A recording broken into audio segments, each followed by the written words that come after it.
gone shopping. I'll pick the kids up from school at lunchtime, and then I'll come home to get things ready for Jason's birthday party. Don't work too hard. I love you.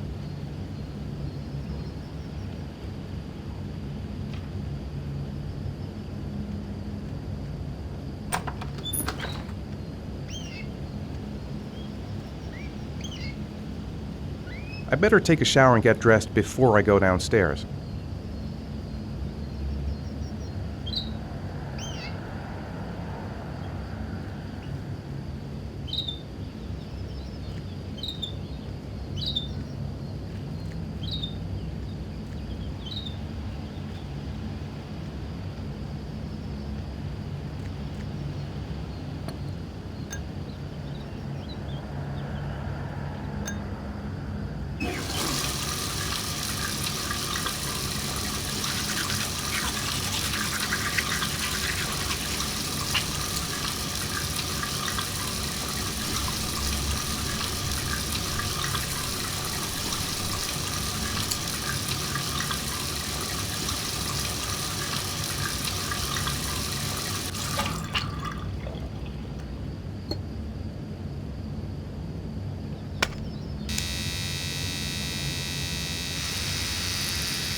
I've got some time before Grace and the kids get back. Better get some work done.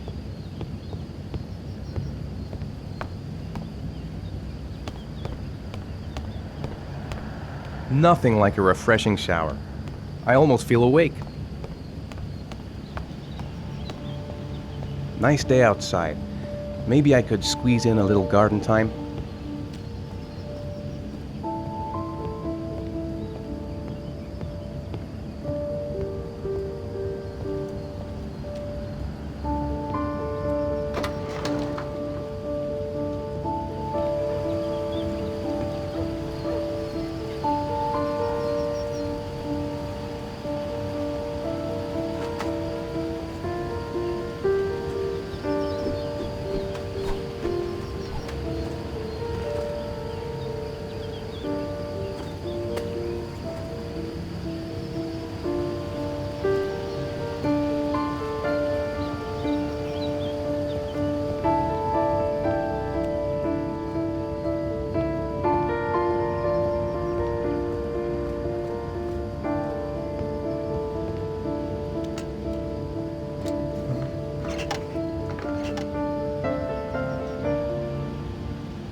plans are coming along nicely.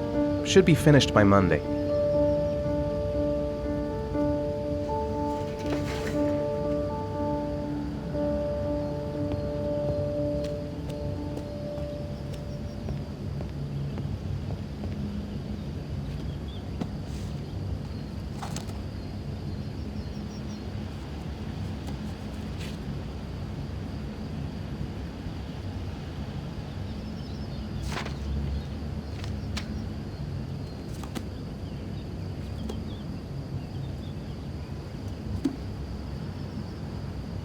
I could go for a cup of coffee. Finished. Now I can relax and seize the day. It's almost lunchtime. Grace and the kids will be back any minute.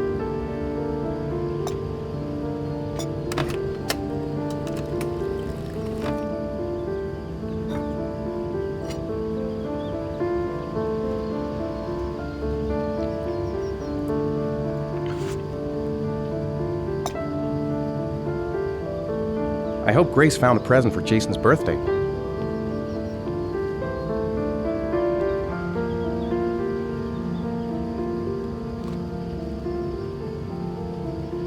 How about some music? Maybe there's something on TV. I could just relax on the couch until Grace and the kids come back.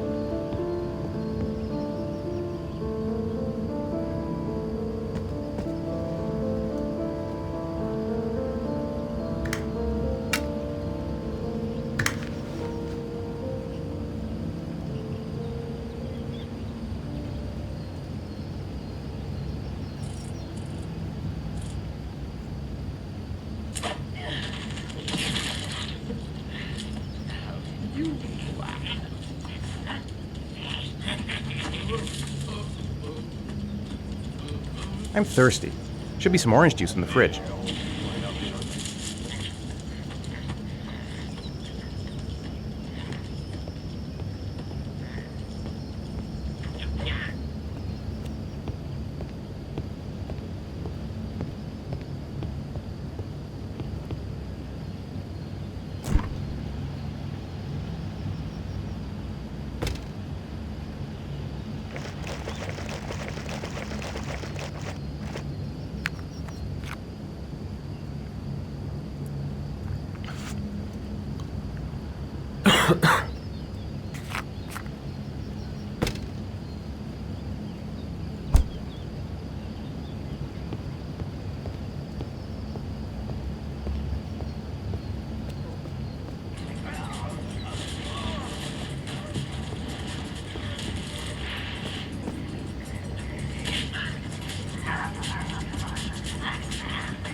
Hey, take it easy, you're gonna knock me over.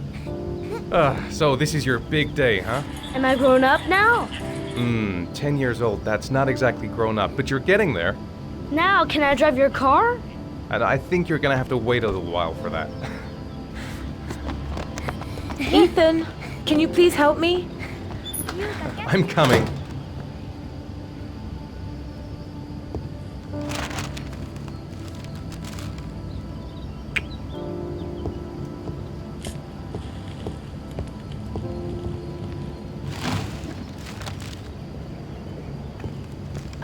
They've been so excited since this morning. I could hardly keep them in line in the supermarket. How's your day been? Managed to get any work done? I made some pretty good progress. I've just got to work on a few more details, and then I should be ready to present the plans to the client. I've got a billion things to do. It'll never be ready before Jason's pals arrive. Can you please help me? There should be plates in the living room cupboard. No problem, leave it to me.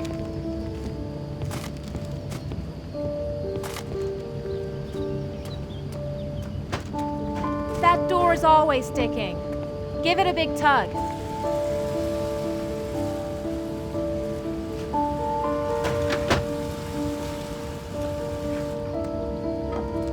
That's the set my mother gave us.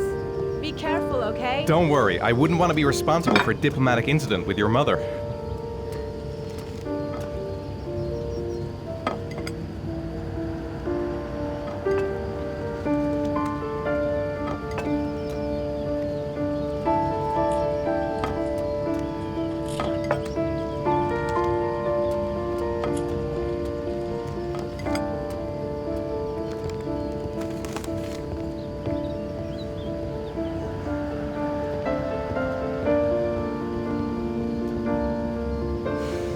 Ethan.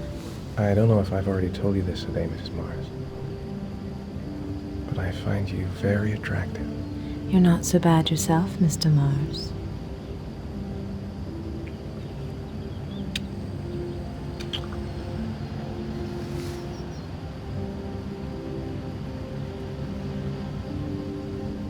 I know what's on your mind, Ethan.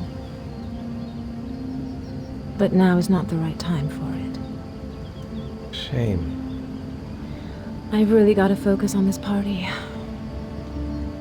We'll continue this little conversation later. Did you find the present for Jason? Yeah, I picked it up from the store this morning. Oh, we were lucky. It was the last one in stock. Can I do anything to help? No thanks. I should be able to manage. Jason looks happy. Yeah. It's hard to believe he's 10 years old today. It seems like only yesterday we were flirting in high school. We're getting old, Ethan.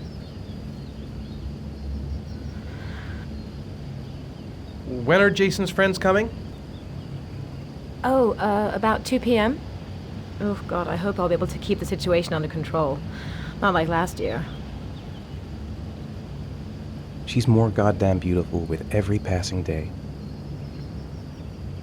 I think I'll go outside and play with the kids.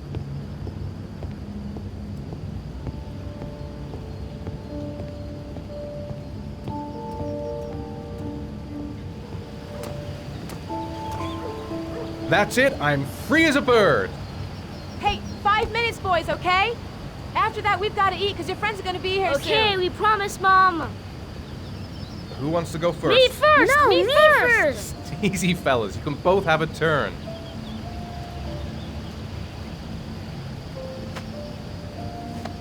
All right, Jason. Let's do the helicopter.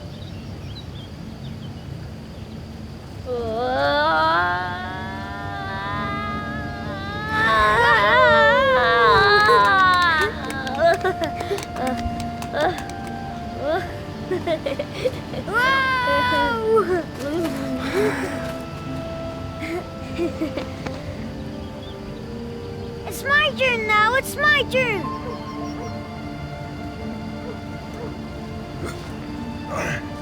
Okay, Shaun. Get ready. Here we go.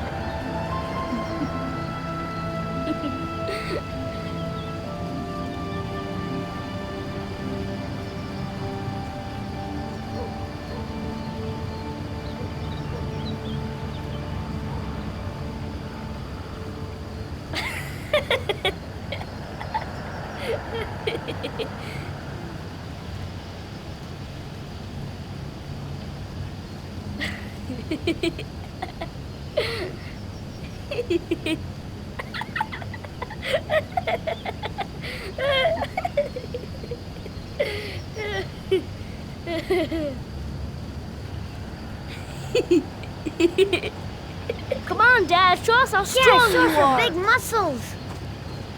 Be careful. Hang on.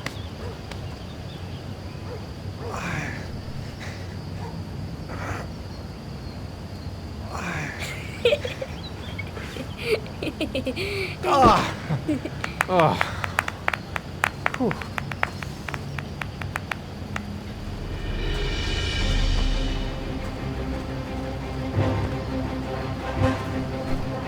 This time you're done for. You're gonna pay for all your crimes, evil one. Ha! Surrender, weakling. Say your prayers.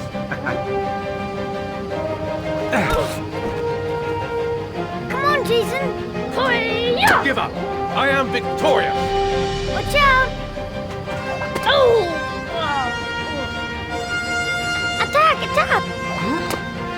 Whoa! Ah! Pay for that. Come on! Oh, that's gonna leave a mark. Jason! Ha! Continue! Watch out! Yeah! Ha! Go, Jason! Yeah! Hi-ya! Oh, no! My life has come to Whoa! an end. Food's ready, kids. You coming in?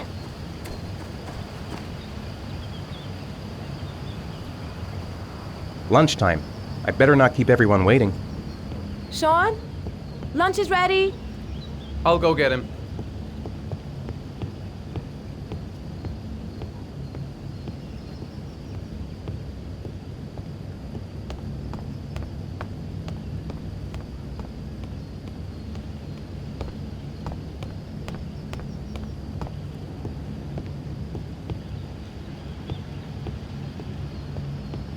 Shaun?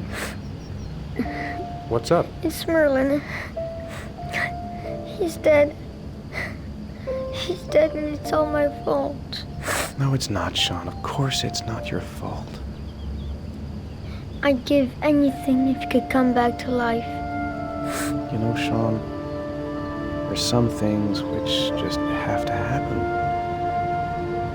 Even if you don't want them to. It's not fair, Dad. It's not fair. I know. I know.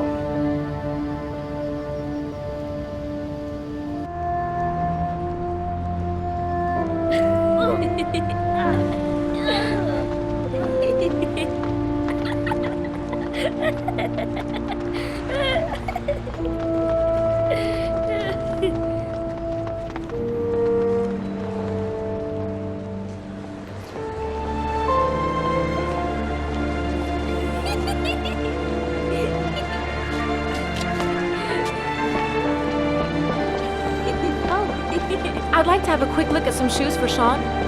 Can you watch Jason for a minute? I promise, we won't be long. Sure, no problem. We're not going anywhere, are we, Jason? Come on, honey.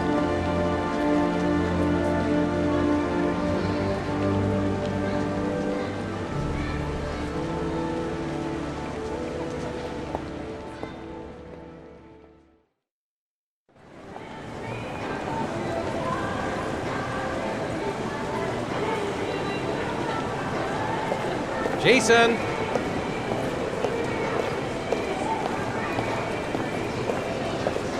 Jason!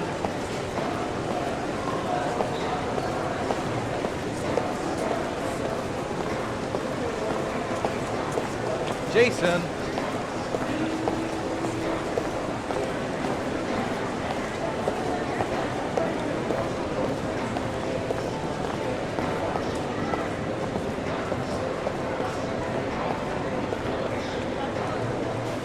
Jason, you really shouldn't wander off like that, you know?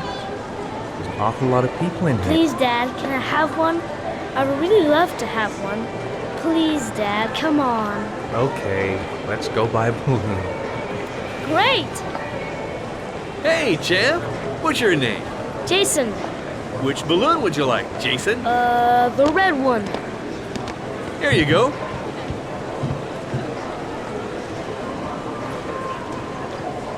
That'll be $2, sir. Jason, wait for me. Wait for your dad, son. It's really crowded in here. Keep the change.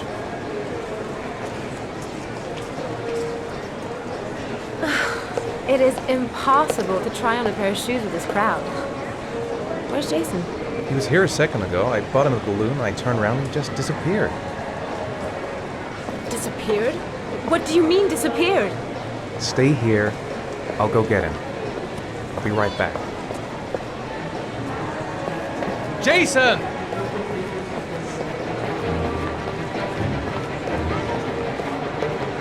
Jason!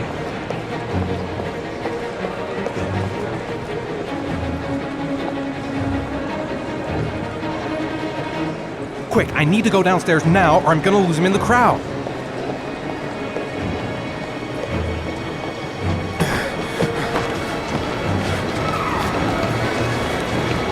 Jason!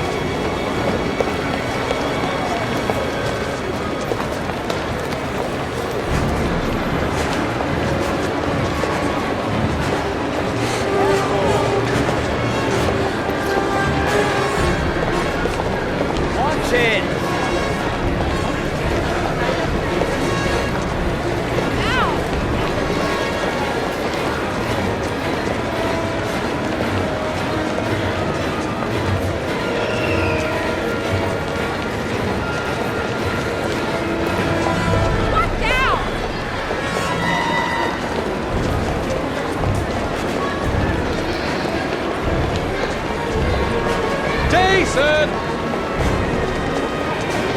Jason, God, you really had me scared there.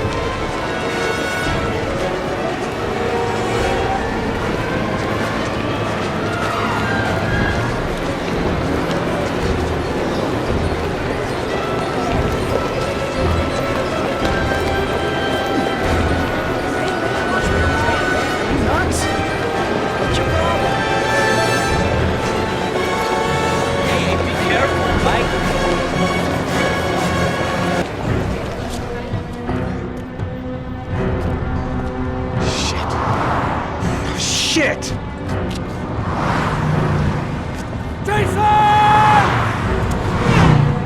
Dad!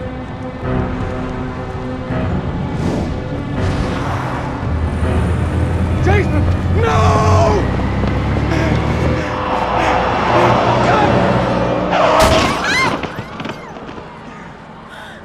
Jason! Jason! Oh my god, no! No! No, Jason! Oh my god, no! No! Oh my god. No!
Hi, Shaun.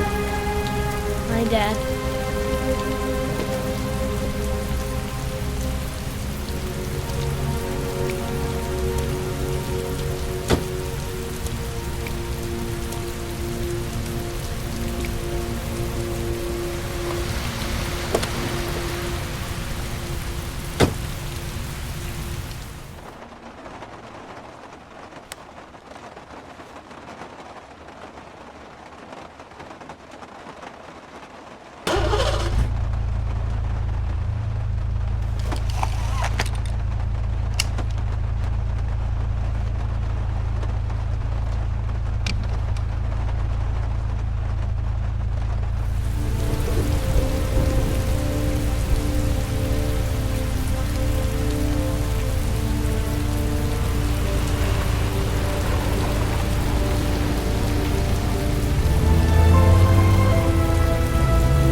Grace has Shaun this weekend. Seems like he can't wait to get back to his mother. I wrote a reminder note on the board in the kitchen.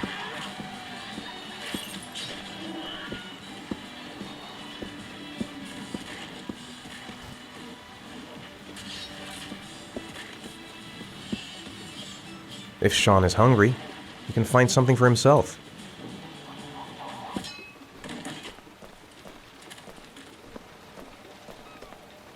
It's time for your snack. Are you hungry? I guess, a little. Let's see what we can find in the kitchen.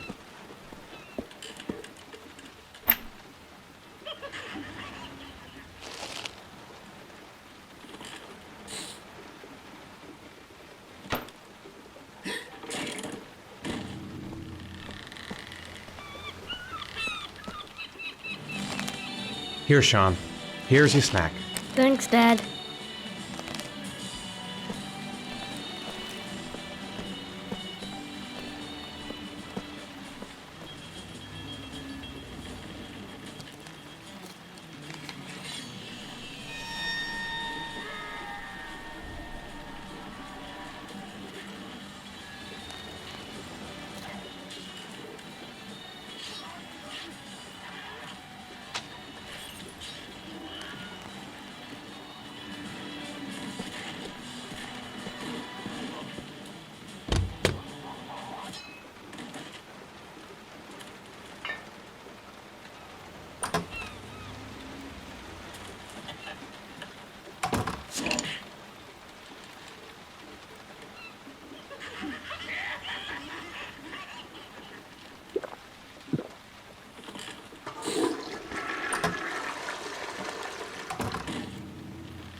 It's still early. We'll see about the homework later. So, do you want to talk a little? Talk about what? I don't know, about you, your friends, how things are going. Nothing special. What do you say we play together for a while? I'd rather watch TV. How are things at school? Is your teacher nice? Everything's fine, Dad.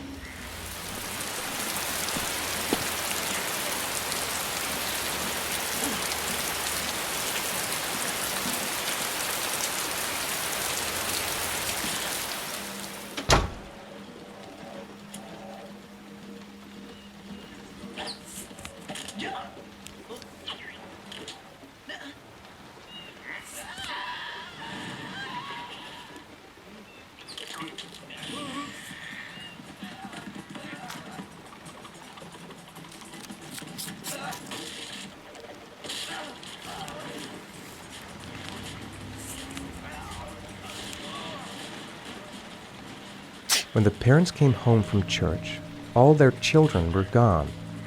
They searched and called for them, they cried and begged, but it was all to no avail. The children had never been seen again.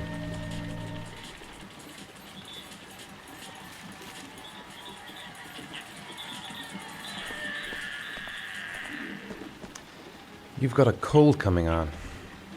I'm going to see if I can find some medicine for you.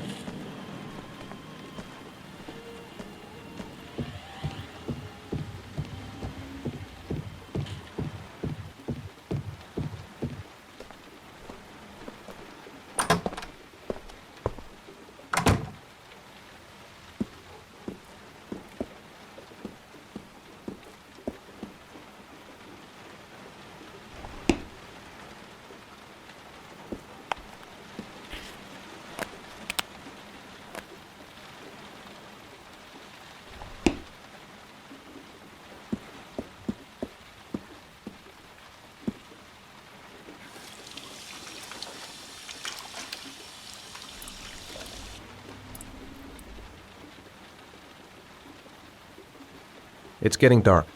Better turn on the light.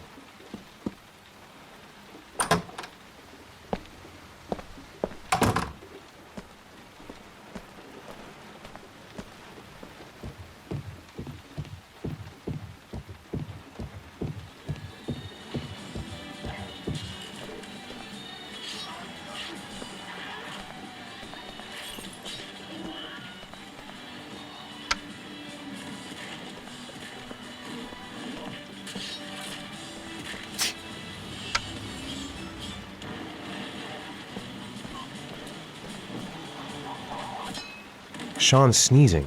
I think he's catching a cold. Here, take this. It'll make you feel better. Thanks, Dad.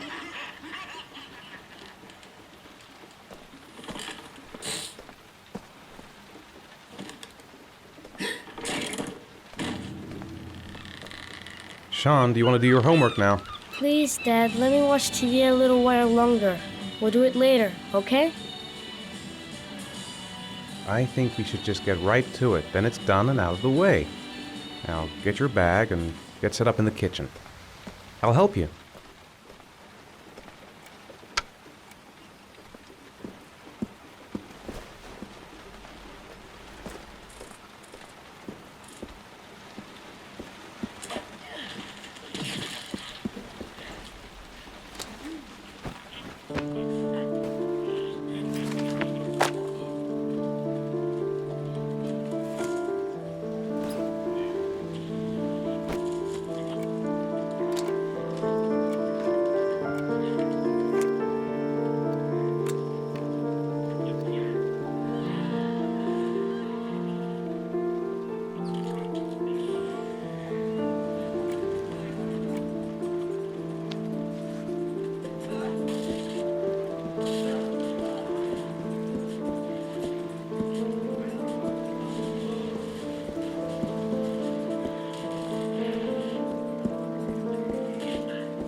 Dad, I'm finished.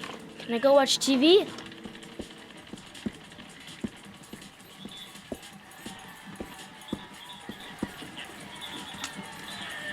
Let me have a look. Pretty good. Looks like you're done. Off you go.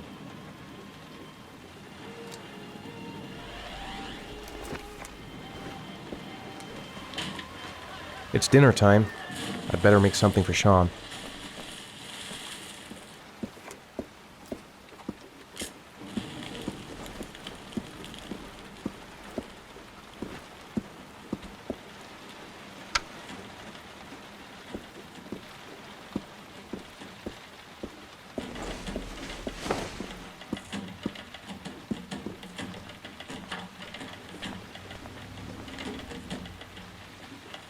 Come to think of it, if he's not asking for anything, it must be because he's not hungry.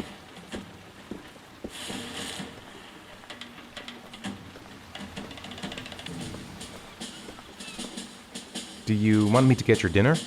Oh yeah, I'm really hungry. Okay, I'll go see what I can find. I'll call you when it's ready.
You can come now, Shaun. Your meal is ready. I'm coming!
Come on, Shaun.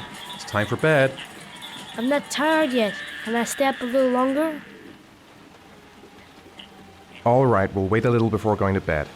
But don't say anything to your mother, okay?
Come on, Shaun.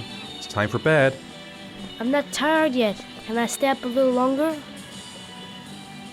Now, that's not very reasonable, is it? You have school tomorrow. You have to get some sleep. All right, I'm going. Are you coming with me? Go brush your teeth and put on your pajamas. I'll come up.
Hey, stop messing around or I'll never be able to film you. What do you want me to do? I don't know. Oh, yeah, Jason, tell me what you want to be when you grow up. I don't know. Maybe a fireman or an astronaut. Oh, wait, I know. I'll be a dinosaur hunter. I'll make video games. And here's the most beautiful mother in the whole wide world. Whoa, Ethan, stop. Don't film me. You know I don't like it. Hey, Dad, film me. I'll show you how fast I can run. Yeah, me too, Dad. I can run really fast too.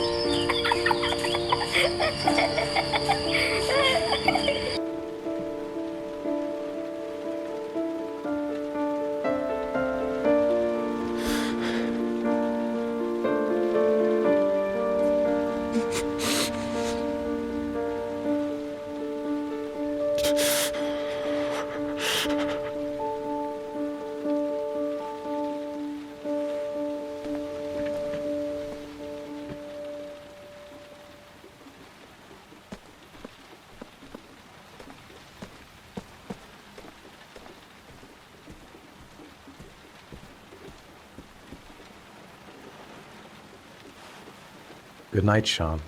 My teddy. I haven't got my teddy, Dad. You must have left it somewhere in the house. Do you have any idea where it could be? No, Dad. Please, I can't sleep without him. All right, I'll have a look around and see if I can find it, okay?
Thanks, Dad.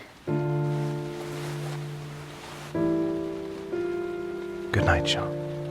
Night. Dad, Yeah? why do you look so sad? I think I just need some time to get back to the way things were. You know, Dad, what happened to Jason wasn't your fault. Good night, Shaun.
Lauren Winter.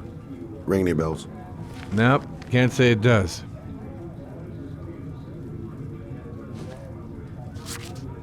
Oh, that Lauren Winter. 3rd floor, last door on the left at the end of the corridor.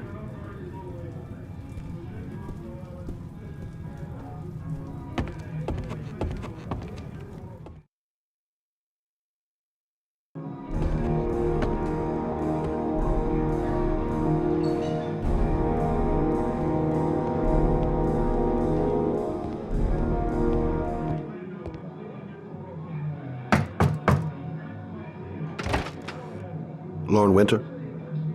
Sorry, I only see clients by appointment. Wait.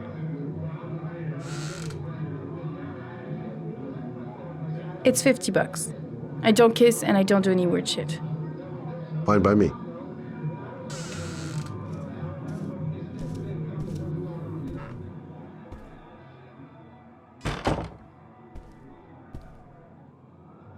Put your money on the table. You got exactly 10 minutes. When the alarm rings, it's over, okay?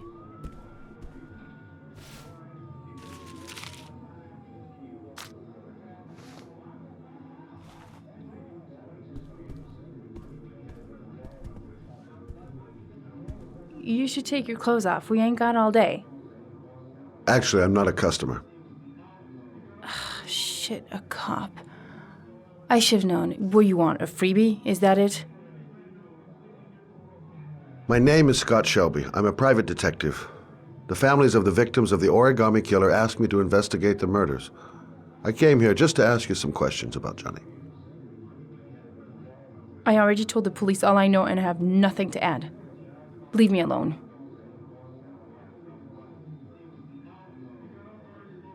I understand, Lauren. I know what you're going through. Oh yeah? You know what it feels like to find your own son's body on a wasteland? I'm sorry, I don't believe you have the slightest idea what I'm going through, Mr. Shelby. The killer is walking around free as we speak. He'll kill again if he's not arrested. My Johnny's dead, so what difference does it make? If we don't find the killer, there'll be other mothers who find their son's body on a deserted wasteland. But you're right. Why should you care? It's not your problem anymore, right?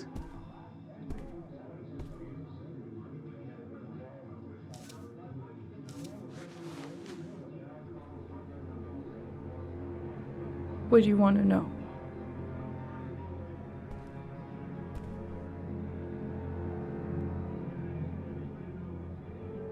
Tell me about Johnny.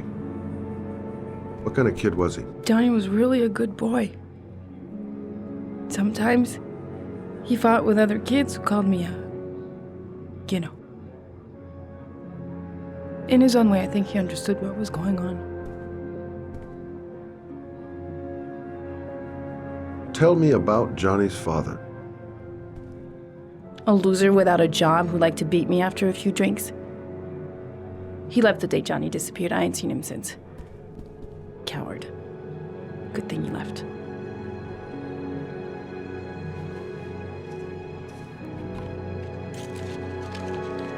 You want one? No thanks, I quit. That's brave.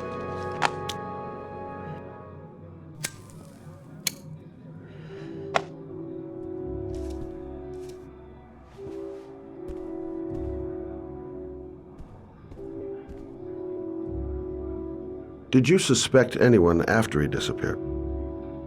I meet a lot of pretty shady characters in my line of work. Sure, I thought of it at first. But it didn't seem to make any sense. I don't believe any of my clients could have done that to my Johnny and all those other kids. How did your son disappear? He used to go play with the neighborhood kids after school. It was pouring down something awful that day. I'll never forget it. All his friends came home around 5. All except him.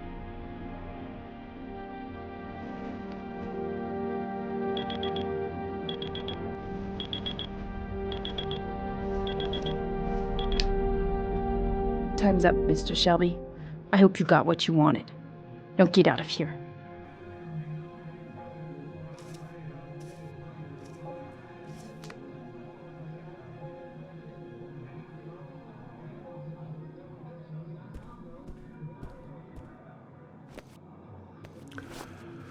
Well, if you remember anything, the smallest detail, give me a call.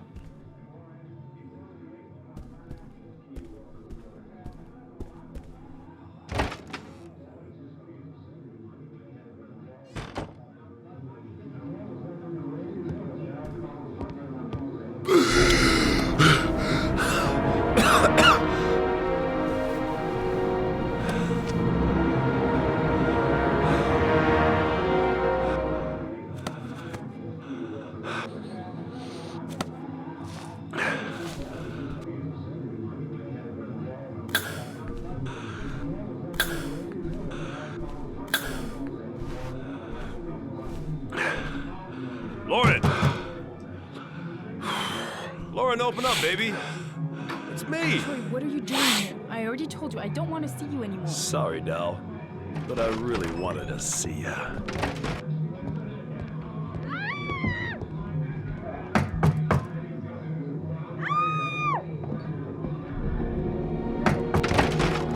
What do you want, asshole? Lauren, is everything all right? She's just swell. Now beat it, loser! You again? If you're looking for trouble, you found it. I'm gonna beat the shit out of you. Oh!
see you again, asshole. Are you alright? Better than him, I guess. Who is he? An ex-client who thinks he owns me. He was getting violent, and I told him I didn't want to see him anymore. Well, you should be careful. He'll probably be back. Sorry about the mess. Mr. Shelby, Yeah. thanks.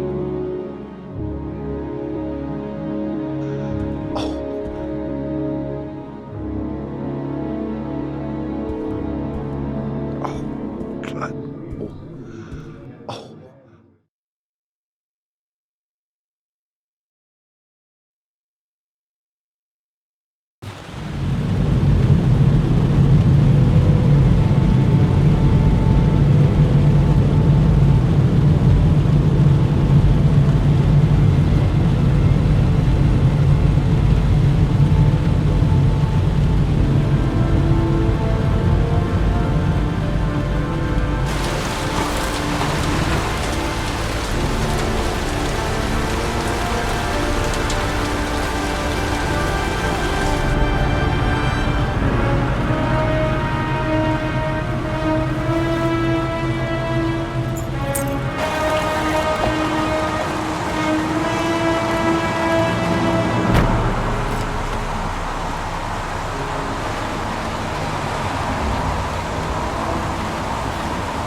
I noted that name somewhere. What was it? Blake. Lieutenant Carter Blake. Yeah, that's it. God, my hands are trembling. I gotta keep my act together. At least for now. Reporters. Already. They seem well informed. Goddamn rain. Hasn't stopped pouring since I arrived. I'm really gonna love it here.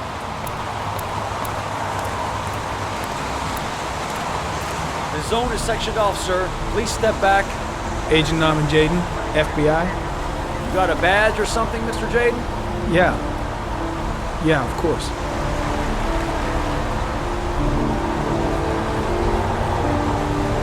Check. You can pass. I'm looking for Lieutenant Blake. Is he around? I saw him arrive earlier. He's here somewhere. Thanks.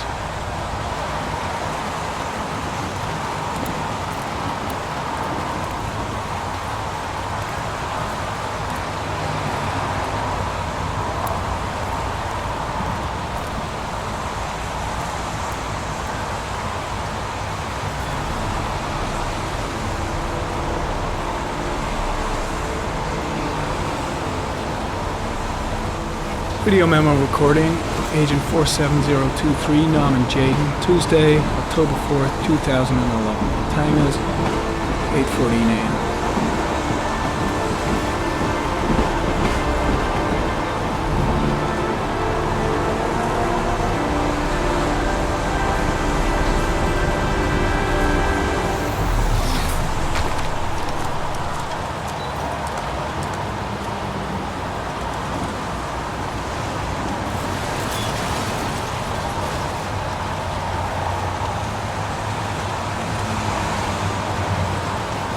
Unrelated to the investigation.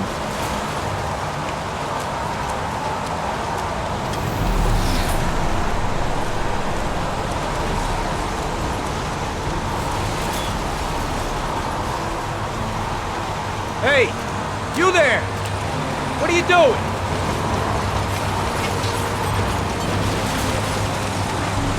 Lieutenant Blake? I'm Agent Norman Jaden from the FBI. I went by your office this morning. They told me to be here.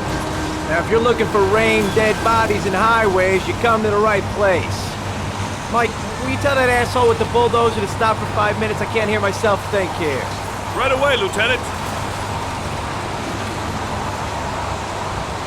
Well, are you coming, Jaden? So, what happened?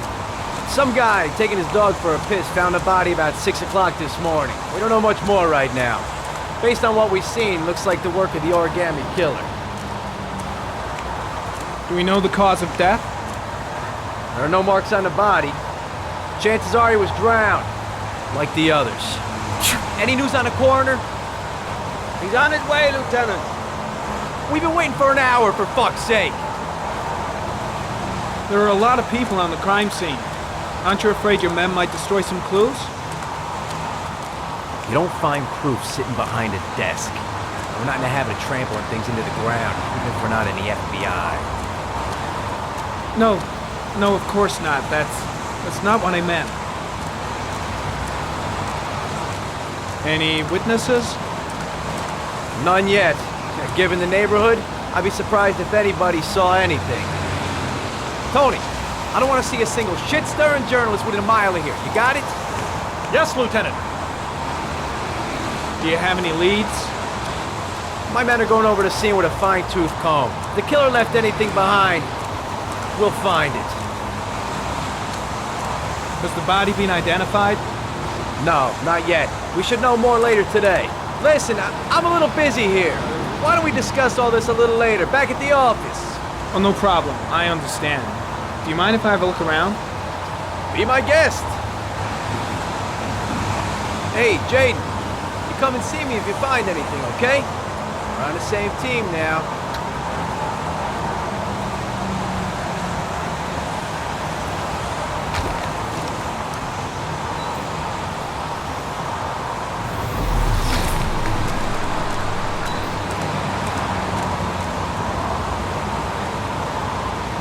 Harry County, sample of no interest. Comes from one of the policemen present on the wasteland.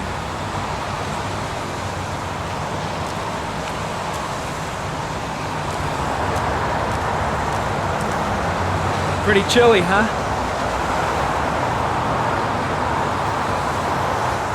Is that a coffee you're drinking there? There's some in the thermos behind you. Help yourself. When did they find the body? Excuse me, but who are you exactly? Norman Jaden, FBI. If you want to ask questions, you should speak to Lieutenant Blake, sir.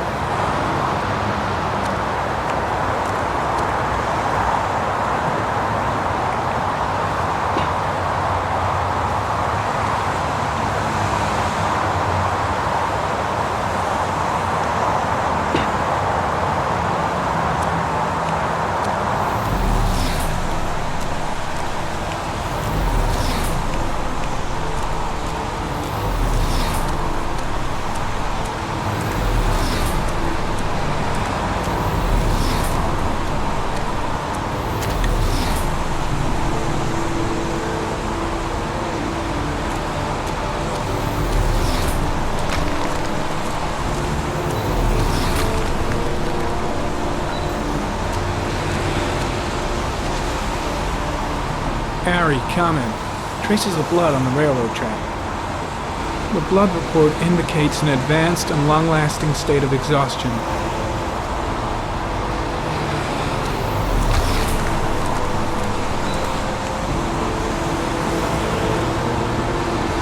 Harry, comment. Traces of footprints leading toward the body. They don't look like those of the police. No correlation with the body for the moment.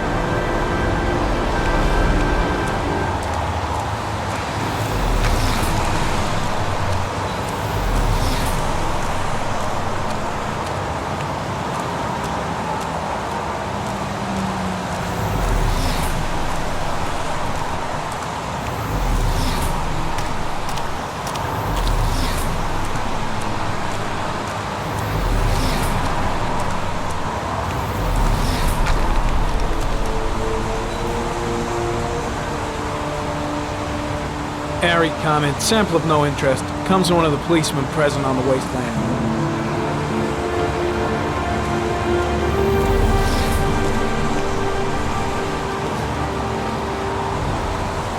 Harry, comment. The victim is lying on his back. No visible signs of violence.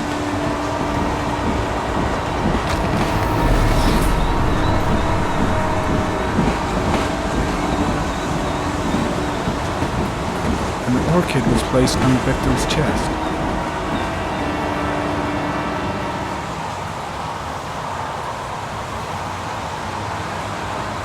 A small origami figure in the right hand. Fingers were probably closed after the time of death. The victim is Jeremy Bowles, declared missing 5 days ago. See reference file.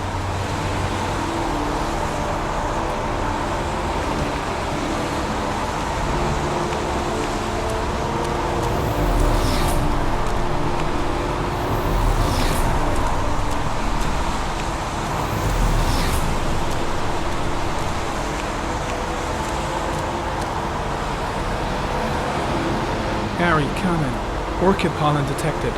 Probably from the flower left on the body.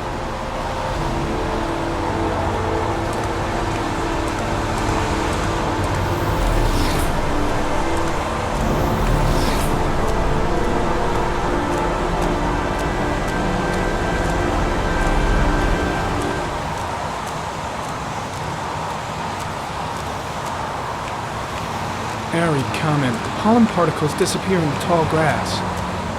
It's probably the end of the trail. Harry, comment. Traces of blood detected on the fence behind the railroad line.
There's a good chance that they're the killers.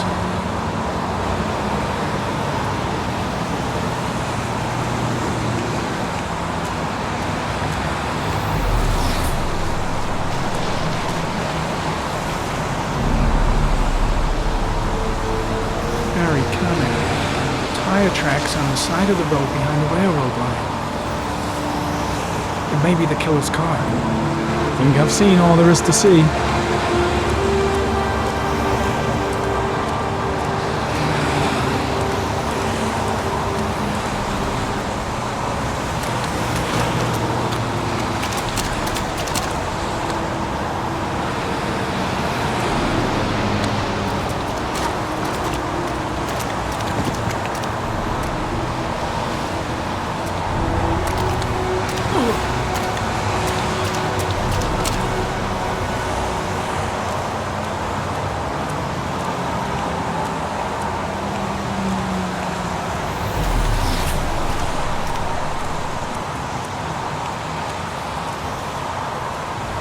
Why the hell is... I'm heading back to the office. You staying?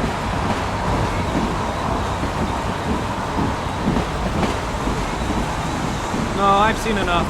I'm leaving too. There's a railroad track near where the body was left.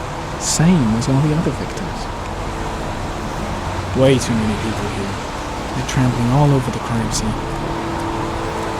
The killer must have carried the body here. Gotta be tracks around here somewhere. I think I've seen enough. Better get back to the station before I catch pneumonia.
Don't think, Ethan. Give me the first idea that pops into your head. A butterfly. A wolf's head.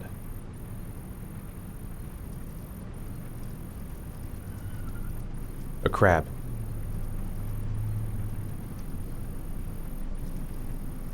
Death. Death.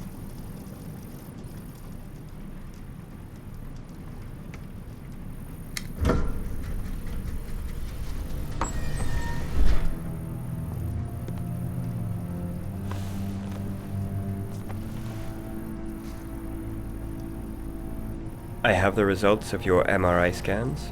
Everything seems to be normal. There is no physical damage from the accident. However, I am worried about your psychological condition. I know it's not easy, but you've got to start over, Ethan. You're not responsible for what happened. It's my fault Jason is dead. He'd still be alive if I'd been looking out for him. It was an accident. Accidents happen every day. You can't blame yourself forever for your son's death. How is Shaun?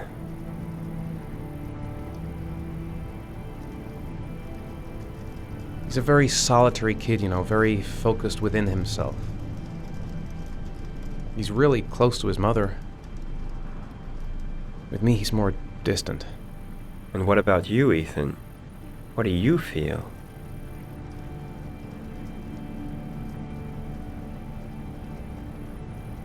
I no longer want to live.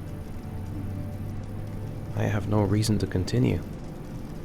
Not even for your son, Shaun. I couldn't save Jason. Shaun doesn't need a father like me. Is there something else you wanted to tell me, Ethan?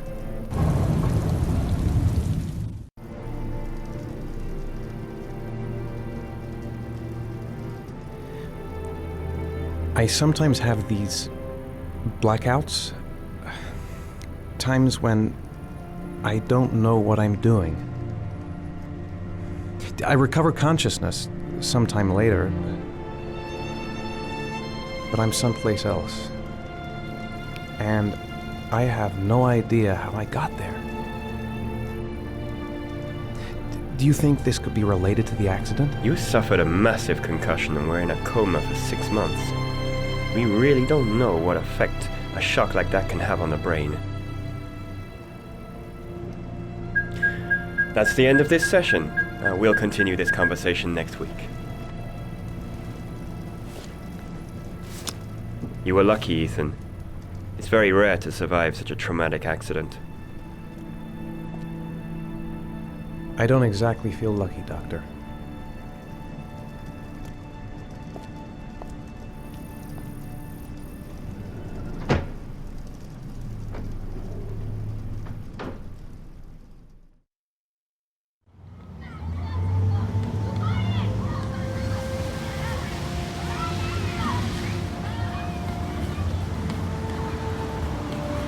Is something the matter, Shaun? No, I'm all right.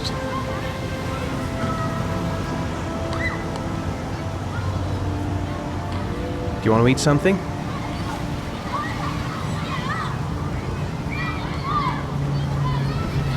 How did things go at school today? The teacher yelled at me for being late again.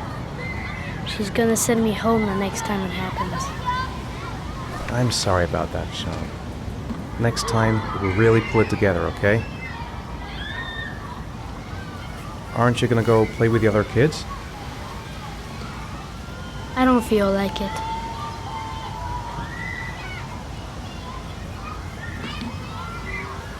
What am I going to do to cheer him up? Shaun used to love going to the park, laughing and messing around. Man, he was so happy. But that was before, with Jason. Poor Shaun. He probably got into trouble at school because of me. Maybe you're right on the merry-go-round.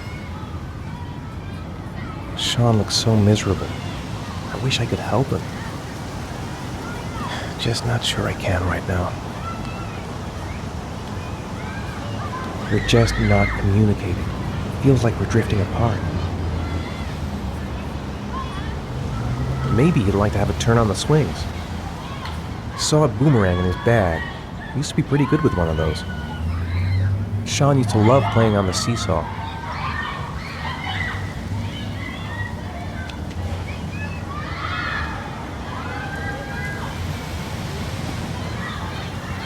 I haven't been on a seesaw in a long time.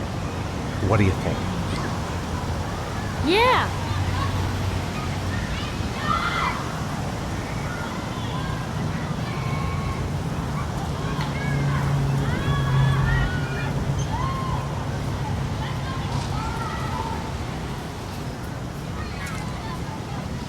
Come on, Dad, make me fly.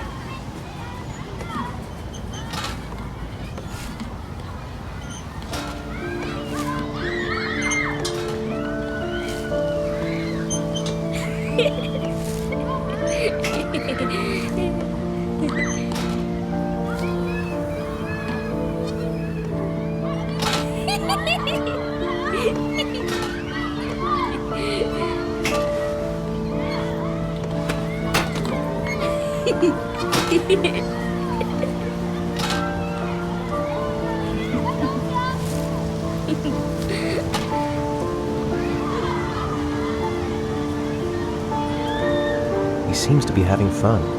It's been a long time since I've seen that smile. What about that merry-go-round? I bet I can push you so fast you won't be able to stay on it. Great!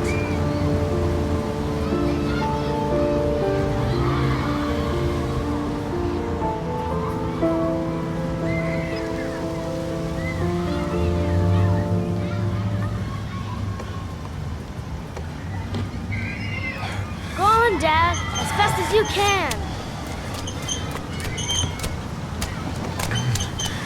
Faster! Faster! Come on! Faster, faster!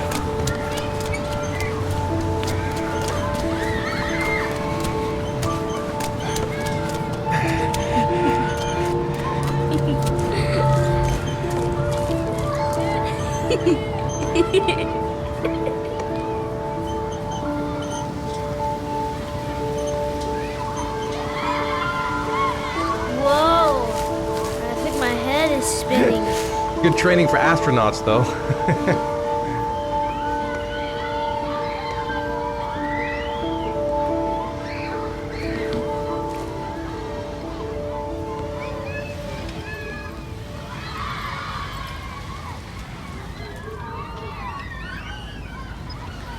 You want to go play on the swing? I'll push you. Okay.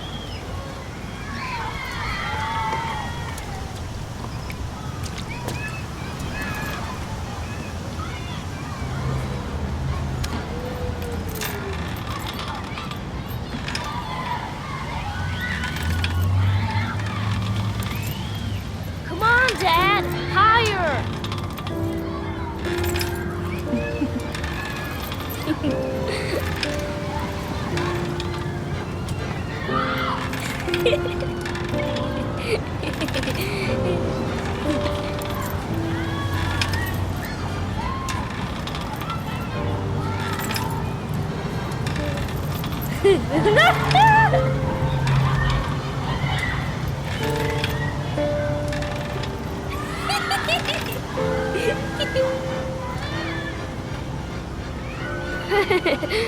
That was cool.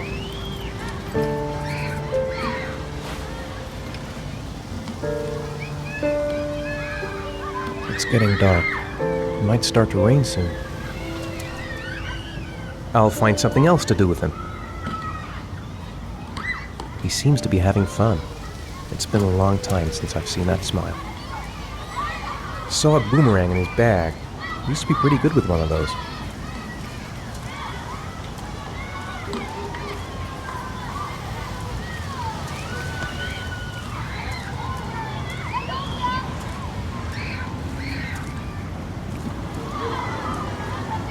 boomerang?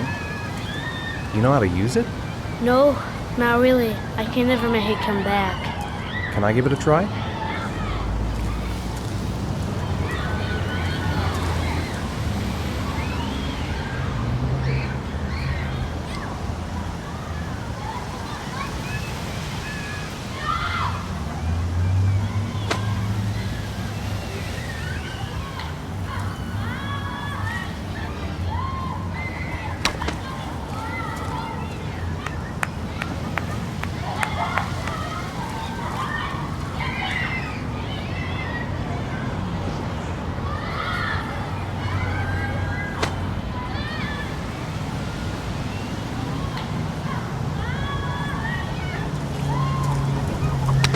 Whoa! You did it, Dad! Do you want to give it a try? I won't be able to do it. Oh, come on, let's try it together. Now, the main thing is to get the right position at the beginning. Now, you gotta throw it straight and a little to the right.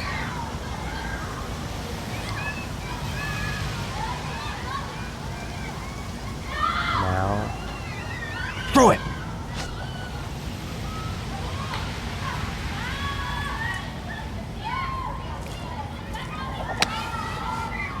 I did it! I did it, Dad! Good job, Shaun. See? That wasn't so hard.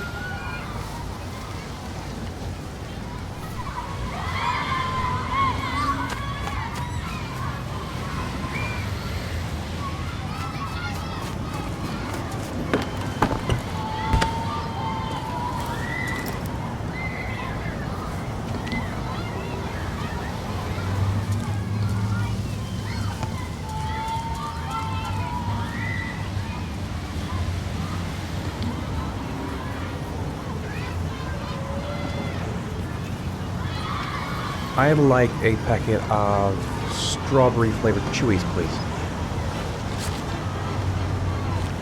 Thanks.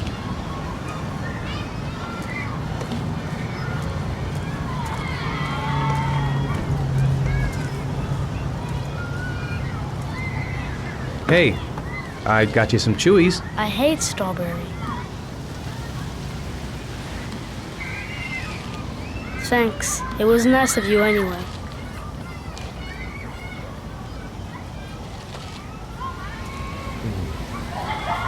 Looks like rain's coming. I think we better go. Okay. You know, sometimes I remember before. I mean, when Jason was still here. Sometimes I wish everything could just be the way it was before. Me too, Shaun. Me too.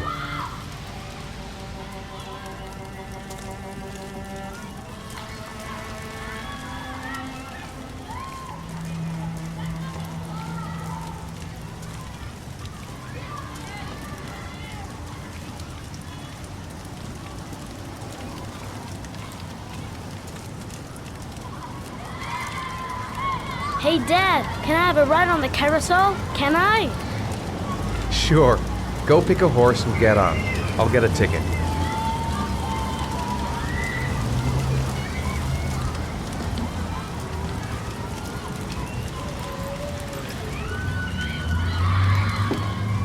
One, please.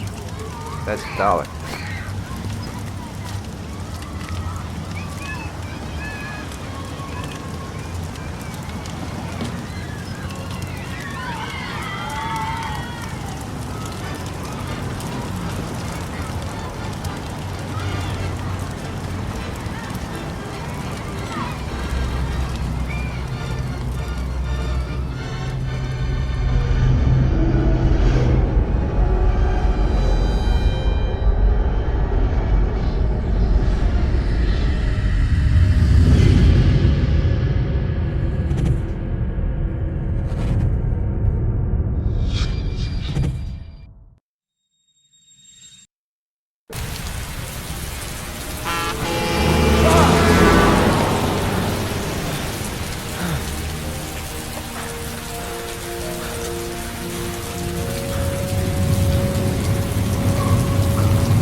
Do you think it's gonna take long?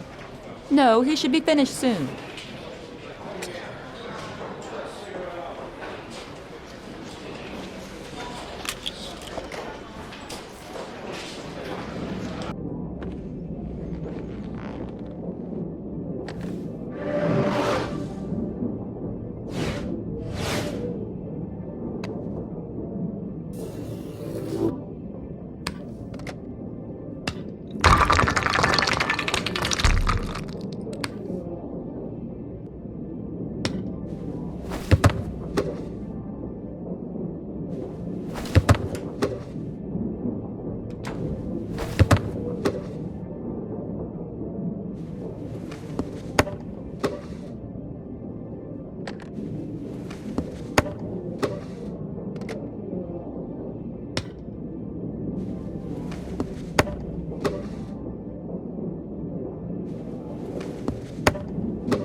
I'm off, Charlene. I'll look at the reports later. I'll cancel all appointments for this afternoon. Okay. Oh, Captain. Agent Norman Jaden from the FBI is here. Jaden, of course. We've been expecting you. I'm in a bit of a hurry. Do you mind tagging along? We can talk as we walk. Yeah, of course. I wanted to introduce myself before getting started, but perhaps there's a better time. No, it's fine. I just have to get to the press conference. We have them every day now. Believe me, it's not always easy finding something to tell them. Fortunately, today we have some news. Have you met Lieutenant Blake yet? Yeah, we met this morning. He has his own methods, but he's a good cop. I'm sure you'll get on well together. You know how to tie a knot in a necktie. I guess. To be frank with you, I could have done without the FBI on this one, but the press are all over us. This origami killer case crept up on us, and it's fast becoming a national concern. There are hundreds of killers in this country, but what do you know? This guy is exotic. He leaves flowers and origami figures. Work that one out. Then the press get onto it, and we suddenly become the center of the universe. I'm here to arrest a serial killer. With all due respect, sir, the rest of it, it's none of my business. No, of course not. All I'm asking is that you make progress, and fast. The press want a perpetrator, and we're gonna have to serve him up on a silver platter. Not bad. Oh, go see Charlene. She'll show you to your office. Check in on the press conference if you're interested. It'll give you an idea of the political climate around here. Thank you, sir. Welcome to the club, Jaden.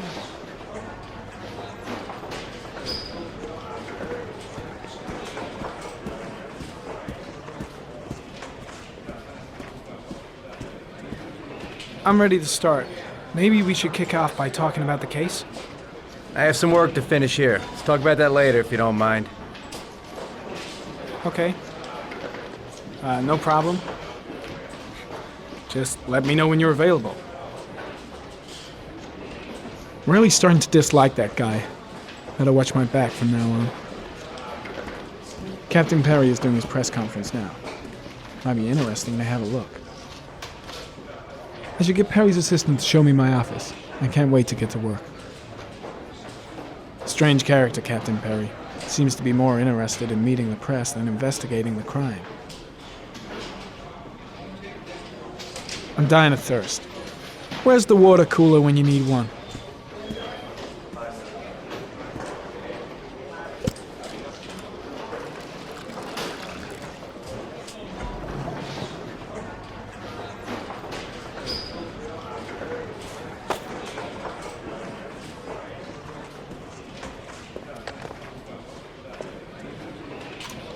Nice watch. Oh, it's the present we offer to our new lieutenants. We bought the same model each year for the past 20 years for each promotion. It optimizes everybody's time, and it's the kind of thing that always goes down well.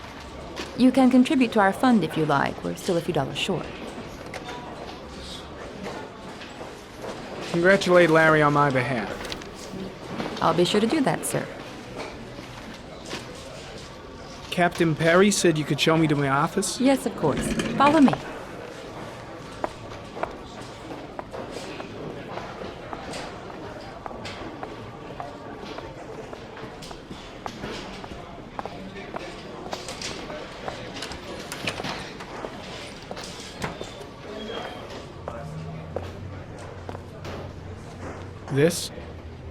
This is my office?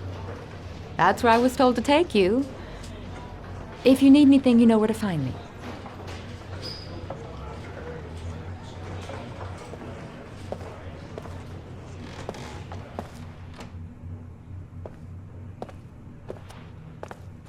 Okay, time to work.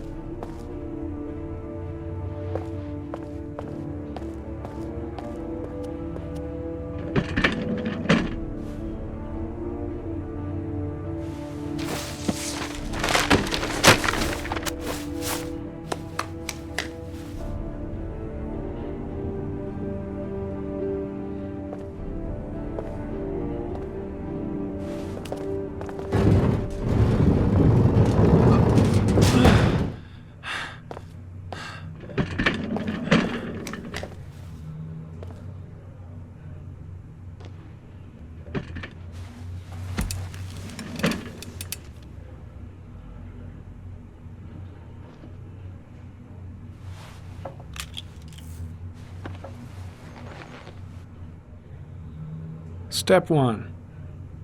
Change the office.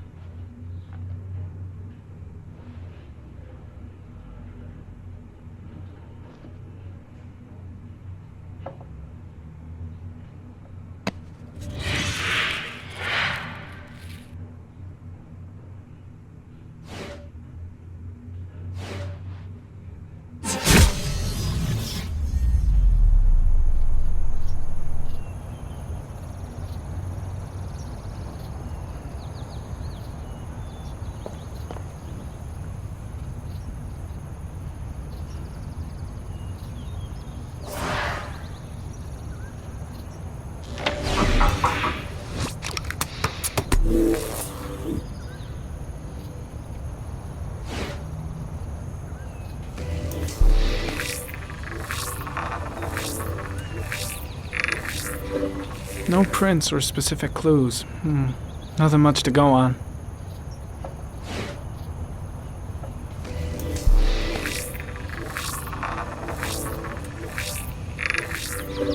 A common species. That doesn't help much. The orchid is a common species. It can be found at any flower shop.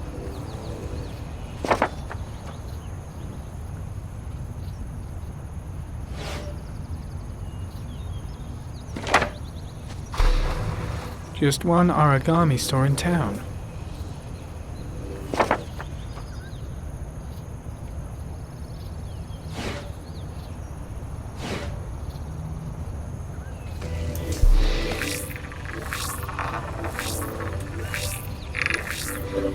The killer's car is probably a Chevrolet Malibu 83.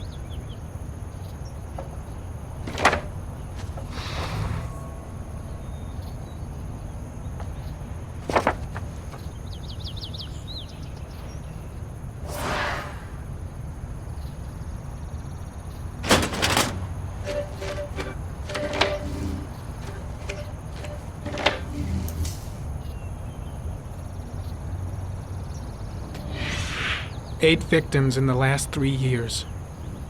All boys, aged between 9 and 13. No signs of violence. The victims disappear from public places in broad daylight. No one notices anything. Bodies are found 3 to 5 days later, drowned in rainwater.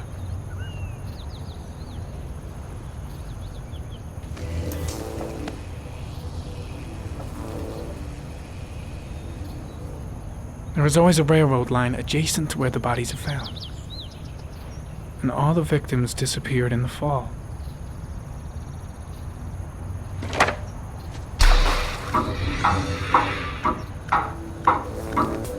The killer has a large comfort zone. He gained confidence rapidly and moved away from his base. This won't make the geoprofiling any easier.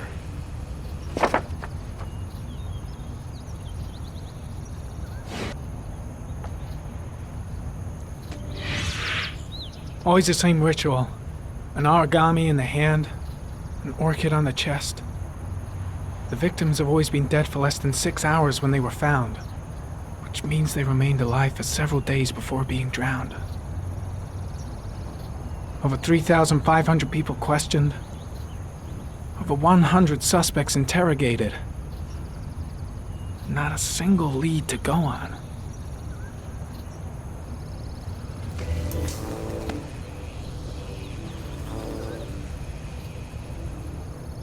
The killer is white, aged between 30 and 45. He is intelligent, calm, and determined. An organized type. He has a car. He's probably employed, but his work allows him free time.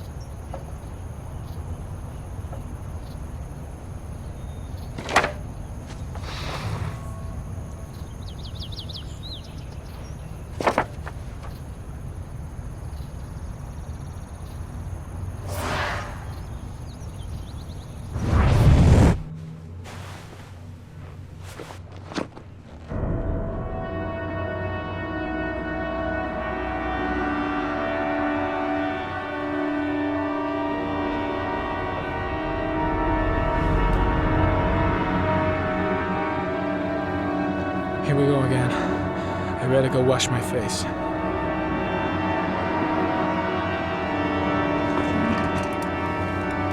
I need to take some. I'm gonna faint if I resist. That's all right. I know I can make it. I know I can make it.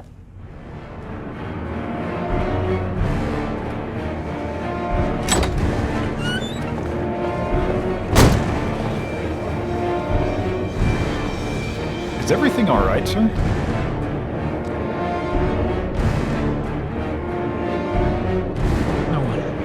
No one must see.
This is Lieutenant Blake, Mr. Marshall.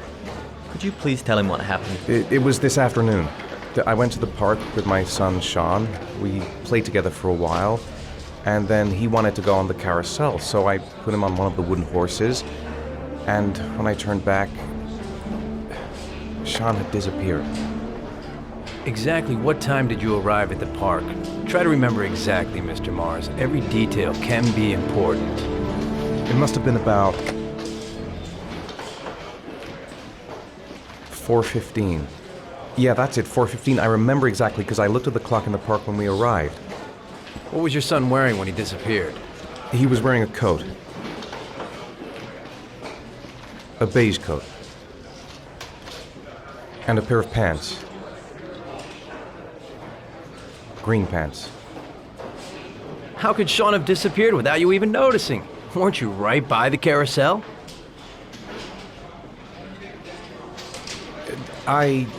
I can't remember exactly. It all happened so fast. You say you took your son to the park after school, but you didn't report him missing until 8:15. Why did it take you so long to contact the police? I searched the whole neighborhood for him. I thought he couldn't have gone far. Did Shaun have any particular difficulties, Mr. Mars?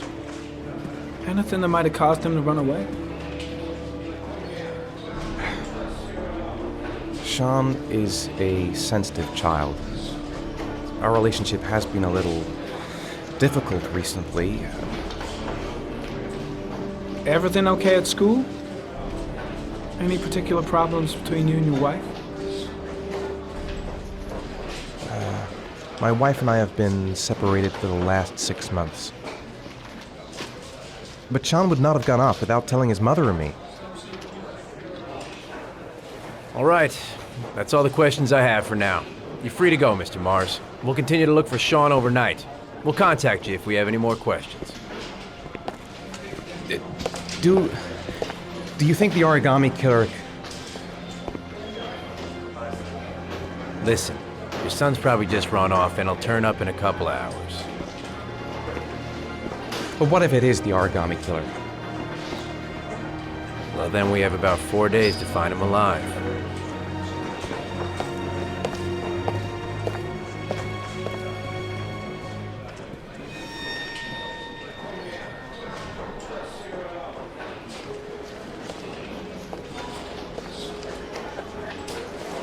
Did they find something? No, nothing yet, but they're gonna keep looking through the night. Do they think it's the origami killer? It's still too early to say,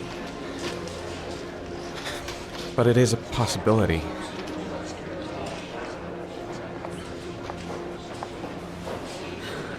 What happened, Ethan? How could you lose Shaun like that? You should never have taken your eyes off him. I mean, for God's sake, how hard is it to keep your eye on a child in the park?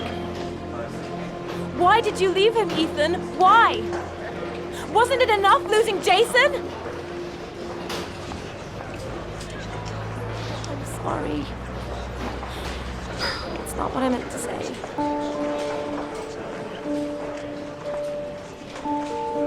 I miss him so much.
Good evening. Good evening to you, sir. Can I help you, sir? Well, I hope so. My name's Scott Shelby. I'm a private detective.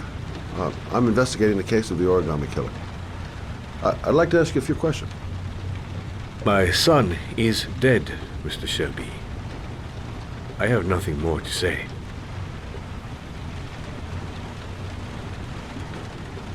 The killer has kidnapped another victim. A 10-year-old boy. Like your son, Risa, I have 4 days before we find his body on a deserted stretch of wasteland. No one did anything to save my son. Now, you would please to move along, sir. I also lost someone I loved. I know what you're feeling. Then you will understand that I do not wish to talk about it. Oh, do you sell inhalers? I'm all out and At least I won't go away completely empty-handed. In the back of the store, to the right. Thanks.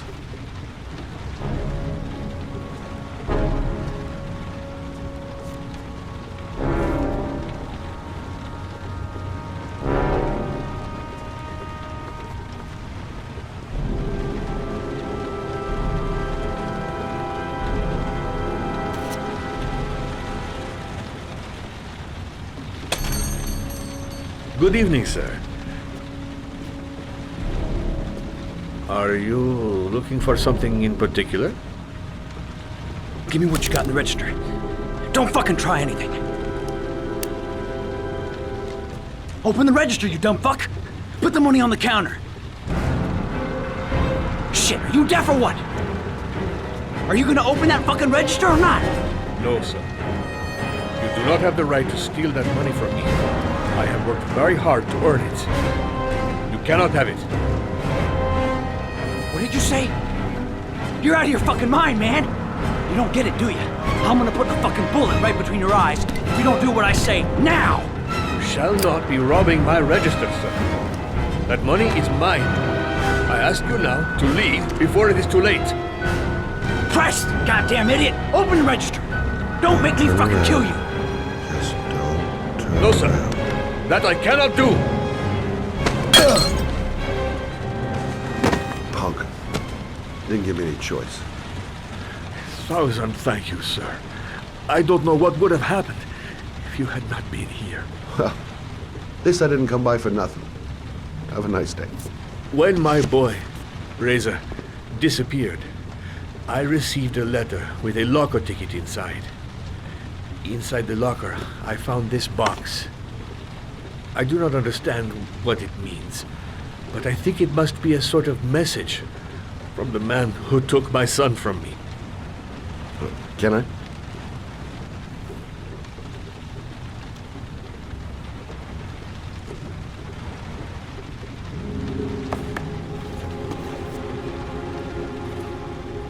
Please, take the box if it can be of any use to you at all. It did not help me to save Reza, but maybe it will help you find the other little boy.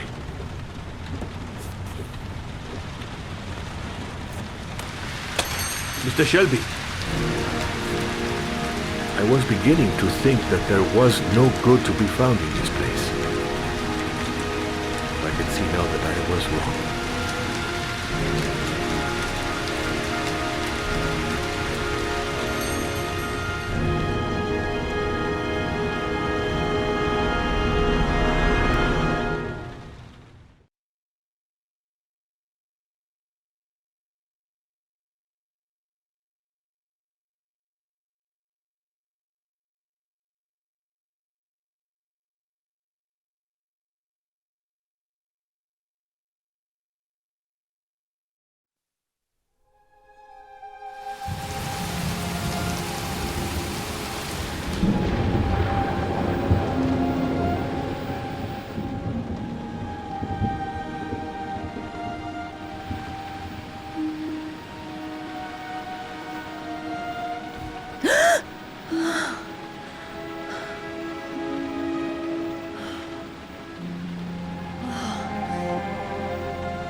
"2:47 a.m. Always the same time.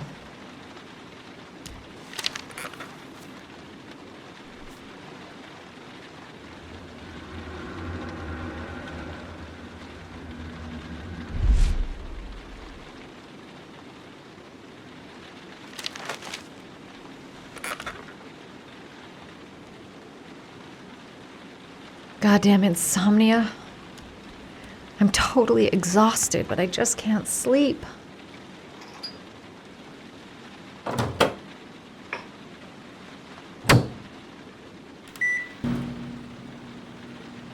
If I try to stay busy, it might actually help me get to sleep.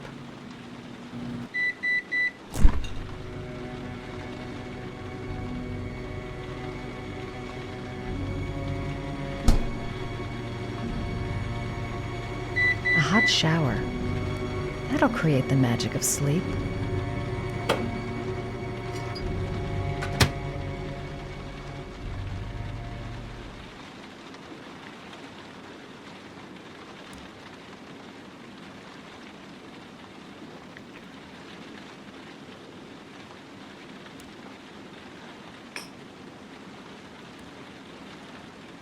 I really need sleep. How hard can it be to fall asleep?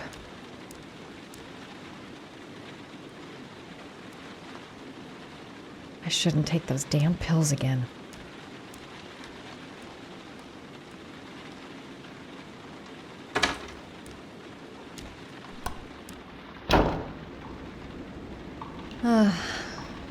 Maybe I'll go to bed and give the sleep thing one more shot.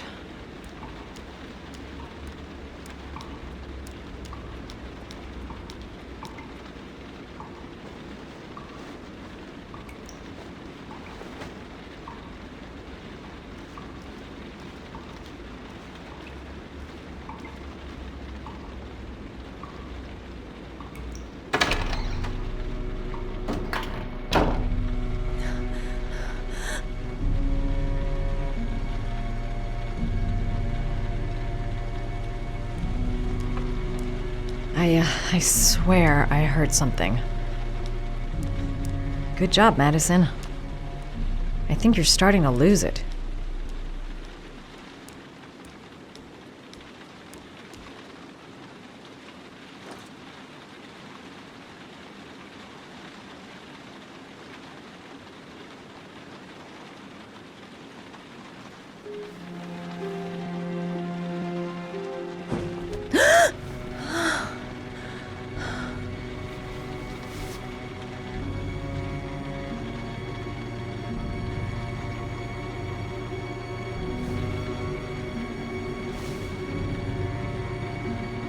I swear that shadow just moved. It's freaking me out. Girl, get a grip. The door's locked tight, and you're home alone.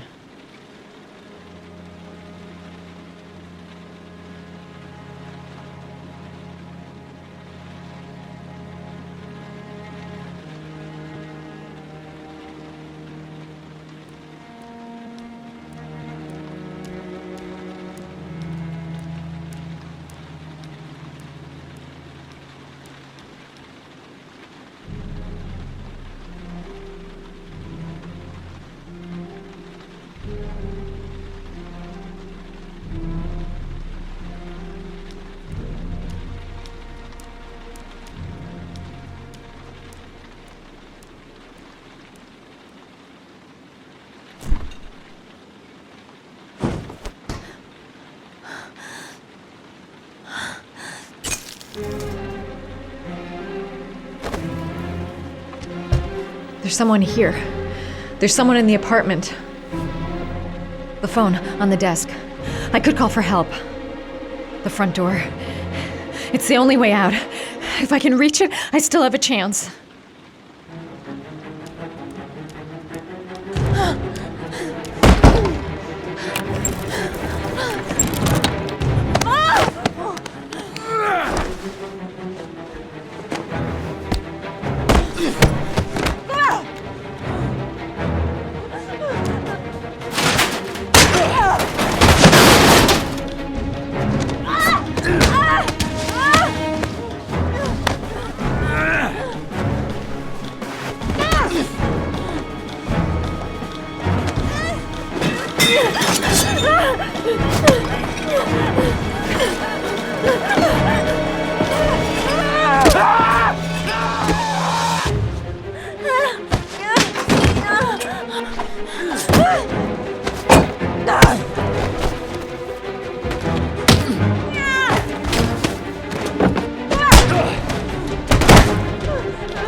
When the parents came home from church, all their children were gone.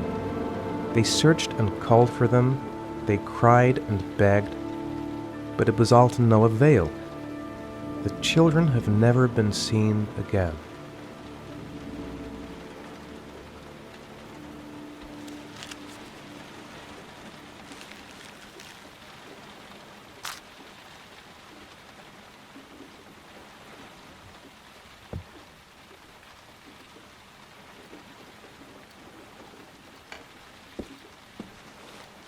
I have to get out of here and find out what this ticket is about. What does it mean? Some sort of fairy tale? The origami figure in my hand after my blackout. It's the same one the killer leaves in the hands of his victims. I've never done origami in my life. This doesn't make any sense. It couldn't have been me. I couldn't ever have done that.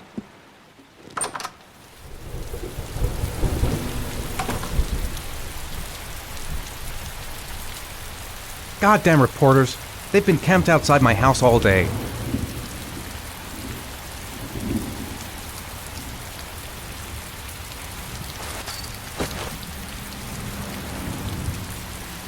What did I do with Shaun? I must have done something. I just can't remember. I couldn't have hurt him.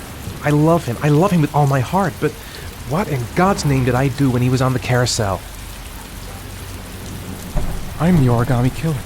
I black out, and then the murdering starts. I know it's me. There's no way back for me if I've done anything to hurt Shaun. I'm exhausted. I didn't sleep a wink all night. I'd give anything to know where Shaun is now. That letter might be linked to Shaun's disappearance. I need to show it to the police.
Gonna have to make it through the crowd. I can't take crowds. Just can't handle it. No time to waste. I need to find out what's in that locker.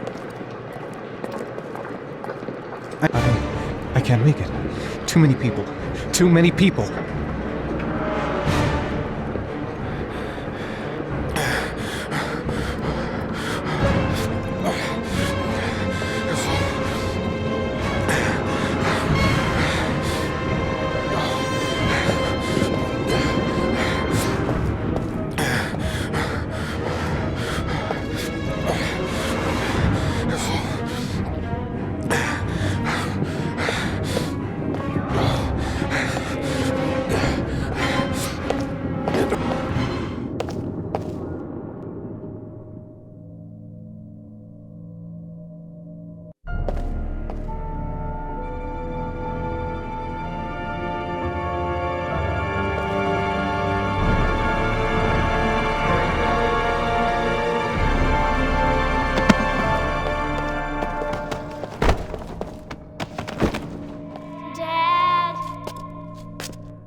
Jason!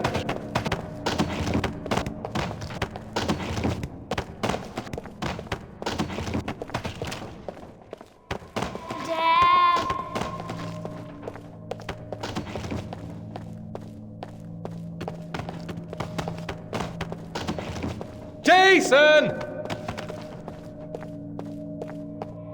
Dad! Jason!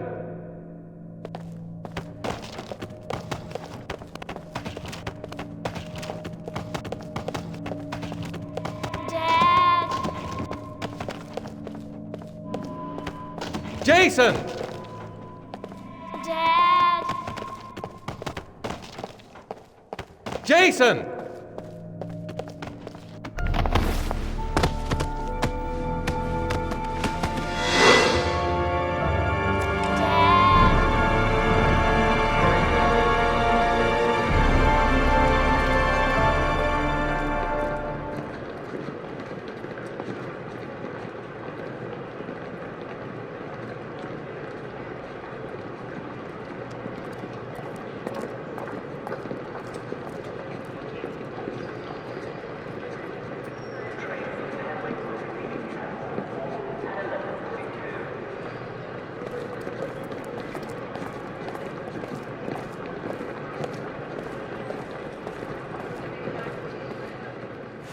Line 18, box number 3.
Shaun. Where are you? I'm so cold. Dad! Dad!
The killer is white, aged between 30 and 45. He doesn't act on impulse, but plans his crimes in a very meticulous fashion.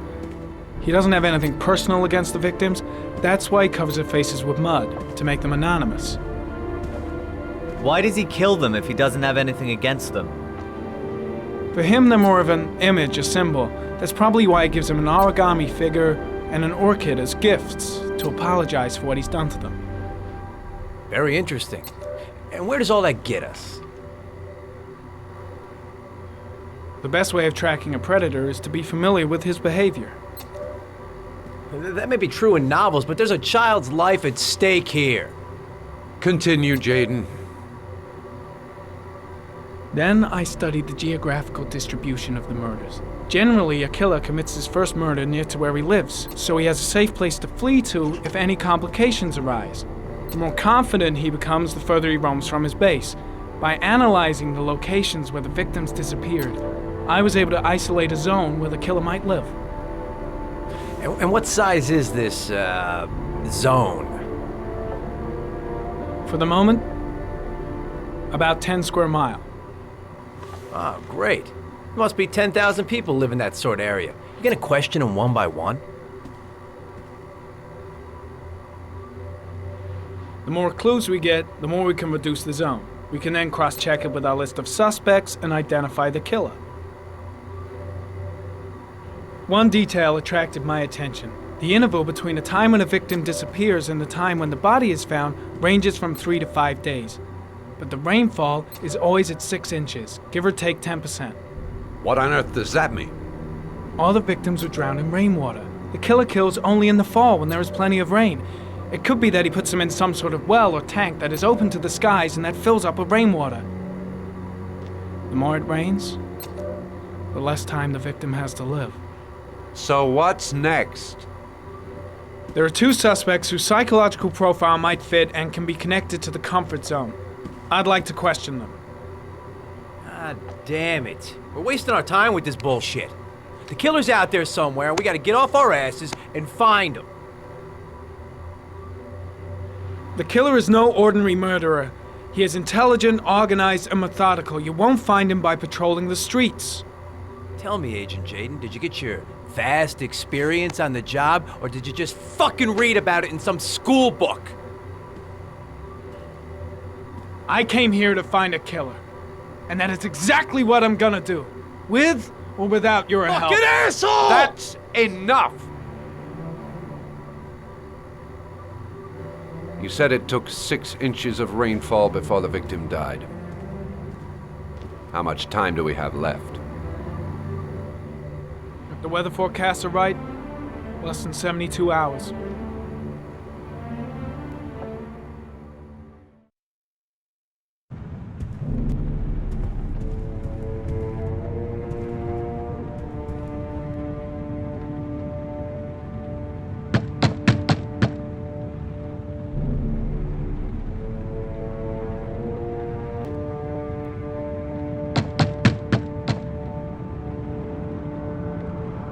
No answer.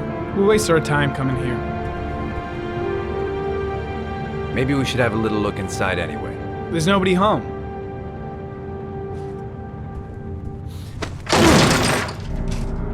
There is now. I'm not sure that's entirely legal. Call the cops.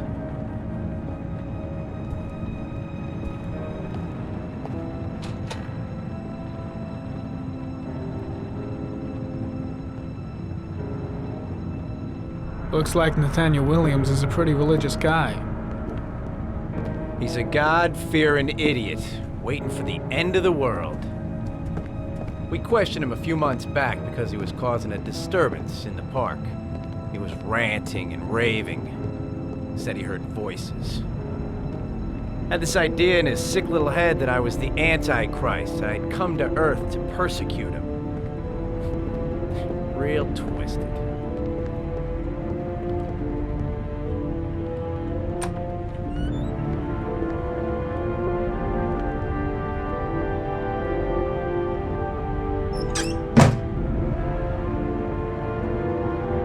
Nathaniel Williams is our prime suspect. He's already been questioned, and he lives in the exact geoprofiling zone. All the signs of a mystical obsessive neurosis compounded by a persecution complex.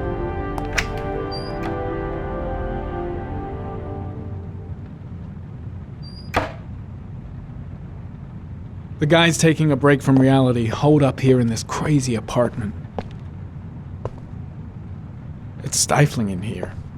Those windows haven't been opened in years. You don't have to be a profiler to see he's not a killer. We're wasting our time here.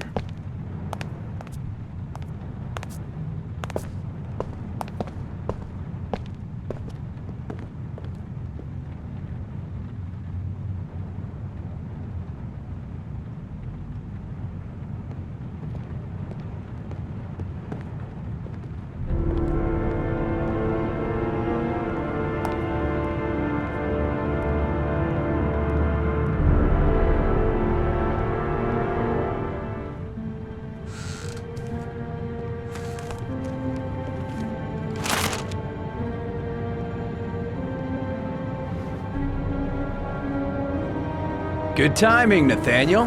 Just the man we're looking for. Angels and ministers of grace defend us. I'm Agent Norman Jaden, FBI. I'd like to ask you a few questions. As God is my witness, I haven't done anything. I'm innocent. Relax. Nobody's accusing you of anything. We just want to talk. Why all the crucifixes? You afraid of something? The hour is nigh, and the wrath of God shall strike men down. I'm preparing for the end of the world. Nathaniel, do you remember where you were last Tuesday at 4:30 p.m.? Here? I was here. I was praying. All day. Was there anybody with you? No. No, I was alone. You were arrested in a case where a child disappeared from a park. What exactly happened? I'm innocent. I have nothing to do with those murders. I was in the park because God spoke to me. I was arrested because I am the chosen one. That's all. What about the voices, Nathaniel? Do you still hear the voices? We know who talks to you, don't we, Nathaniel? Or we both know who talks to you. Don't speak that name. What does he say Blake, to you, Nathaniel? what are you doing? I can't talk about it. You mustn't talk about it. He orders you to go That's and find enough. new prey, Leave doesn't him he? alone. He needs more and more. No! You mustn't mention him. You'll bring him here. He told you to go and Carter, find that kid in the shit! park. Are you the out of voices your mind? tormented you all night long. You wanted them to stop, didn't you, Nathaniel? Stop! Stop! That's enough! So you obeyed them to make them stop. You took that boy with you and you drowned him. Isn't that right? No! Stop! Stop! You killed them, didn't you, Nathaniel? Are you gonna confess, you bastard?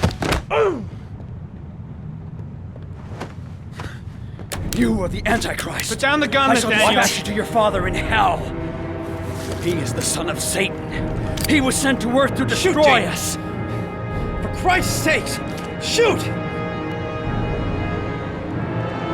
You're not gonna kill the Antichrist with a revolver, Nathaniel. He's much too powerful for that. Antichrist, my ass! Get that gun out of my face! Keep calm. Everything is gonna be fine, Nathaniel. You shall regret confronting the emissary of the Lord. You shall know divine power. Now gently put the gun down on the floor. Christ all powerful, defend us in our battle with the forces of evil. Protect us from the cunning and wiles of the demon. May God Almighty manifest the power of his empire, and may divine power cast Satan and all the other spirits that prowl the world in search of souls into the darkest depths of hell.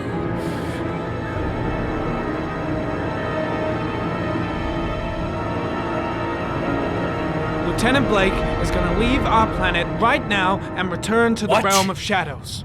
Creature of darkness, I do beseech you to return to the realm of shadows and leave our Nathaniel in peace. Back away, slowly.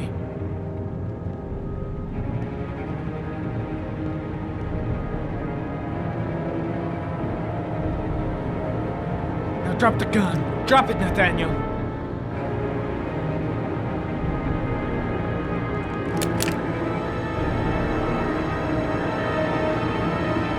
Put your hands on your head. Turn around.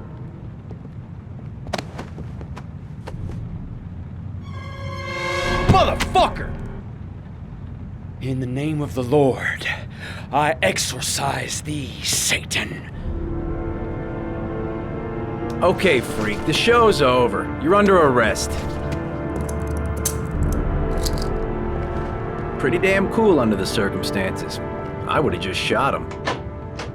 A gun isn't the answer to every problem, Blake. Maybe not, but most of the time it helps.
No answer. Baby screaming inside. Not a promising start.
Anybody home? Mrs. Bowles. Hello, little cutie. No? You looking for your mama?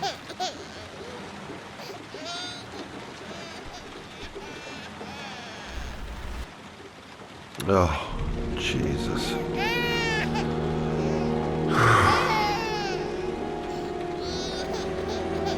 Wait a minute.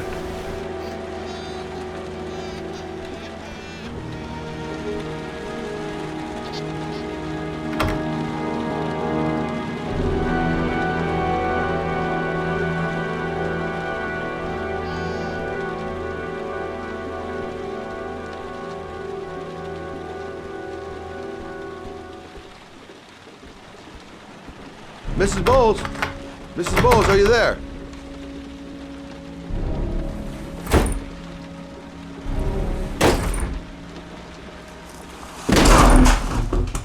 Oh, shit.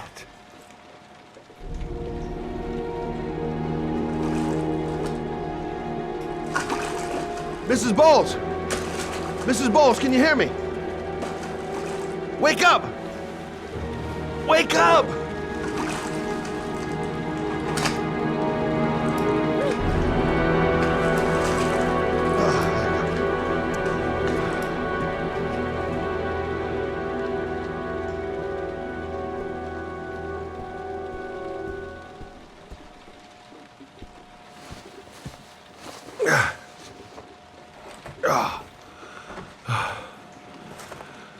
I'm gonna call an ambulance. No, I don't want to go to the hospital. Please.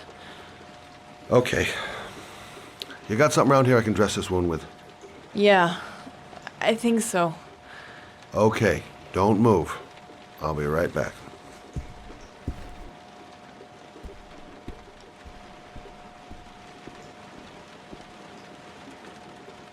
Let's see.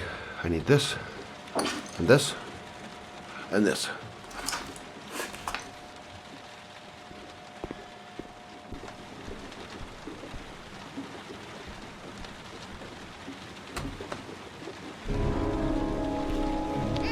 I'm here for you, Susan. You'll be all right. I'll take care of you. I need more. Still bleeding.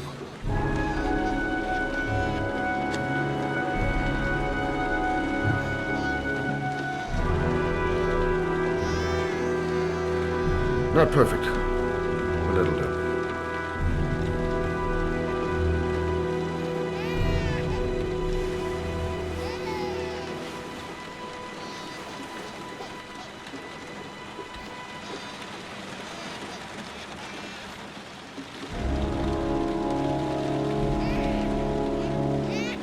There, I done what I can. That should stop the bleeding. Luckily, the wounds aren't too deep. Hey, how are you feeling? You okay? My baby. My baby needs me. Right. You stay there. I'll take care of the baby. Okay? Do you know what to do? With a baby, I mean. I'm a private eye. There's nothing I can't do. Her name is Emily. Gotcha.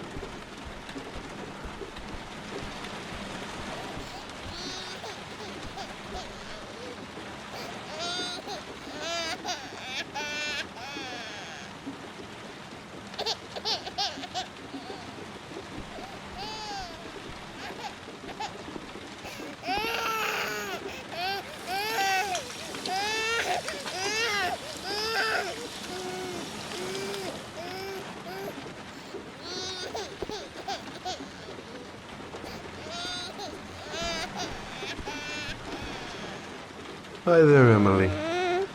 So, what seems to be the problem, huh? Oh! Going by the smell, I got a pretty good idea.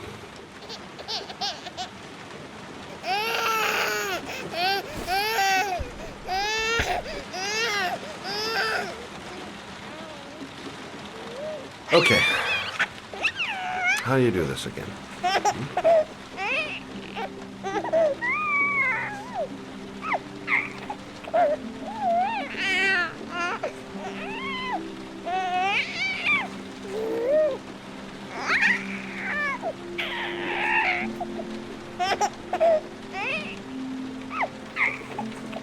There you go, fresh new baby.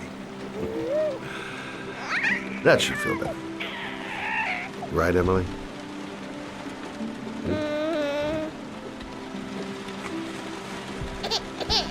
Hey, what's the matter? I thought we solved the problem.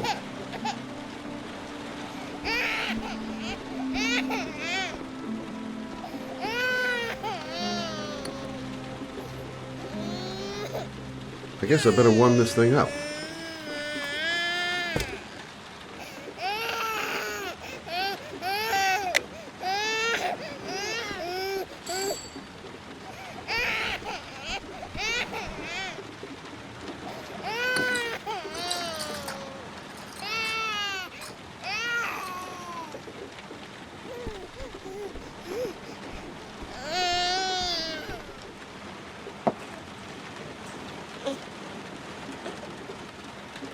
Oh, Emily, are you hungry? Huh? You hold on. I'll just tilt this bottle a little bit so you don't choke.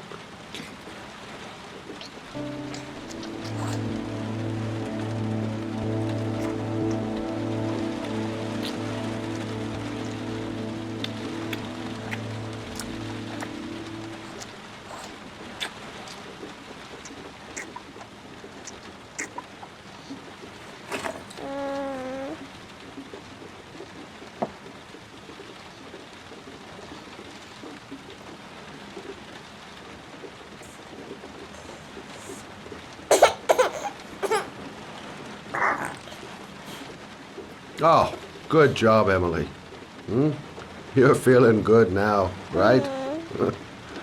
Now, I'm going to rock you very gently so you can have a nice little snooze. Okay? All right.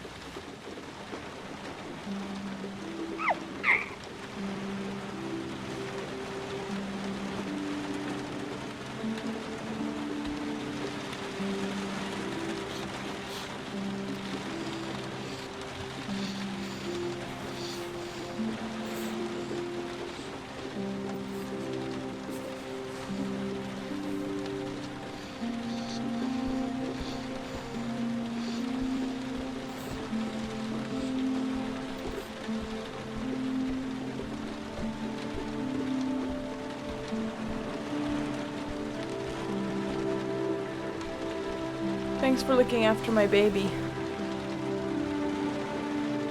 I didn't want to leave her. I just couldn't cope anymore. Just not having Jeremy around. He was such a good boy. I can't understand why anyone would want to hurt him. Do you take care of this baby on your own?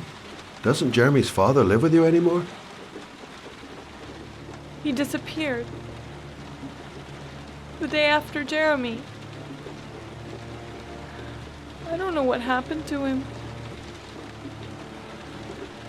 Maybe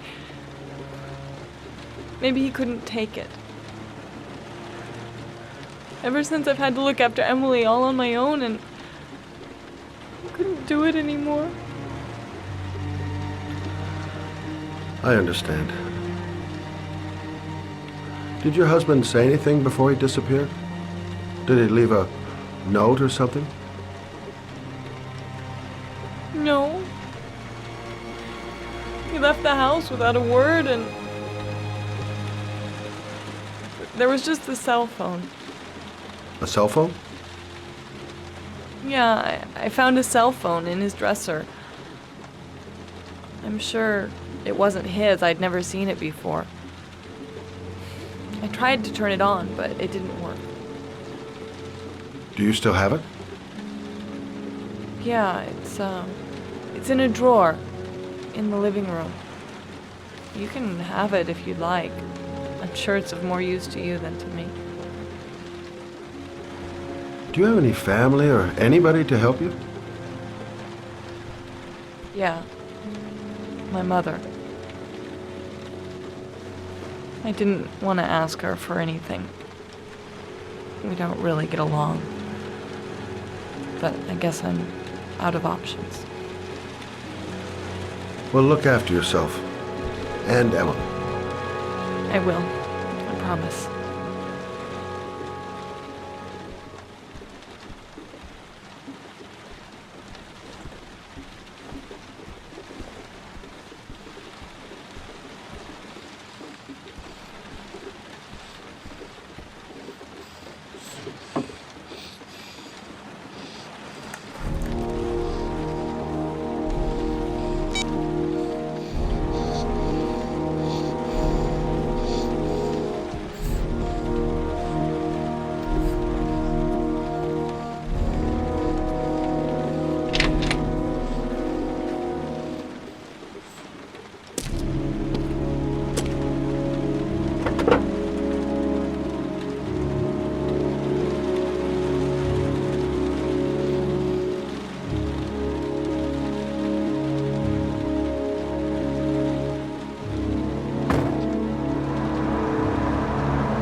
Hey!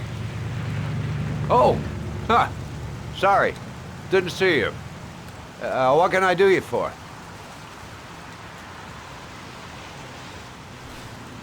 I'd like to get my car.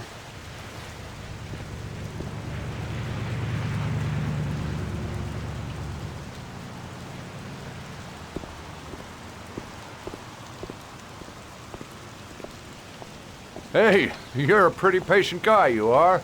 That car's been there for 2 years. We took it out for a drive every month and checked the tires and batteries, just like you said. Here, it's the 3rd floor down. The service Thanks. elevator is at the far end of the garage. Now, you have yourself a good one, Chief. Have I been here before? Don't remember it. Can't stop thinking about that well. Shaun seemed exhausted. But at least he's alive. I'll do anything to get him out of there. Car's been here for 2 years. What does that mean?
Your destination is 4 miles from here. Leave the parking lot and take the first right.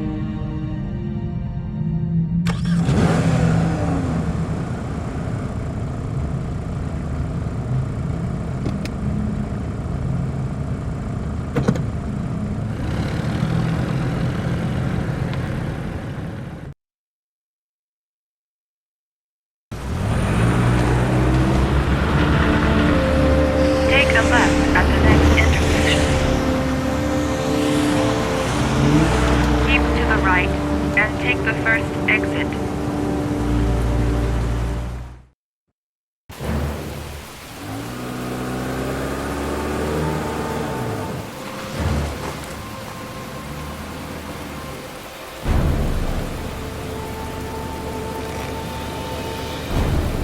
You have reached your destination.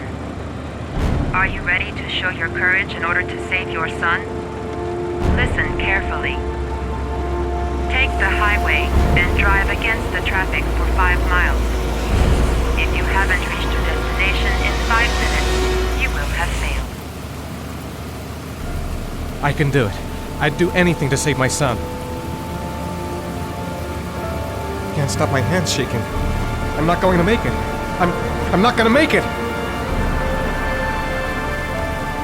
If I succeed, I'll get more letters for the hangman. It's my only lead. No turning back now.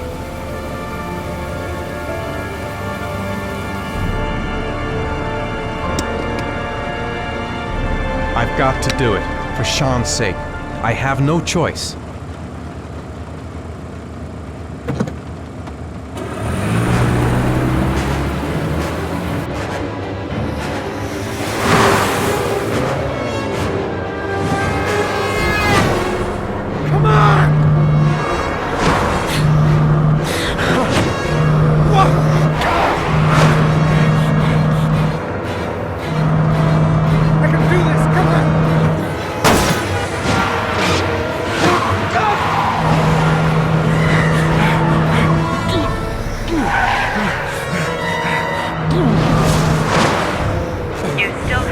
miles to go before you reach your destination.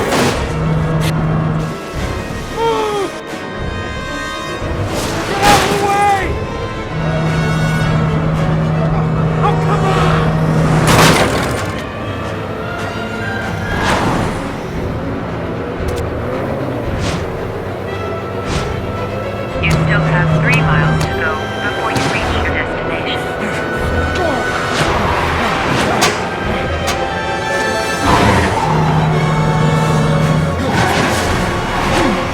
You still have 2 miles to go before you reach your destination.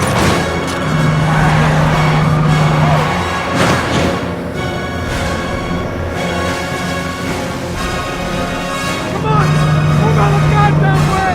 Move out of the way! Come on!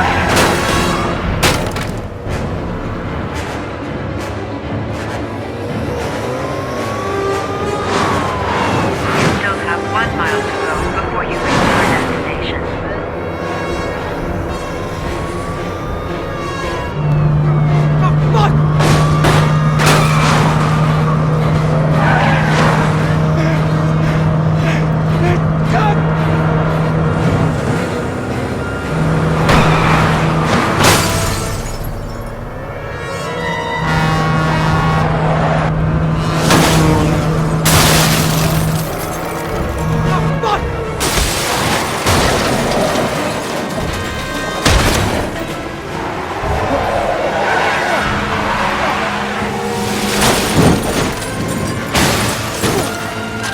Destination reached.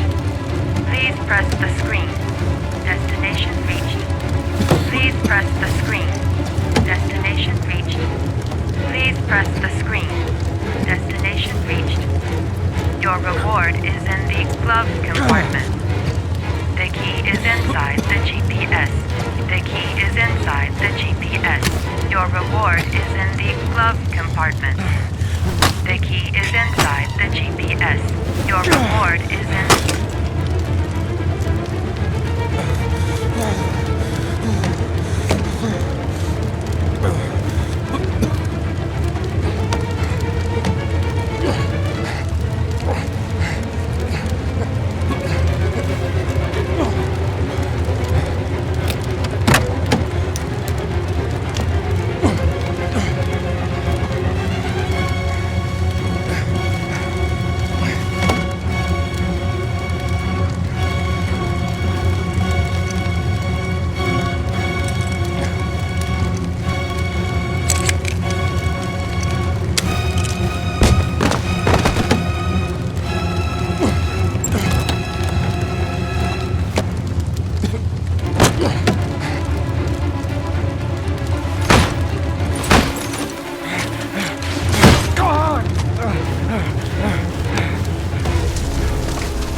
atmosphere here is one of concern, as there is still no news of 10-year-old Shaun Mars, who disappeared yesterday. Indicates that the police are now treating this as another kidnapping by the origami killer. If this information is confirmed, he may still Hello be there, alive, sweetheart. as the previous victims What can I do for you? 3 to 5 days after I'd like a room. Obviously, For you? Anything. investigators trying to find the child. Feeling the register. For ICN.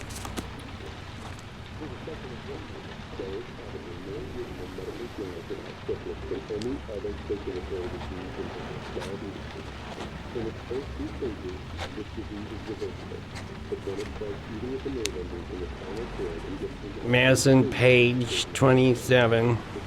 Single. How long will you be staying with us, Ms. Page? I don't know yet. Room 201. Last floor, stairs on the right, in the courtyard. Thanks. The pleasure was all mine. That's for sure. That obnoxious receptionist better not have a spare key to my room. The thought of it leaves me in a cold sweat. Room 201. Stairs on the right, last floor.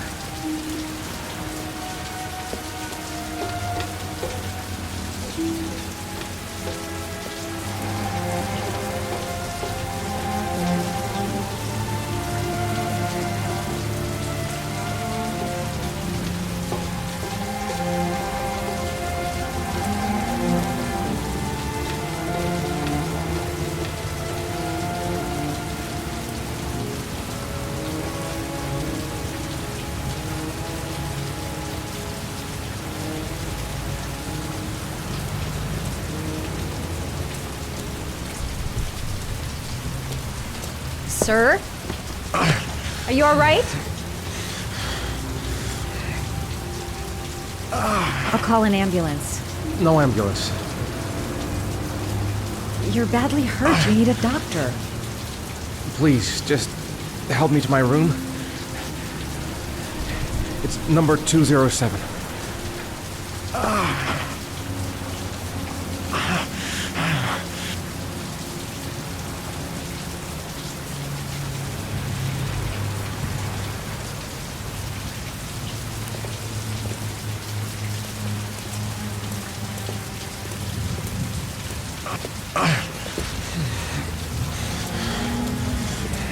Have you got the key?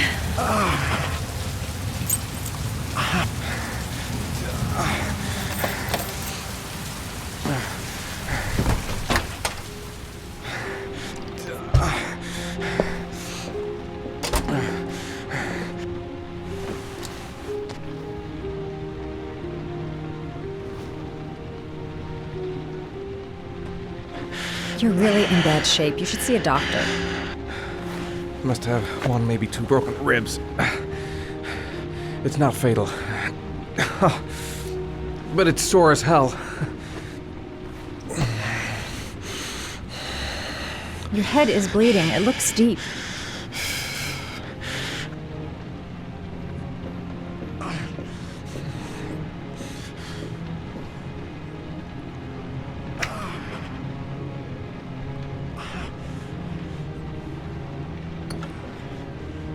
I should disinfect his cuts.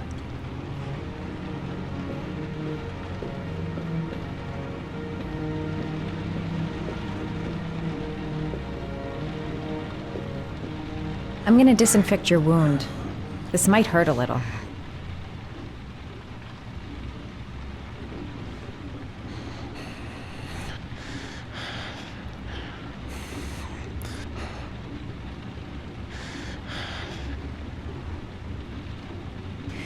There. At least it won't get infected. Thanks.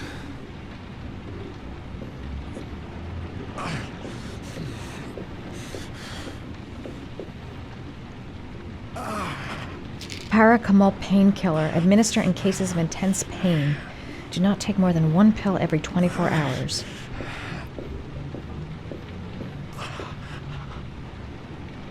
Here. Take this. It should do you some good. It's a painkiller. It'll help reduce the pain. It says on the box to take one every 24 hours. I don't think it's a good idea to exceed the dose. I can't afford to wait. I wouldn't move around for a few days if I were you. I'm gonna take a shower. All right, let me help you.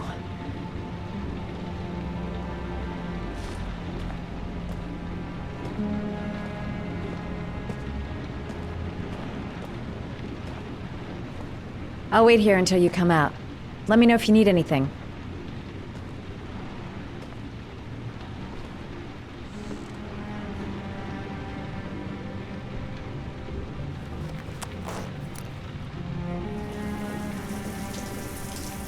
Talk to me. That way I'll know if you pass out. What's your name? Madison. Are you staying in the hotel? No, I live in town. I suffer from chronic insomnia. I seem to only be able to sleep in motels. Don't ask me why. Whenever I get too exhausted, I come and spend a night here. I'm just passing through. And what else do you do, Madison? Apart from fixing up strangers. I'm a photographer. I take pictures of furniture for fashionable design magazines. And you? I'm an architect.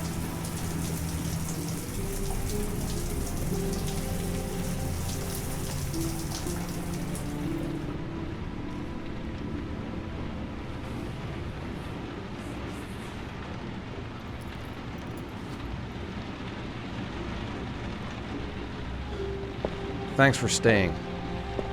I feel a lot better now. Okay. I better get going then.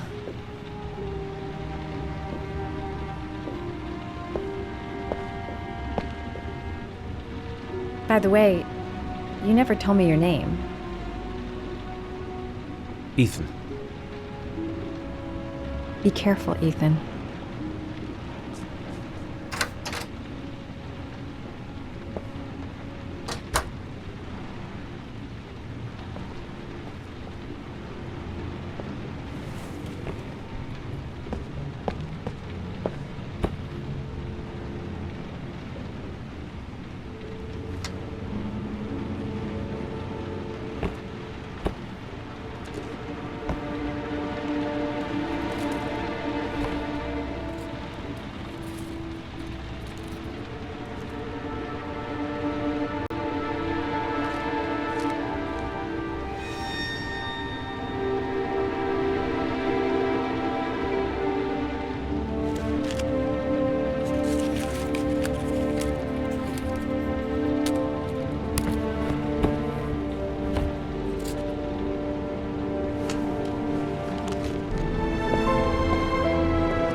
Why didn't you shoot? Sorry? Well, back there. Nathaniel could have had a gun. Could have killed me. Why didn't you shoot? I prefer to have all the information before I make a decision. I try to make rational choices when possible. Come on, you had a fraction of a second to react. You could have whacked me before you had time to move. I'm sorry. I thought you were a tough guy. A street cop who's been through the mill. I didn't think you'd scare so easily. Why don't you fuck off, Norman?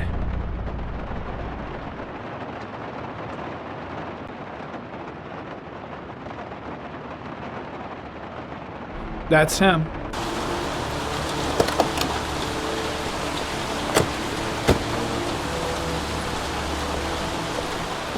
Miroslav Korda? Yeah?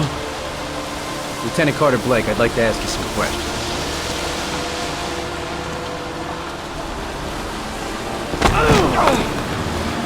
Shit, don't just stand there, he's gonna get away! Hey man, watch it, dude!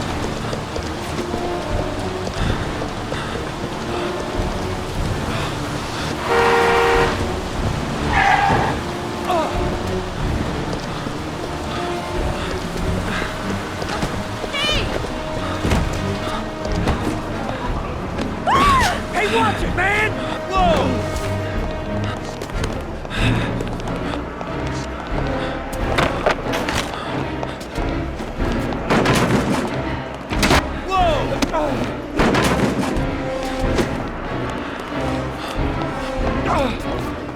Hey man, watch it!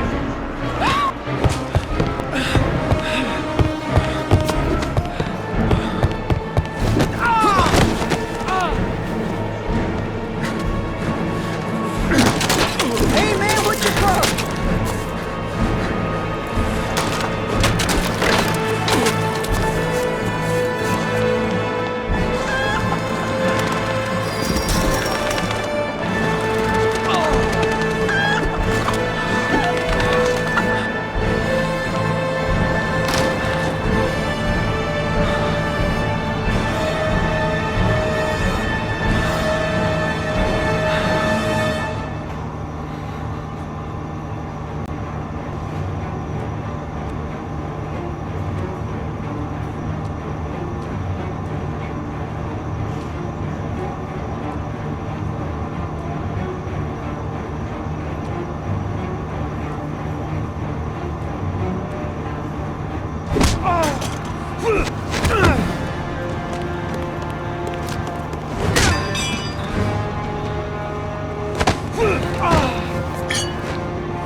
This time it looks like we got our origami killer.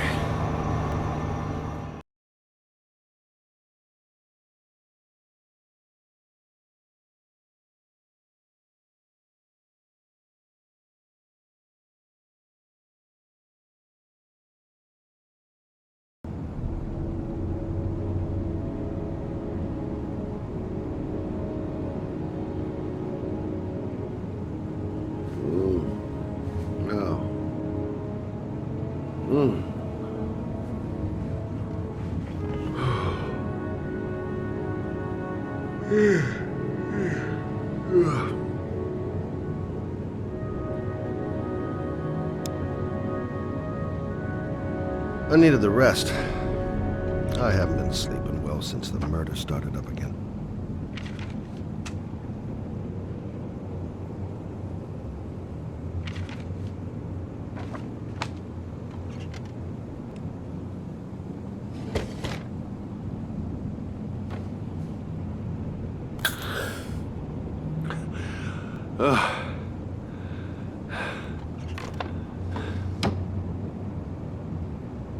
Can't breathe with this goddamn humidity. Hope it stops raining soon.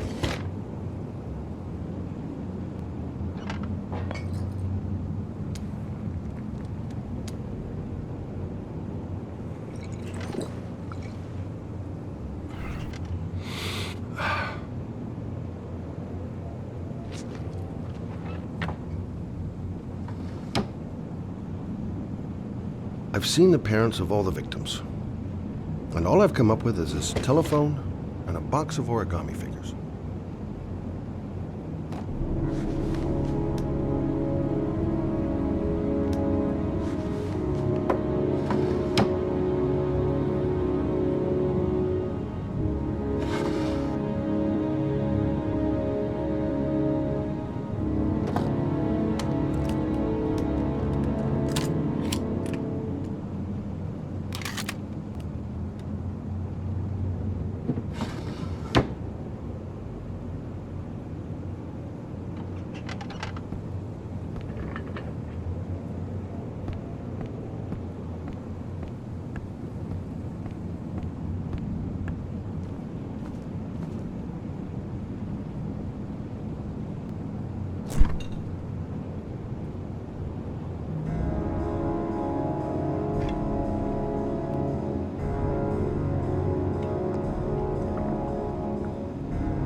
All the newspapers are talking about Shaun Mars, the kid who disappeared.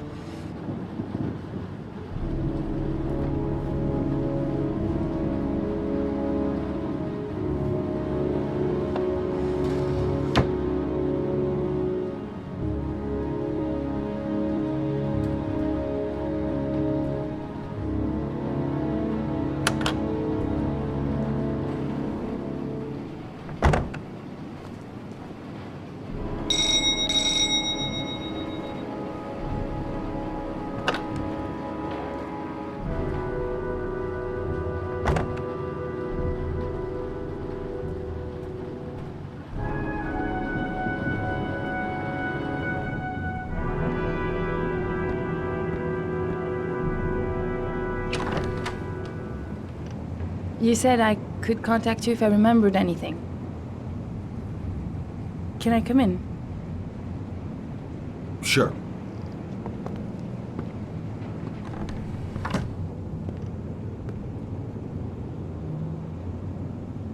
Let me take your coat.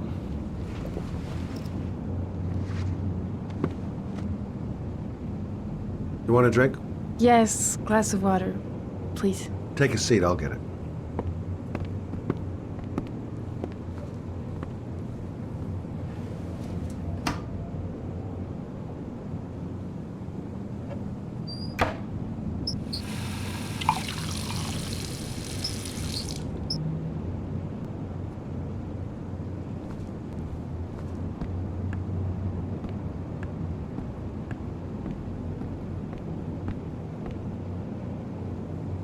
Thanks.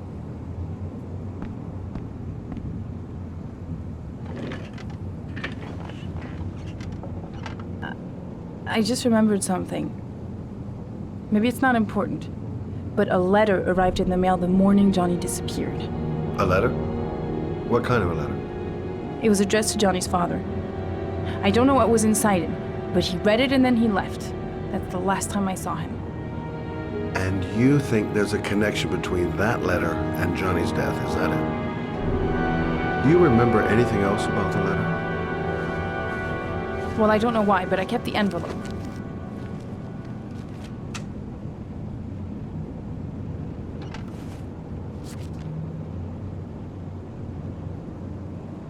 It was mailed in the Carnaby district, the day before Johnny disappeared. No sender. Nothing particular. Except the address. The address? It was typed with an old typewriter. Could be a lead, you never know. Well, thanks for your help, Lauren. I'll let you know if it leads to anything. Wait, I can't just sit around and do nothing while you're out there looking for the man who killed my son. Ever since you came around, I've been thinking, and I want to come with you. Help you in your investigation? There's nothing you can do to help, Lauren. It's not a good idea. Believe me. If you won't let me help you, I'm keeping the envelope. It's all or nothing. Listen, an investigation like this is dangerous, and I don't have time to play the bodyguard. How many clues have you got, Mr. Shelby? This envelope. Maybe your only link to the killer. I understand. It was a stupid idea. Sorry for wasting your time, Mr. Shelby. Wait. You're really something special, Lauren. I'll give you that. I'm just a mother. A mother who wants to find out who killed her son. Are we partners?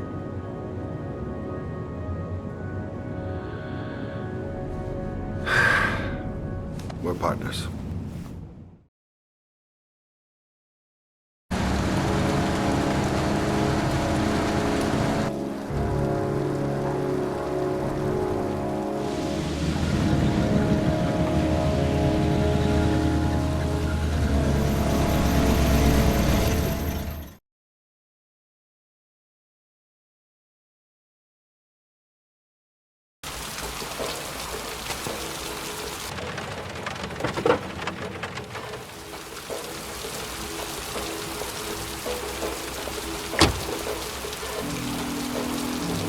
Maybe you better stay in the car. Partners, remember? Wherever you go, I go.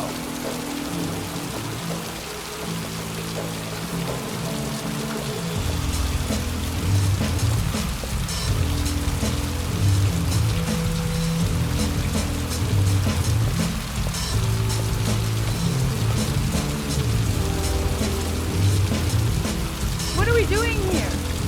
We come to see Gordy Kramer. Kramer? The bigwig tycoon from Kramer Construction? Well, his son. You think maybe he's the origami killer? For now, I just have a few questions that need answers.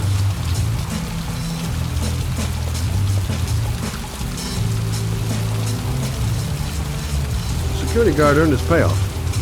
Seems there really is a party going on tonight. Stupid to bring Lauren. I don't do partners too well. All that just to get my hands on that stupid envelope. Security all over the place. I would say Gordy's just a little bit paranoid.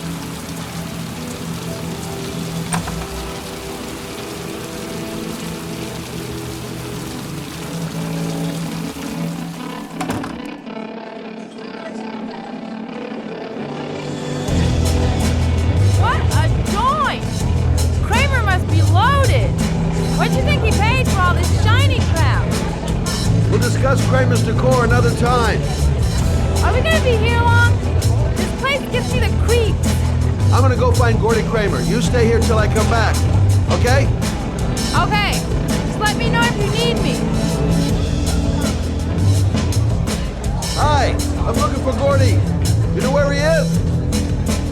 I saw him a while back, but you'll be lucky to see him. He rarely hangs out down here with his guests. Oh, really? Why bother throwing a party then? Why don't you go ask him?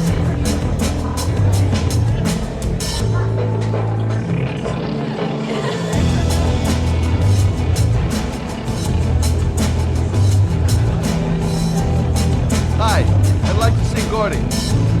Gordy hasn't seen anyone. Beat it. Look, you just tell him that Scott Shelby wants to speak to him. Okay? You're starting to piss me off, man. Now beat it before I get angry. If I want to see Gordy Kramer, I'm gonna have to go about it some other way. Those two goons and me seeing Gordy don't mix. I'm gonna have to think of another way to get rid of him. Not gonna be easy to find Gordy behind that big wall of paid gorillas. Okay, gotta find Gordy Kramer. Maybe bust a few heads? Yeah, tempted. But not such a good idea. Too many goon-shaped reinforcements around here. So, did you find Gordy? He's upstairs. He's got two goons blocking the way. Do you want me to handle them? Hey, what are you gonna do? Knock him out with a pair of high heels? Leave it to me. Just be ready to go as soon as they leave the stairs.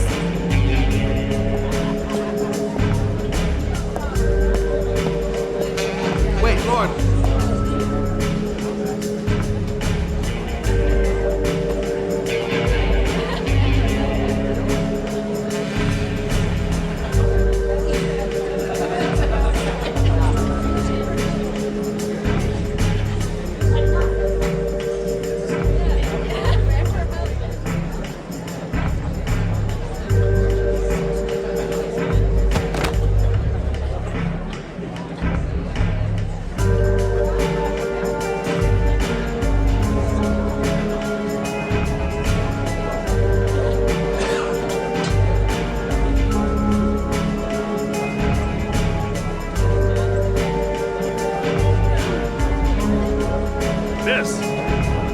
Miss, are you all right? Hey, wake up! Shit! Another one's gonna OD on the dance floor.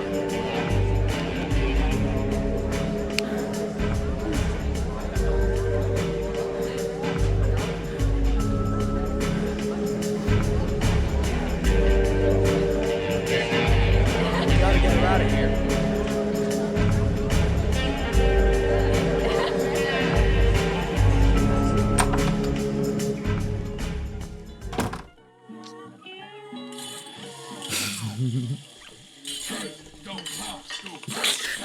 Mr. Kramer? Shh! This is the best part.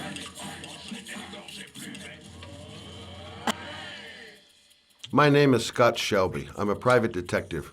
I'm investigating the case of the origami killer. I'd like to ask you a few questions.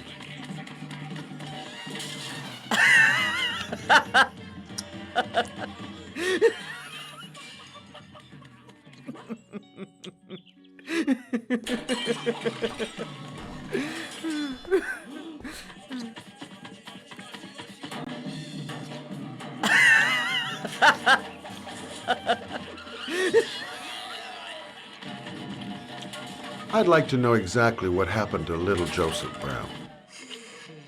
Beat it! You hear me? Get the hell out of here!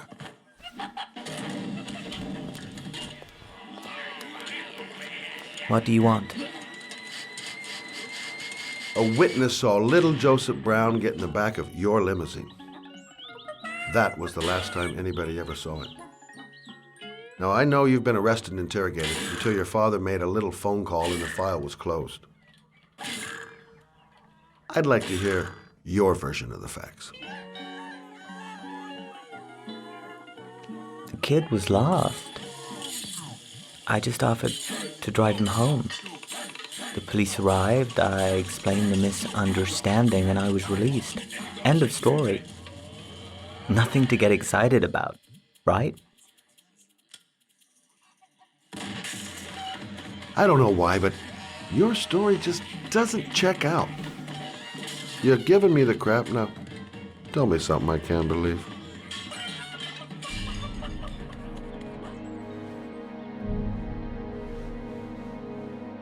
Very well.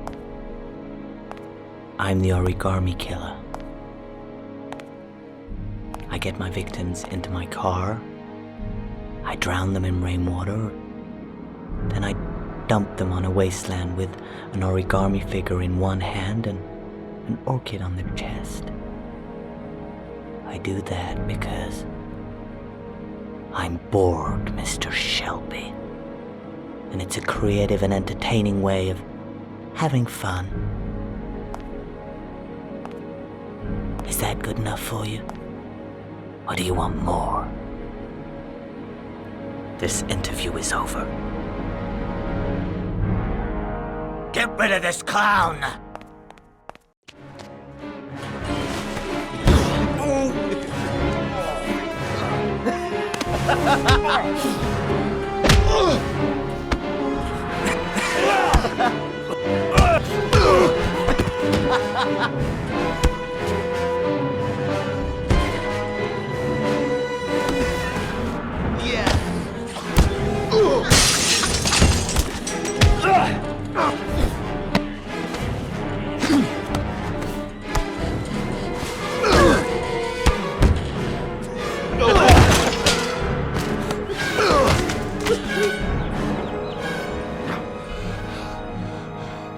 It's a dangerous game you're playing, Kramer.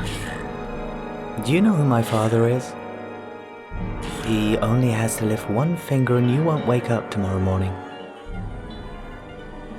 You're the one that should be afraid, Mr. Shelby, not me.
Glass. Broken glass.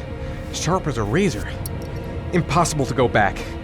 I'm gonna have to crawl through it, slowly, so I don't tear up my arms.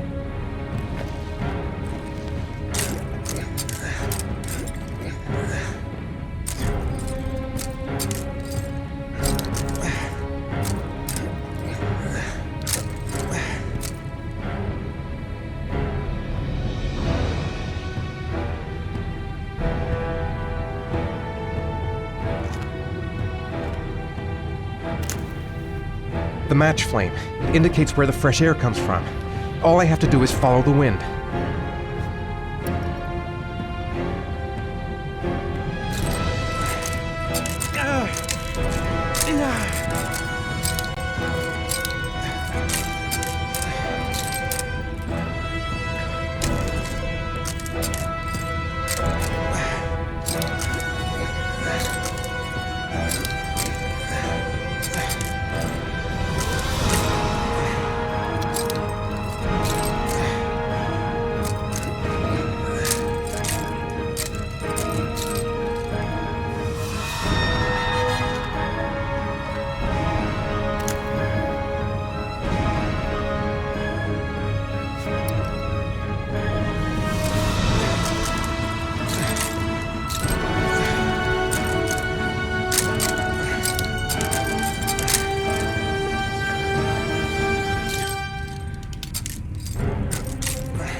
Right.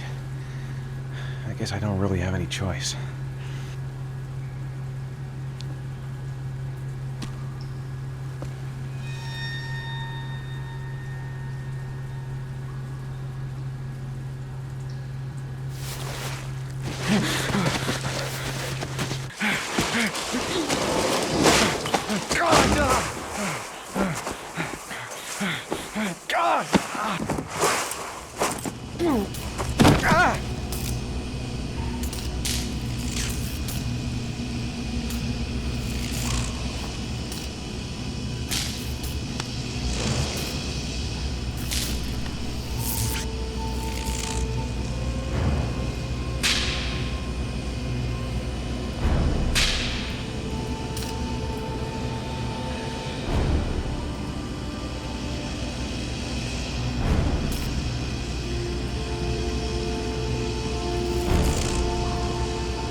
Oh my god.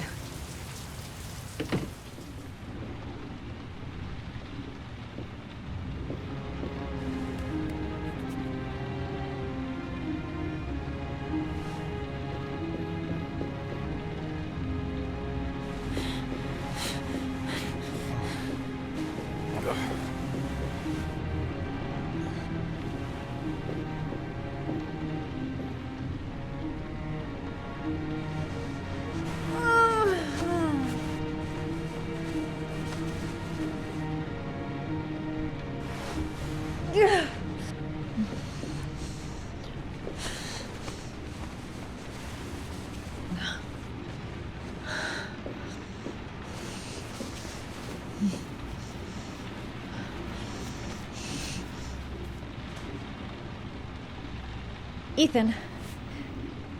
Ethan, can you hear me?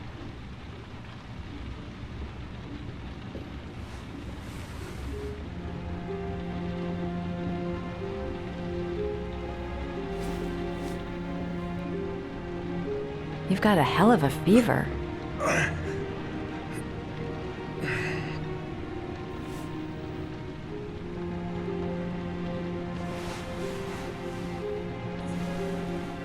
I'm gonna have to get your clothes off to disinfect those wounds.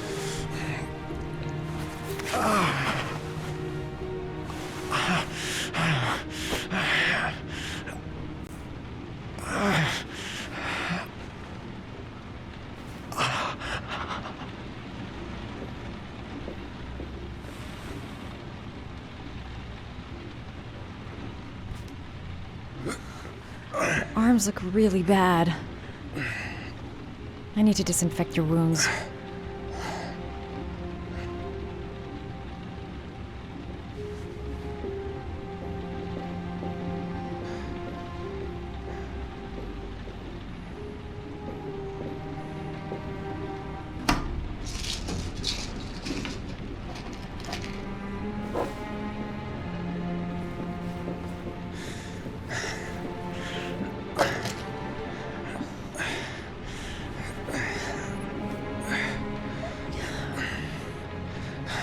I'm no doctor, but I'll do what I can.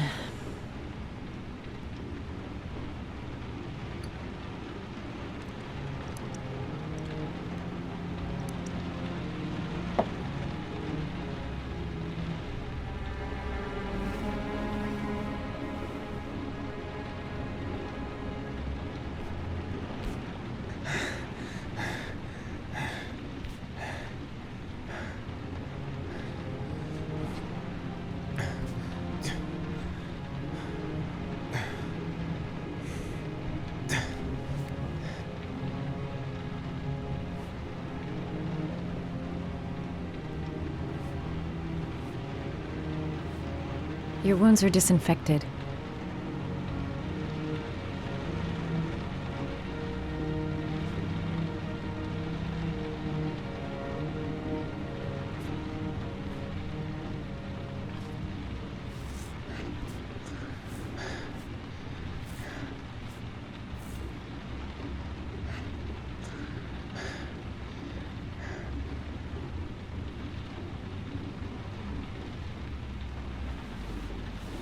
He's unconscious. Now I'll just have to wait. And hope he wakes up.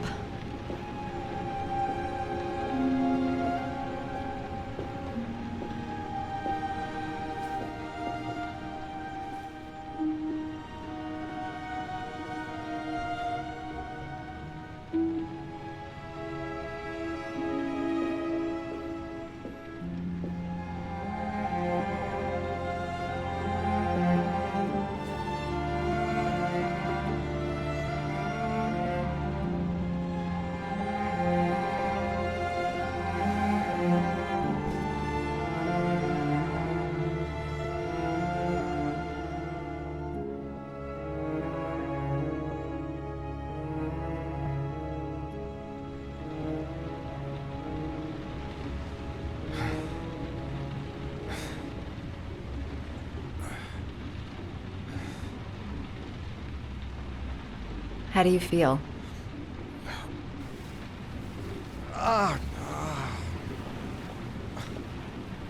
I've been better.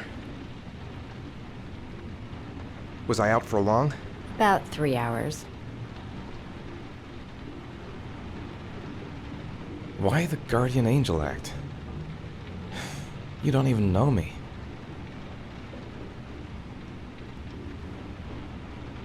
When I was a child, I was always the one who used to fix my brothers up when they'd been fighting with the other kids on the block.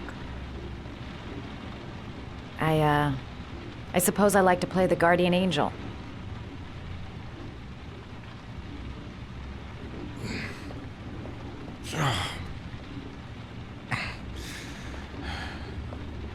You said you were here because you're an insomniac?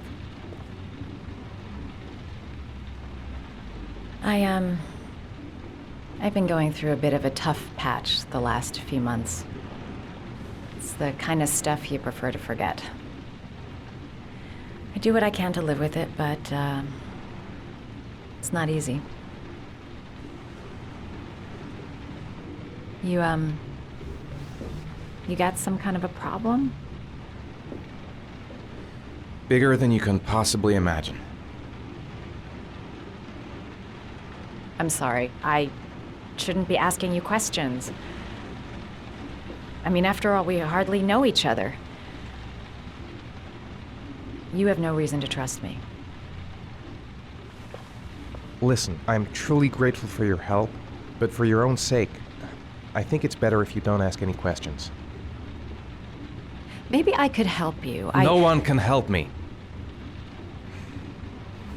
You've already done a lot, Madison. Right. I'm gonna go. Take care.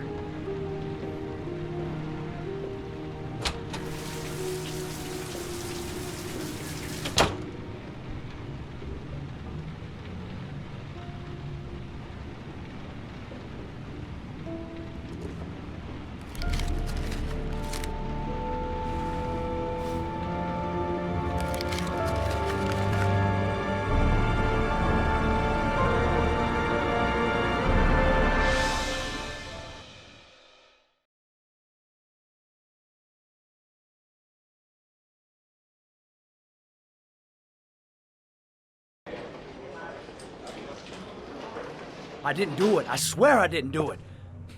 I've got nothing to do with that business. I never killed nobody. No? Then why did you run away when they came to question you? I already told you I forgot to report to my parole officer. I didn't want to go back to prison. When I saw the cops, I just bolted. I wasn't thinking straight. We checked out his statement. He has an alibi for at least 3 of the murders. Fuck, that bastard was a perfect fit. Shit!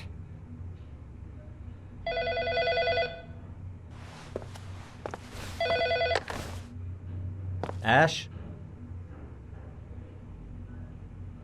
Okay. Shaun Mars's mother's here.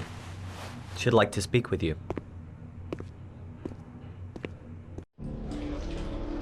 It was a few months back.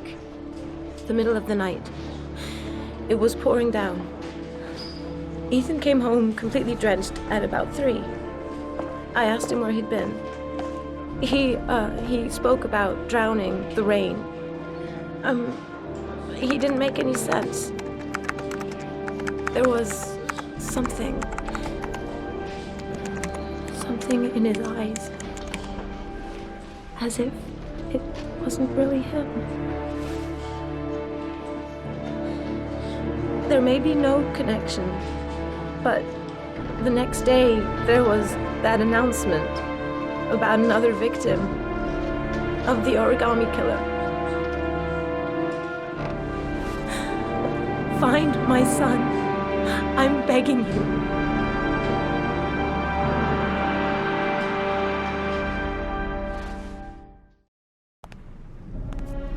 I'm Police Lieutenant Carter Blake, and this is Agent Norman Jaden of the FBI. According to our information, Ethan Mars is one of your patients. We'd like to ask you a few questions about him. I'm sorry, that's impossible. I beg your pardon? I'm bound by an oath of secrecy. Under no circumstances may I discuss my patients. My job is to find Shaun Mars alive, and I don't give a damn about any bullshit oath. I know you don't want to protect a murderer. If you know anything, you must tell us, Doctor. I'm sorry. I can't help you. And now I must ask you to leave. You need to cooperate. For your own sake. Doctor, a child's life is at stake. You may know something that could help us save him. Are you threatening me? I'm just giving you some free advice, Doc. I suggest you take it. Blake, that's enough. Let's get out of here. I am going to call the police and make a complaint about your behavior. Doctor, you are really pushing my buttons. The only thing I'm interested in is saving that kid's life. So, you're gonna be a good boy and tell me what I want to know, or I am really gonna lose my temper. Blake, stop that! Immediately! Let go of me. You have no right.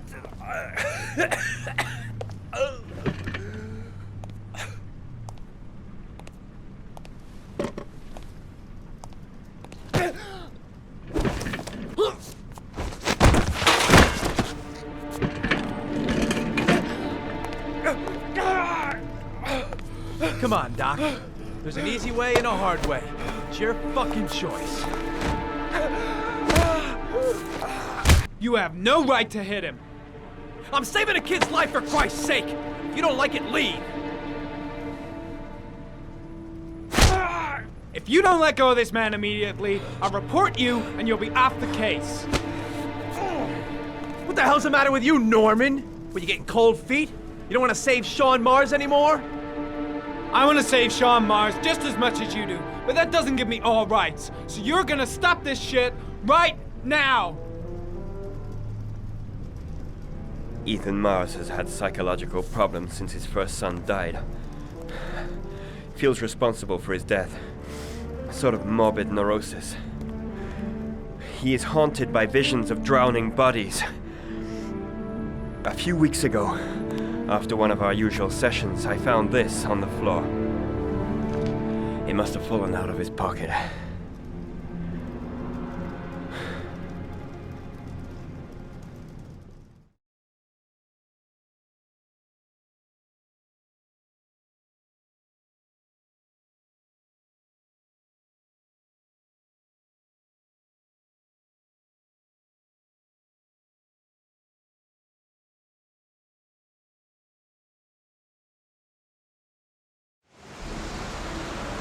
Ash, I want you to assign every available man to finding Ethan Mars. I want a man outside his place day and night.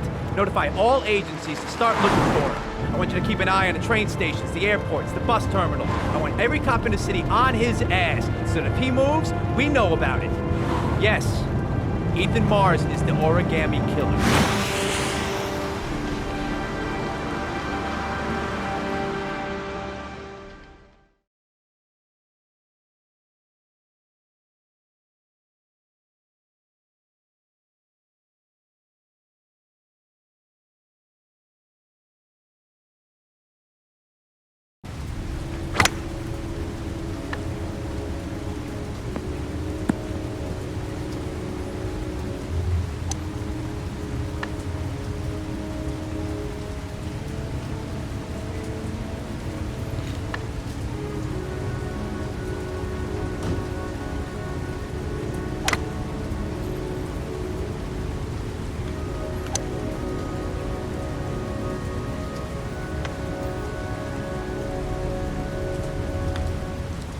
Nice shot.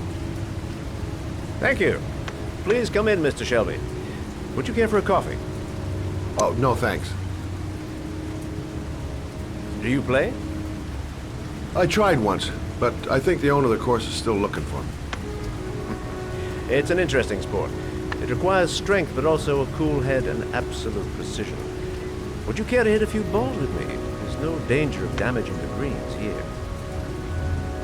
Okay. Take off your jacket and grab a club.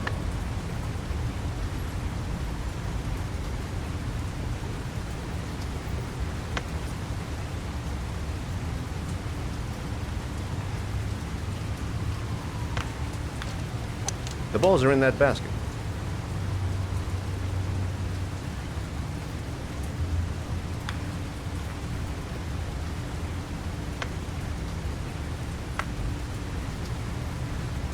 The most important thing is to grip the club correctly. When you feel ready, you swing.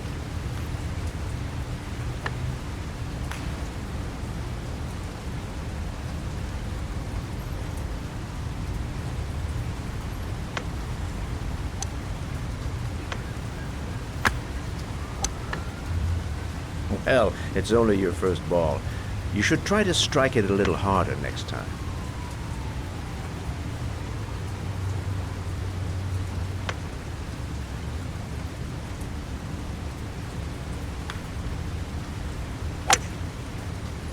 I'm assuming you didn't invite me here just to play golf, Mr. Kramer. I hear you've been asking questions about my son. That's right. I want to know if Gordy is linked to the origami killer case in any way.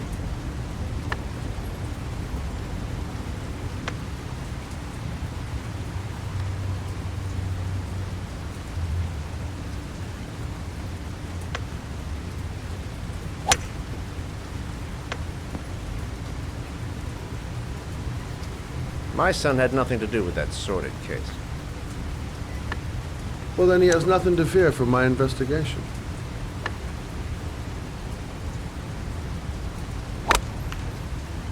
You have no business investigating my son. I told you, he had nothing to do with it.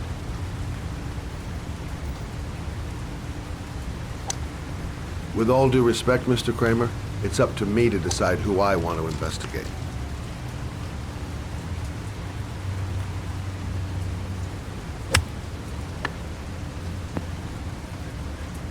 I'm an influential man, Mr. Shelby, and I pay very well for loyalty. Are you trying to buy me? Let's just say I'm trying to show you where your interest lies. How much do you want to leave my son alone? I think you misunderstood me. I don't play that game. Don't go near my son, Mr. Shelby. If you do, you'll regret it. Have a nice day, Mr. Kramer.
Porcelain lizards? They look new, out of place with the rest of this old beat-up stuff.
Are you prepared to suffer to save your son? You have 5 minutes to cut off the last section of one of your fingers in front of the camera. If you succeed, you will get your reward.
You have 4 minutes and 30 seconds left.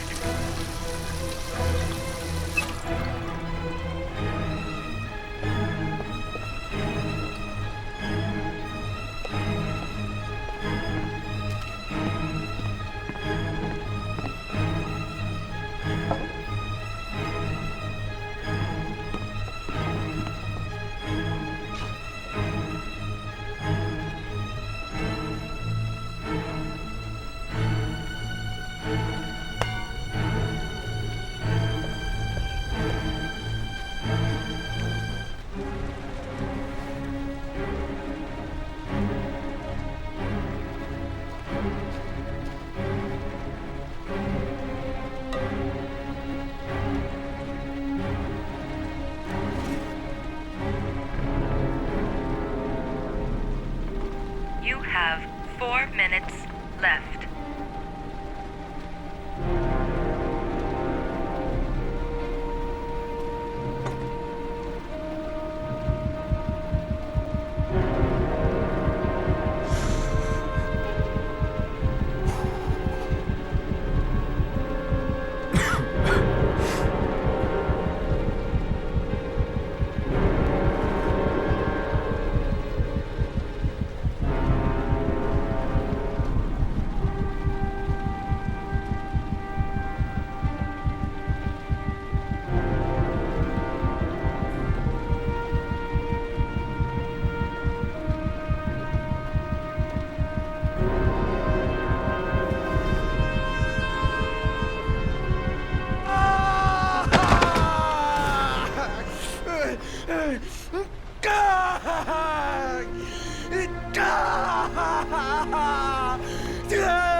Under the desk.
That's affirmative, Lieutenant. We're in position. Perfect. Nobody moves until I give the signal. Is that clear? We nail him as soon as he sets foot outside. Right, Lieutenant. Lucky that patrol spotted his car. What's he doing in there? Beats me.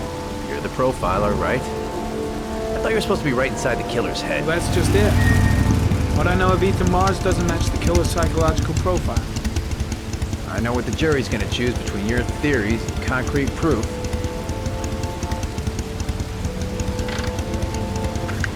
What the fuck is that girl doing there? If Marsh comes out now, she's gonna be in trouble. What do we do, Lieutenant? Want to get her out? No, stand down.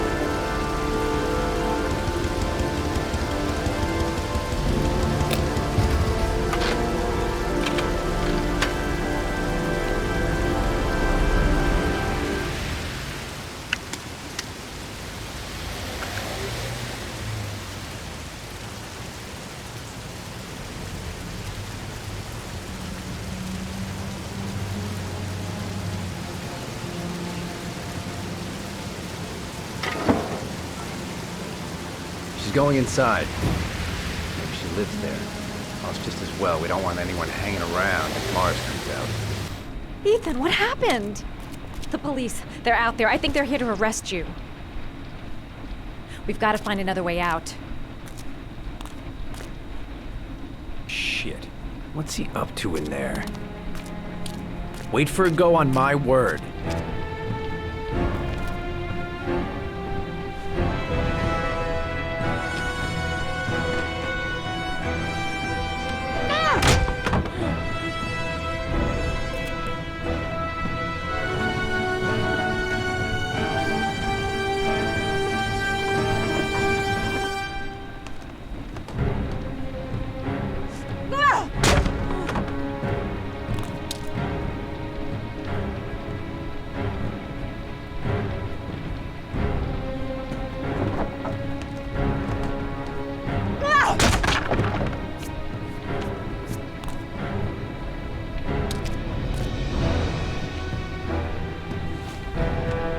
Shit!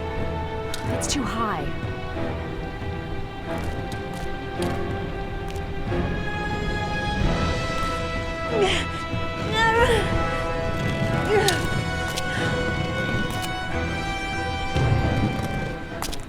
Ready on my go. Stay here, Jaden. Out of the question. I'm coming with you. 2 men at the door, hold your positions. It's a go.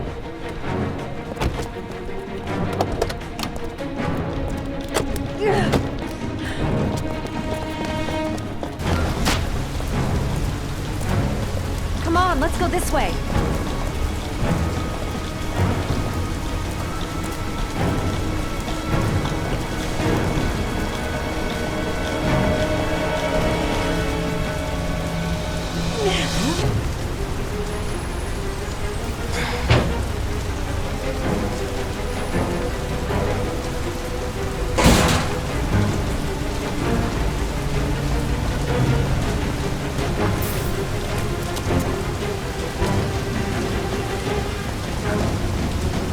Hey, you, don't move! I'll shoot! Come on, quick! I can't. Hands in the air! Lieutenant, there's a man and a woman exiting the alley. A woman? Shit! It's that girl who went in! Everybody downstairs! They're in the alley! Follow them! The subway.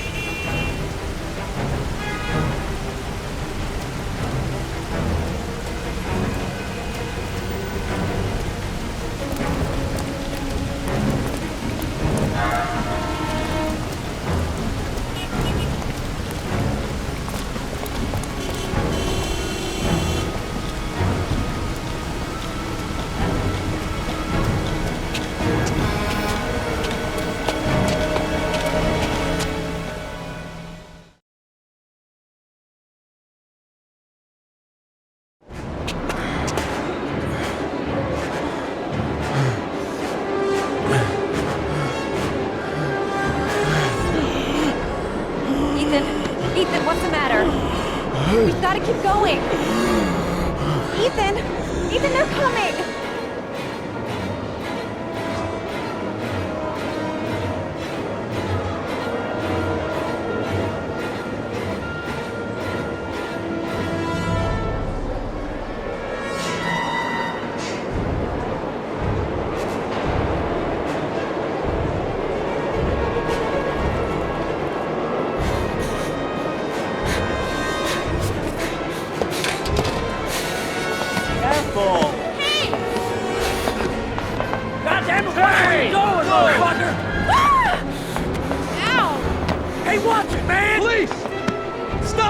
Shoot!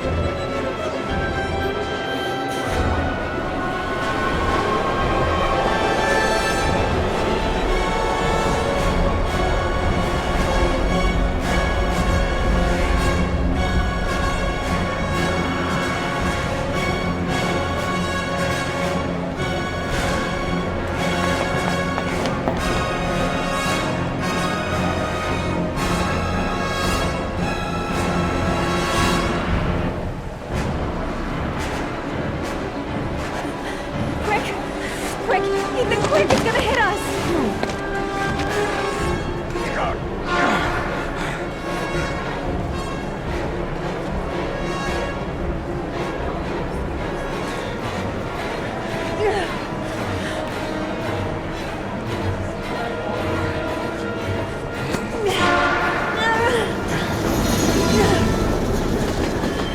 We gotta get on that train, Ethan. It's our only chance.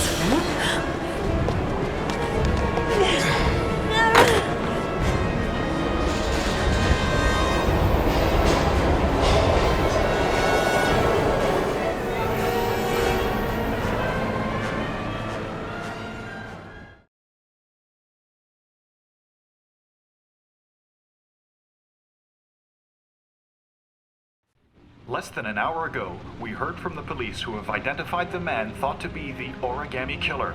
Ethan Mars, father of the kidnapped victim Shaun Mars, is on the run and should be considered armed and dangerous. A police manhunt is now underway, and they hope that they will soon be able to announce the apprehension of this dangerous lunatic.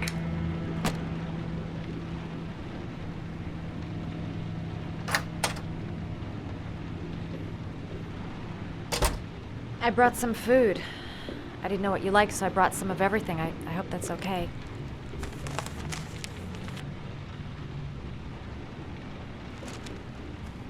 Why are you helping me, Madison? You know nothing about me. You could have been killed. I don't know. I guess it just seemed like the right thing to do at the time. You needed help, I helped you. You were all over the news reports, Ethan. Every cop in the country will be hunting you. They say you're the origami killer. Is it true?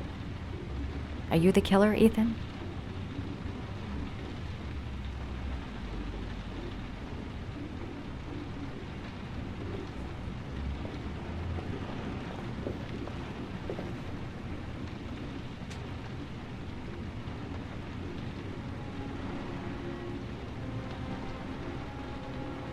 I sometimes have these blackouts. Times where I don't know what I'm doing. As if I'm someone completely different. The only thing I remember afterwards is the bodies. The bodies in the water. Why are you hurt, Ethan? Why were you in that apartment?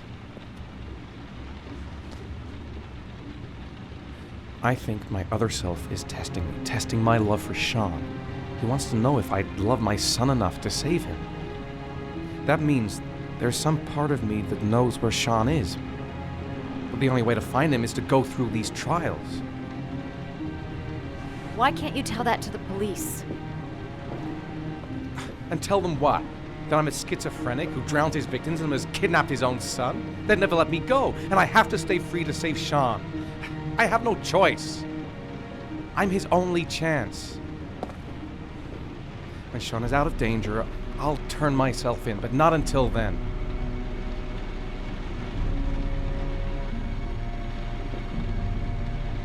You can't keep going like this. You're destroying yourself, Ethan. Finding Shaun is the only thing that matters. There has to be another way. You don't understand. Time is running out. Shaun will be dead in a few hours. I have no choice.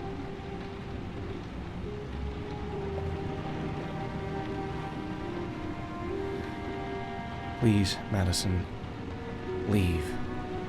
For Forget everything that's happened. There is nothing more you can do for me.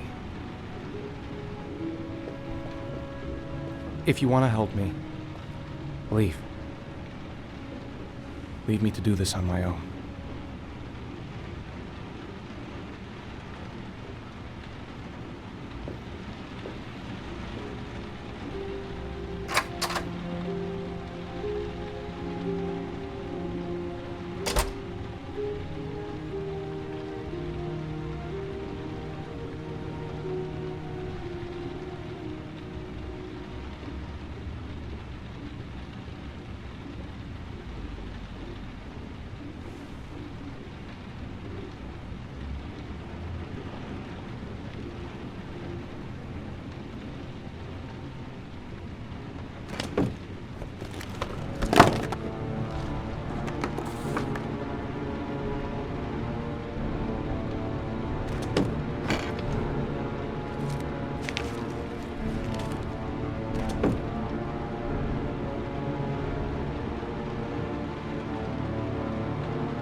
Your vodka, sir. Thanks. You look preoccupied, if you don't mind my saying so. Problems with the investigation? Blake is convinced that Mars is the killer. Not you. I thought there was some evidence to that effect. That's true. But it just doesn't make sense. His psychological profile doesn't fit. Neither does the geolocalization. I can't see this father drowning 8 victims before kidnapping his own kid. Mars is not the origami killer. I'd stake my life on it. Then who is? I haven't the faintest fucking idea. Maybe you should review the evidence in your possession. That's just what I was thinking of doing. Oh, one last thing, sir. You should be careful not to overindulge in you-know-what. It can be dangerous. Very dangerous. I'm trying to keep a handle on it, but that's difficult. It gets more and more difficult. It'll end up killing you if you're not careful. That would be most unfortunate, sir.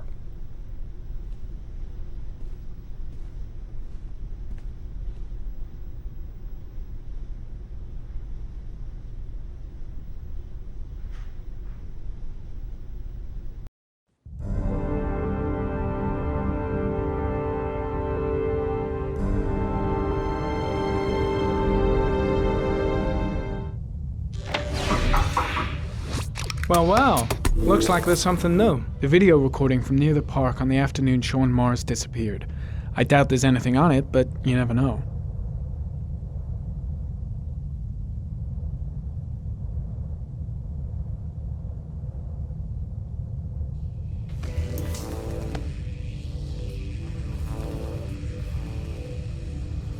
A Chevrolet model corresponding to the tire prints passed at 16:02 heading for the park, when in the opposite direction at 16:37. That could fit the time that Shaun Mars disappeared. Could it be the killer's car?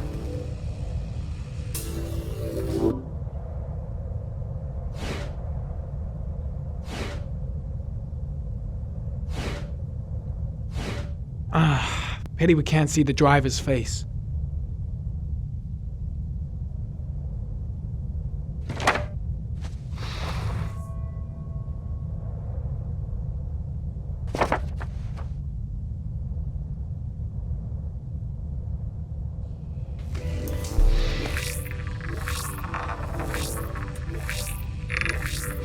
The car was stolen. Let's see. A certain Jackson Neville was suspected of stealing it, but the charges were dropped. Not enough evidence.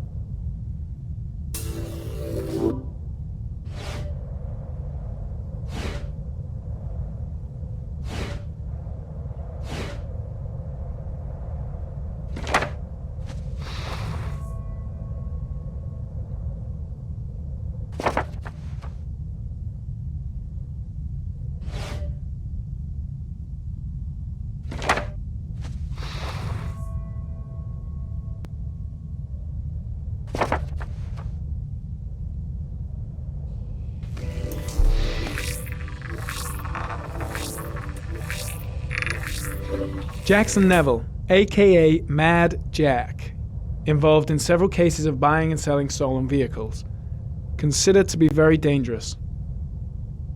This guy might have provided the killer with a car. It's a pretty slim lead, but it's all I have right now.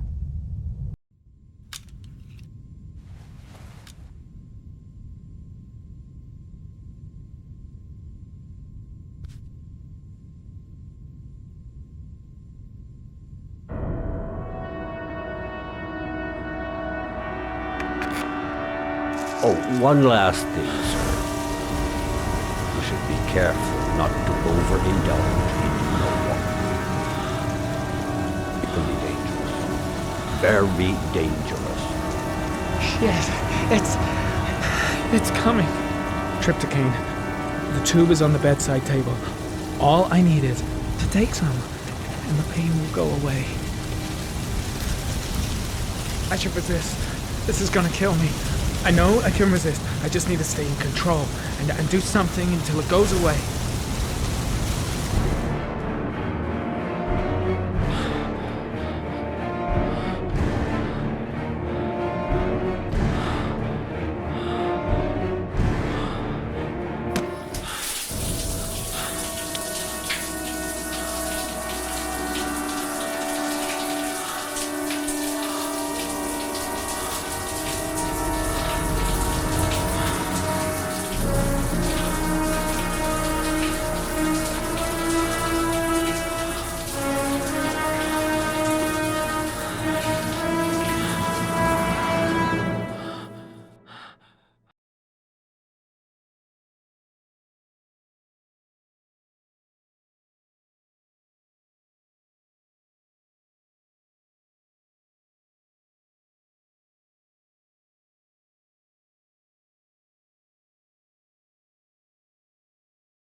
Manfred!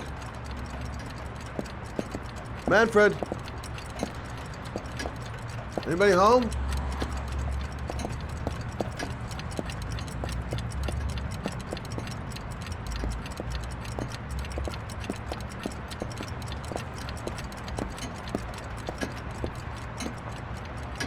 Hi there, Manfred.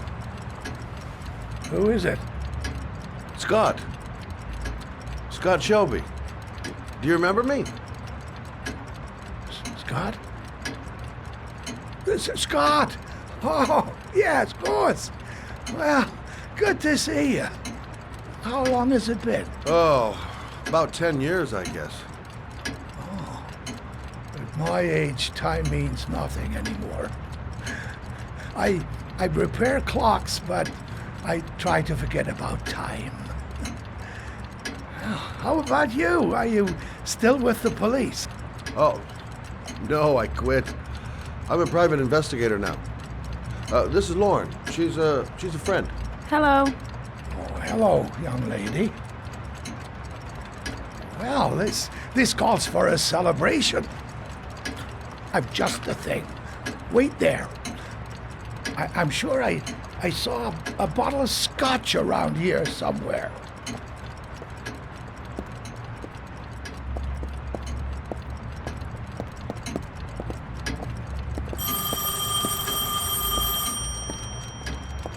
Do an old man a favor, would you, Scott? Tell him to call back this afternoon.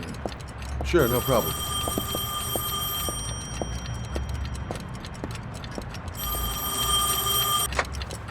Hello?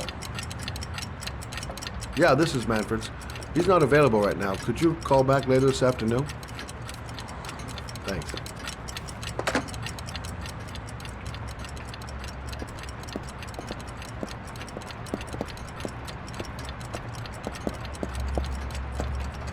Well, to old friends.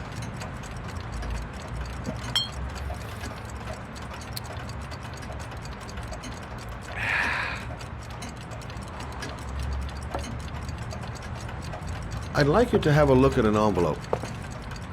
I thought maybe you could tell me about the typewriter that was used to type the address on it. Oh, let's have a look.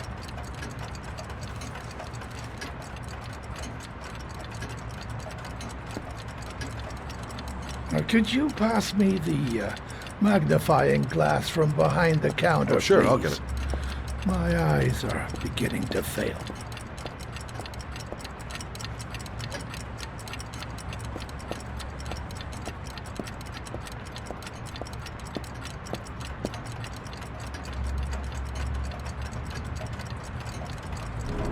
Thanks. Well, let's see what this envelope has to say for itself. A Royal 5. And yes, the shape of the T's and the F's is typical of that model. Produced between 1907 and 1924. Yes. No doubt about it. It's a Royal 5.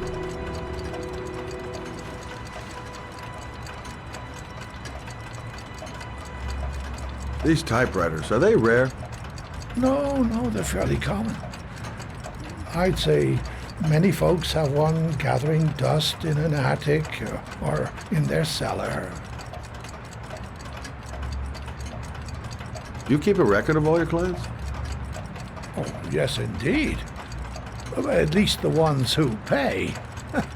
Any chance I could get a peek at that? Well, yes, of course.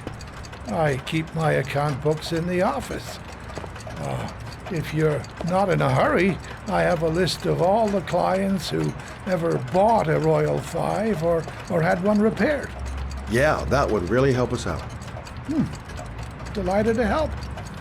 Give me 2 minutes, and I'll be right back with the list.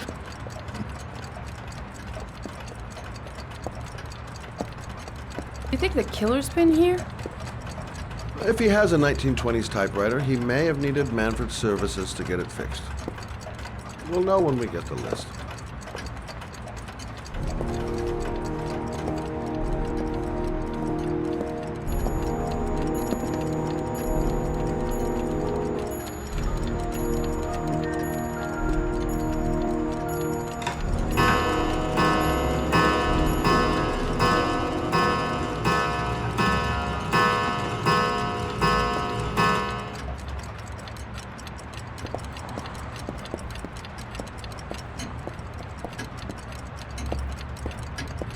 Hello? Manfred! Hello?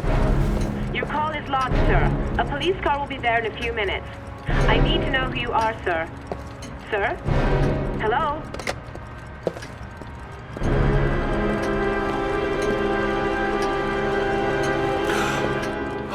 God. He's dead. Oh.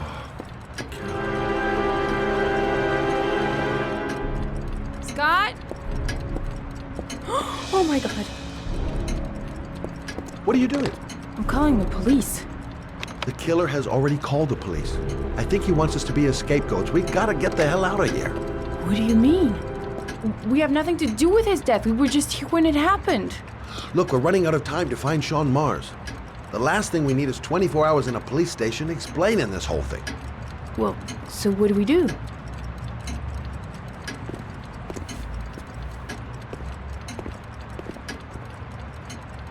Watch the front door. I'll get rid of our fingerprints from everything we touched since we came in. We better work fast. The police are going to be here any minute.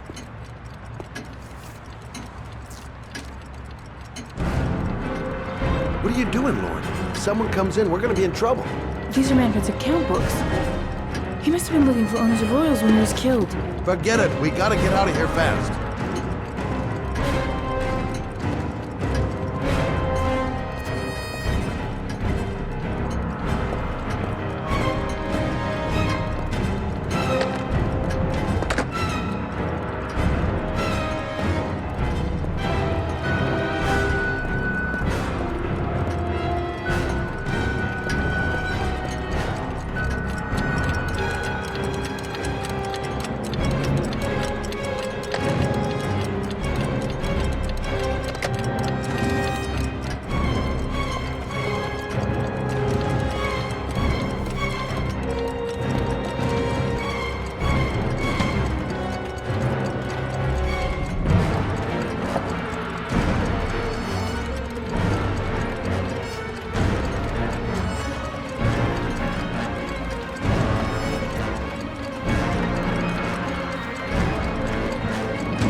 Where did we leave Prince?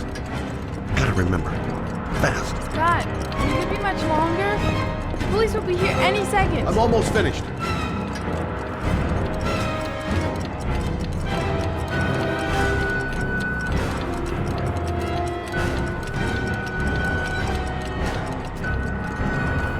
Poor old man. He didn't deserve to go like that. Quick. Gotta find everything Lauren and I touched since we came in here.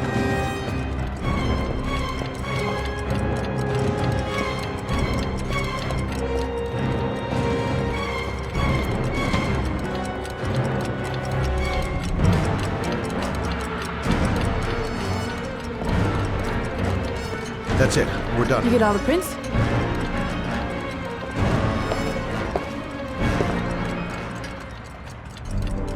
I got what I got. It should be enough to prevent them from finding us. Come on, let's go.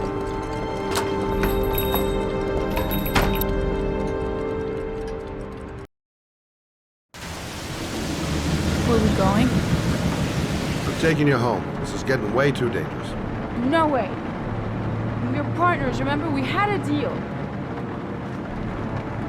Listen, Lauren, I know you want to find the killer, but you're not helping me by putting yourself in danger.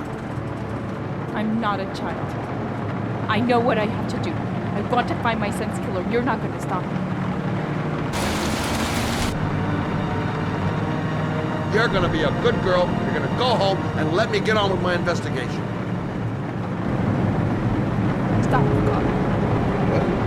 Stop the fucking car!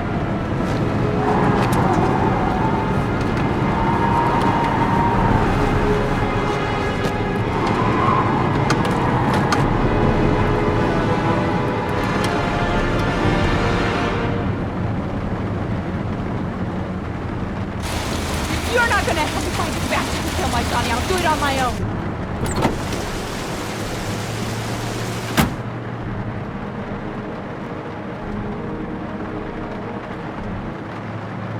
It's all my fault. I should never have let her come with me. Crap, I have no choice. I guess I'm doing this to protect her.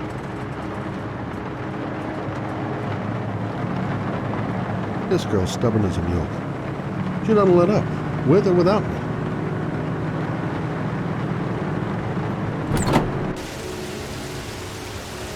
Laura!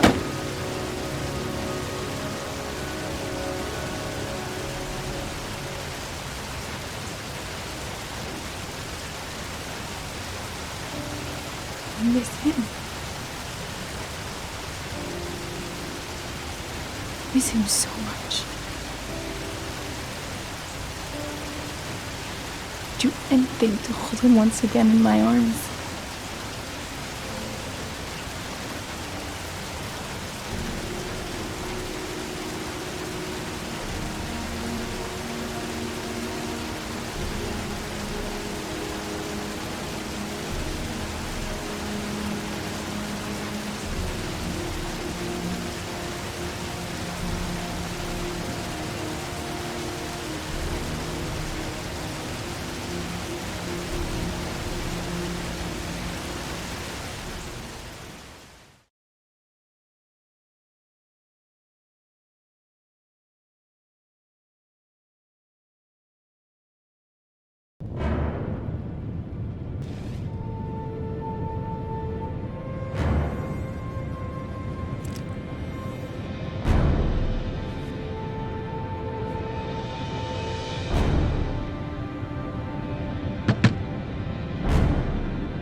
Yeah? What do you want? Oh, fuck it. I said 1,000... Hey! Take it easy, man, huh? Keep cool. What do you want? Dope? Money? Tell me what you need. I'm sure we can make a deal, huh? God, I'm gonna blow your brains out, you son of a bitch! You think you come into my house and steal my dope? You'd be shooting up in hell, motherfucker! Stop!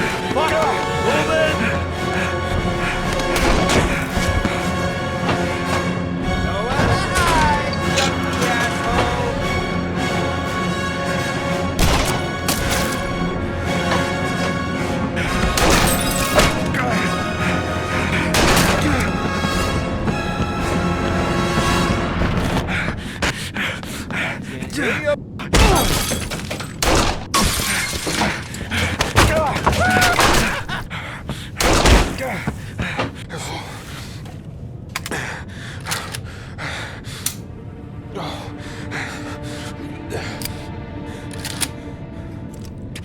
Hold it, man.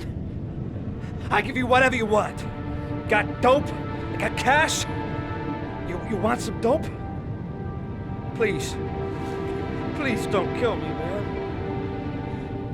I got children. These my girls, see? This one's Sarah. And a little one. That's Cindy. Please, man. I want to see them again. Please. Please don't shoot. We're both fathers, for Christ's sakes. I can't kill him to save my son. I can't shoot this man. There must be another way to save Shaun. There's gotta be another way. I'm a father, too. But I'm no killer.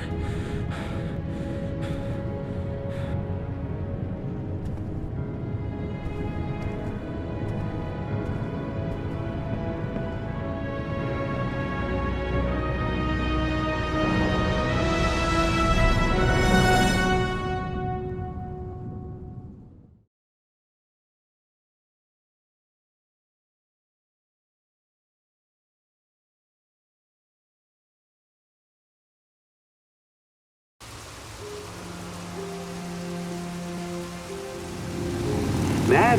It's Sam. I got your information. The owner of the apartment in Marble Street is a Dr. Adrian Baker. He's a struck-off surgeon that used to sell drugs to junkies on the quiet. He made some cash and bought up some cheap-ass apartments, including the one in Marble Street.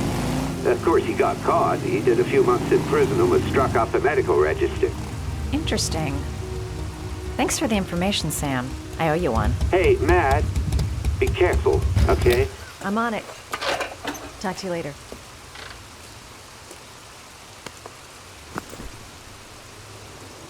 The owner of the apartment where Ethan cut off his finger lives here. It's not much of a lead, but it's all I've got.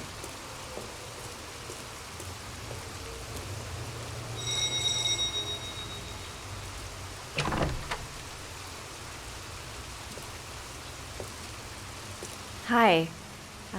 I was told that you could get Bitropin. Without a prescription. Sorry, you were misinformed. Goodbye. Hold on. I really need your help here. I can pay. Well, why didn't you say so? Please, come in.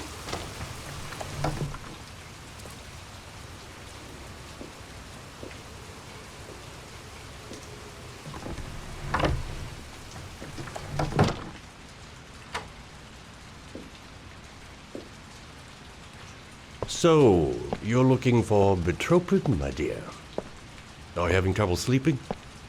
How much do you need? I don't know, about 3-4 boxes.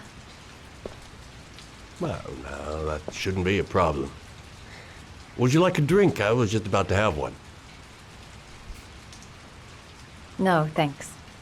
Well, alcohol helps take the edge off the pills, don't you think? Anyway, we should drink a toast to our first deal.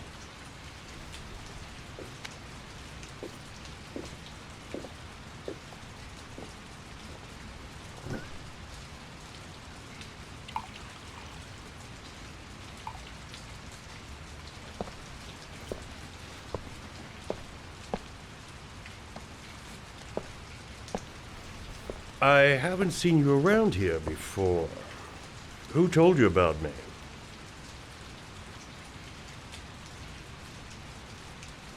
I can't remember. My brain's fried with all these pills. Can't tell day from night half the time.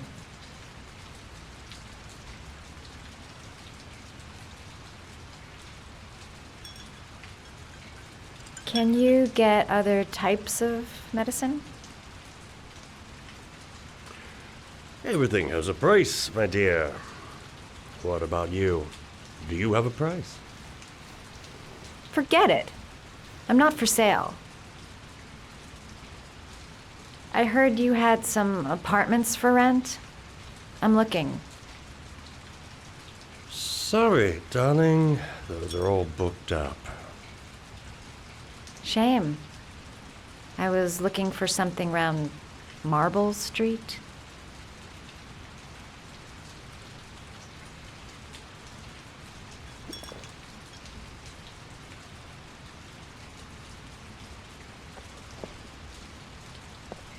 You're not drinking? I'm not really thirsty.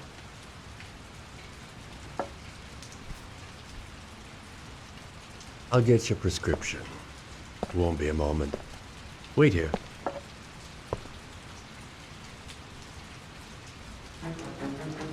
That guy gives me the creeps. I better take a look around to see if I can find anything before he gets back.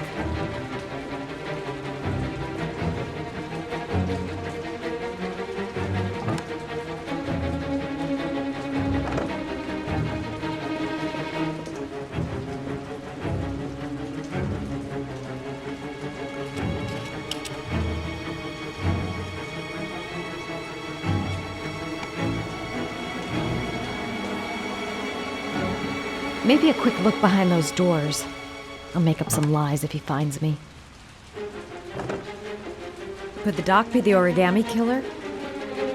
There's something about the way he looks.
Cuba chips came. Got it in my pocket. 24 hours. I've got less than 24 hours if I want to find Shaun Mars still alive. Blake wasn't in the office when I left. Don't think I'm gonna miss him.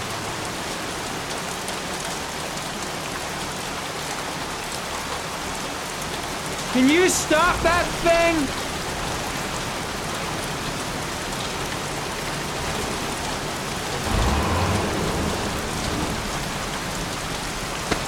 Norman Jaden, FBI.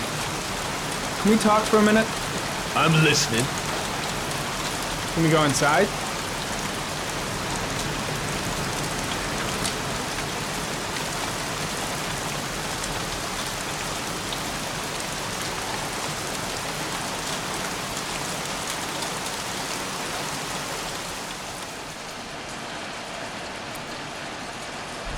I'm looking for the owner of a blue Chevrolet Malibu 83.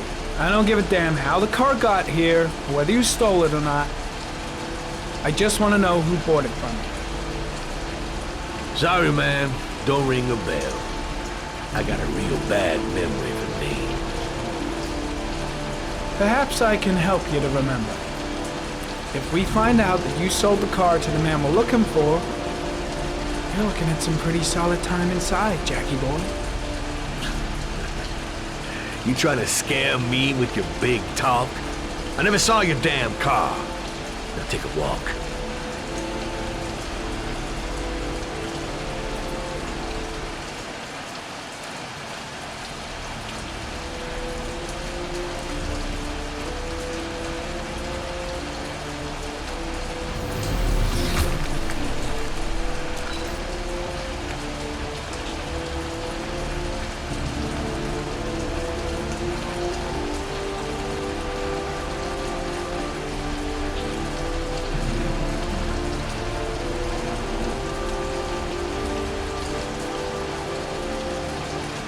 Blood?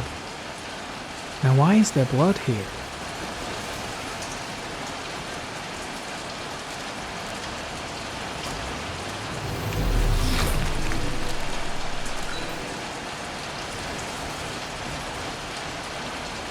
The blood tracks lead to the acid bath.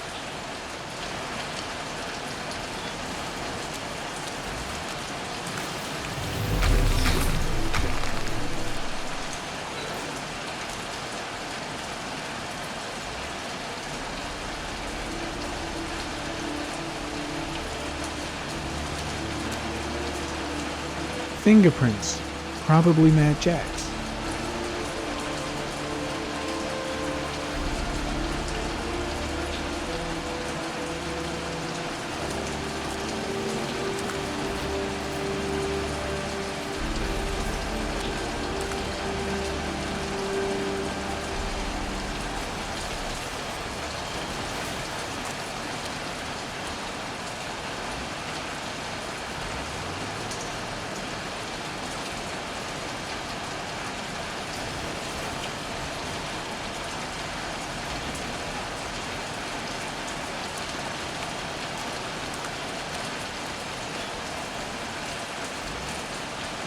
Size 13. Must be Mad Jack's size.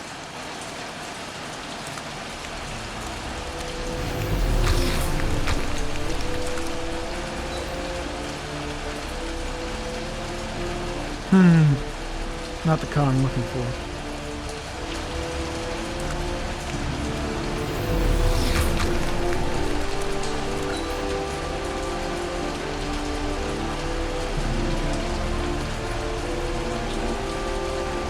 Same brand of tire as the car I'm looking for.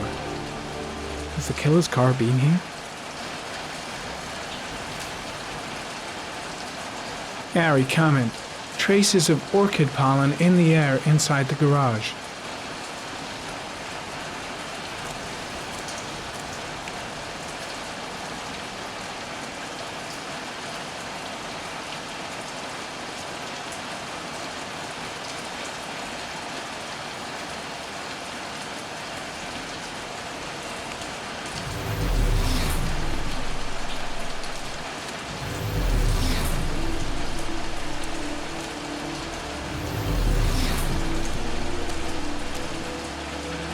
few traces of blue paint, same tire tracks. No doubt about it.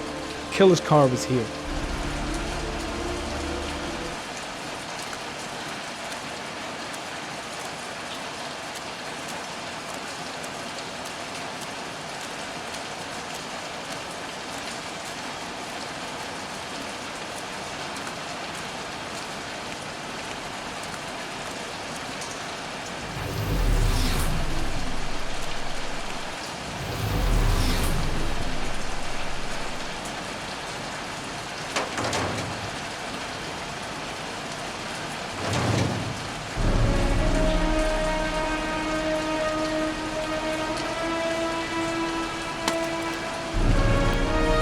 One of your cop buddies asking too many questions.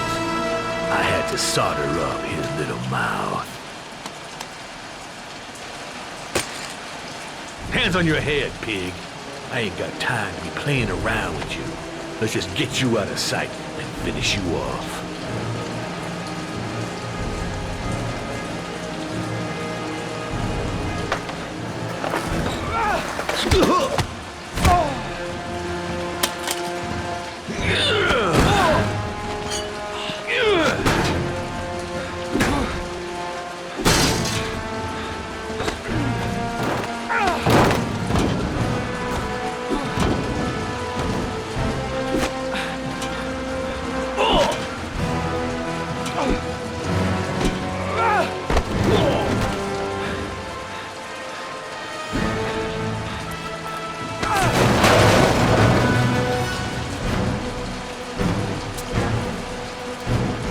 Enough fucking around.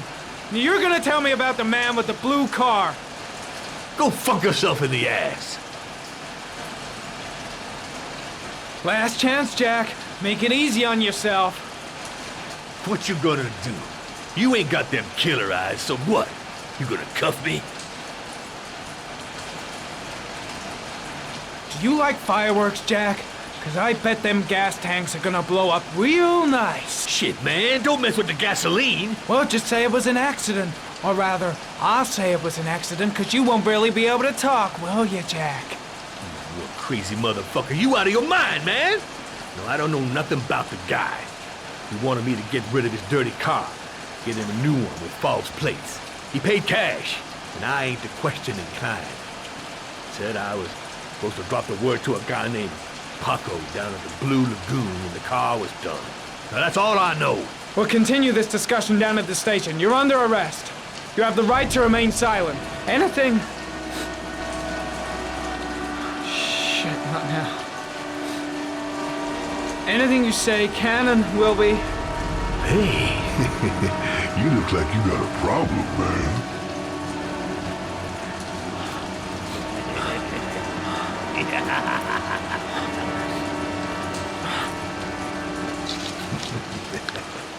What? They letting you dope heads in the FBI now? God bless America. Now I'm gonna give you a little help with your drug problem, Mr. 5-0. Permanently.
So, you think the origami killer killed Manfred?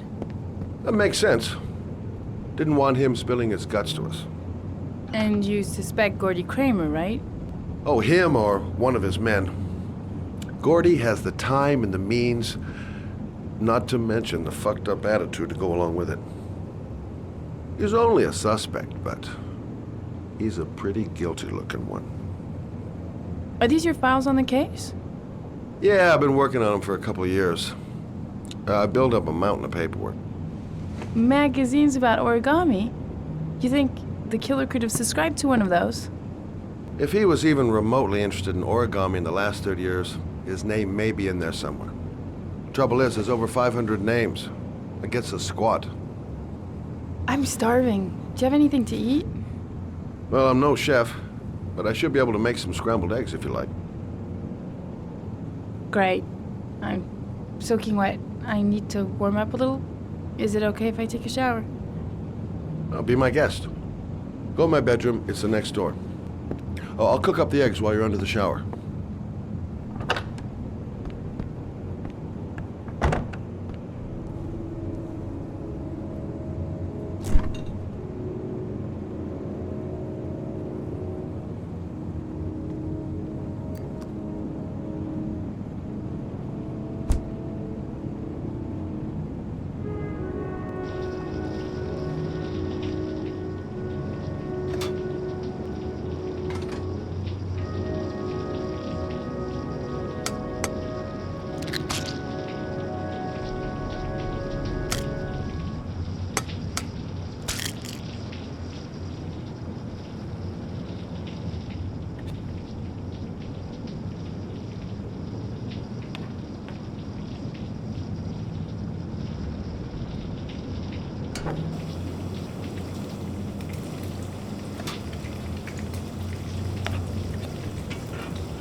Eggs should be ready by now.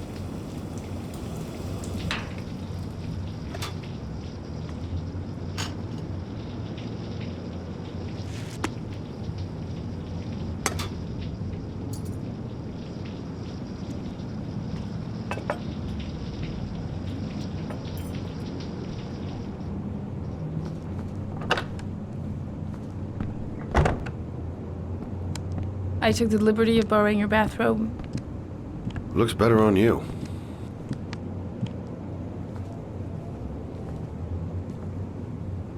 Hey, that almost looks good enough to eat. What's that?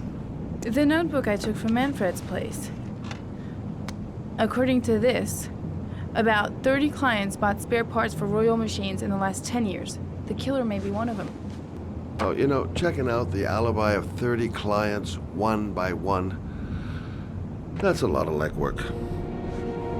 Except that if we cross-check them with the list of subscribers to origami magazines, you still got that, right? Yeah, of course. Lauren, wait.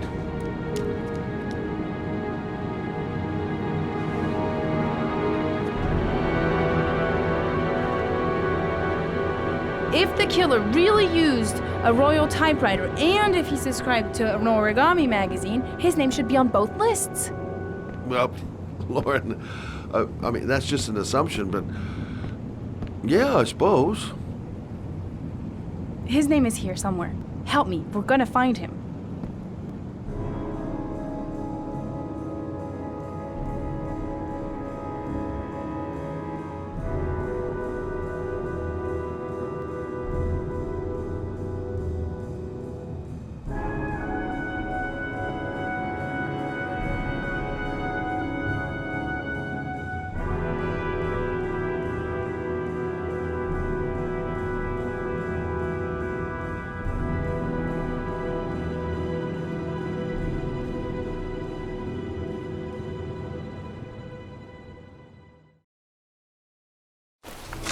The only guy whose name is on both lists died when he was 10. What are you gonna do now? Dig up his coffin, make sure he's dead? I know it doesn't make any sense. Unless the killer was only using his name. But why use the name of a kid who died 30 years ago? Well, that's what we came to find out. The name is John Shepard. It should be on a grave around here somewhere. You never give up, do you?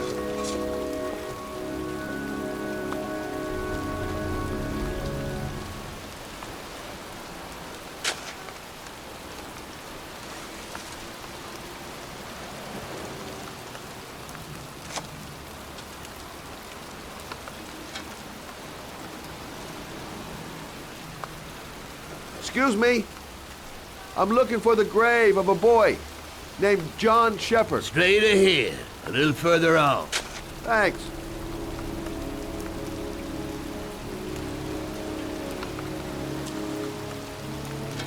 I found it.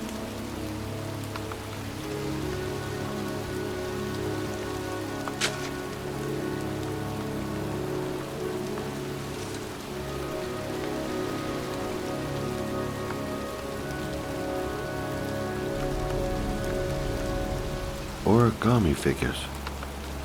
That's one hell of a coincidence.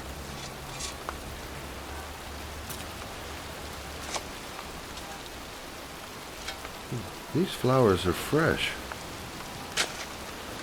Looks like someone's still tending the grave. Oh, youngin'. That one I knew well. You knew John Shepard? I've worked this graveyard nearly all my life. I remember what happened. It was in 77. October, I think.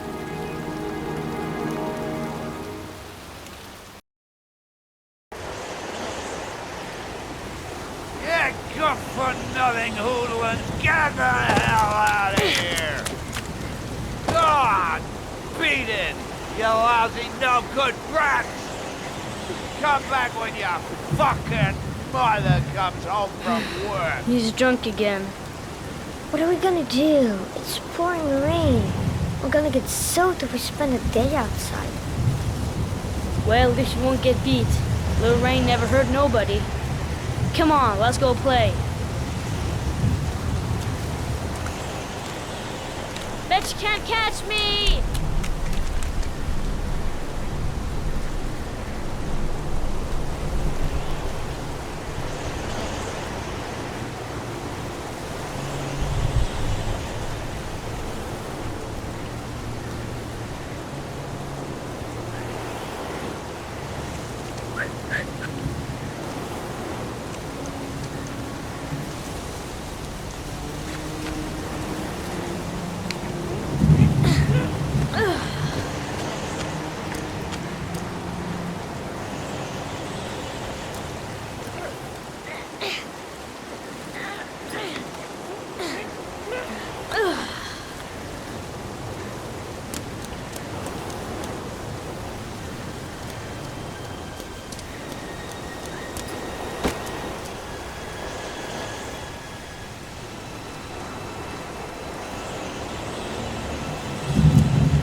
but a slowpoke.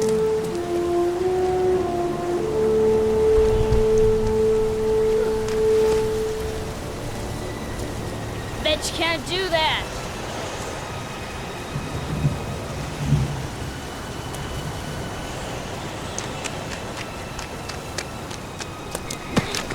Move your ass! I'm waiting!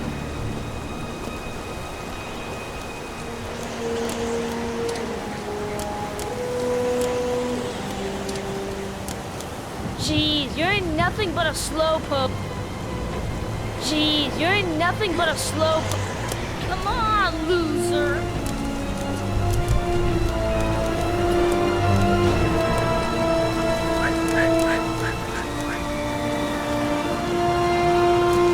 What you doing? You're coming or not?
You don't need to do this if it's too hard for you. No chance, I can do it all right. Just watch.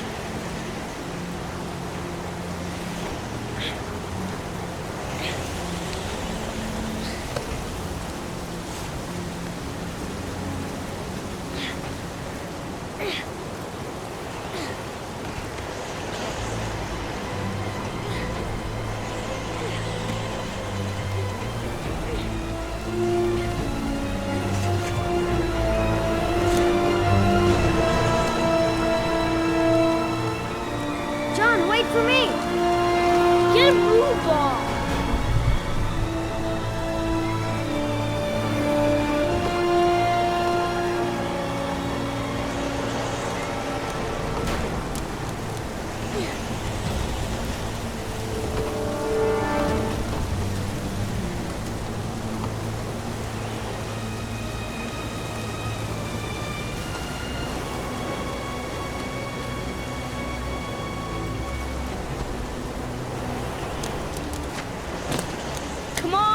Your turn!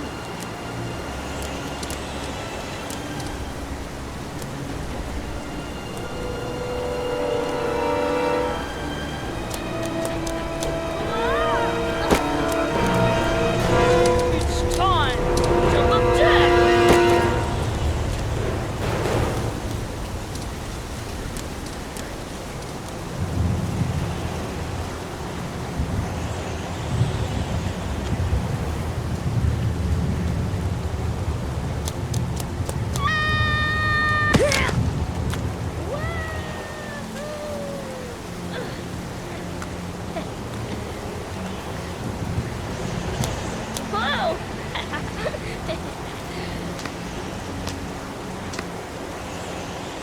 Let's play hide and seek. You go and count to 20 and try to find me, okay? 1, 2, 3, 4, 5, 6, 7, 8, 9, 10, 11, 12, 13, 14, 15, 16, 17, 18, 19, 20.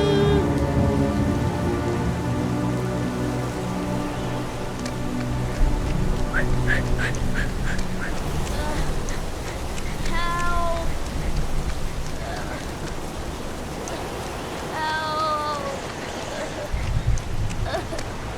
John! My foot. My foot is stuck. Grab on! I'll throw it there.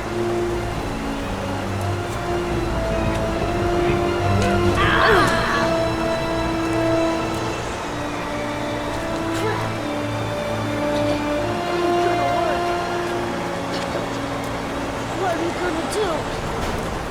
Hang on, John. I'll get help. Just hang on.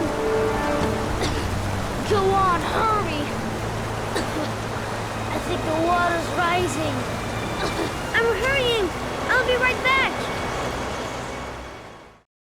But the poor kid never did find any help. And his brother drowned in a pipe full of rainwater. The boy that lived, what happened to him? Well, all I know is he got separated from his parents. I think he got adopted. Well, looks like a storm's coming. I guess I better be getting home.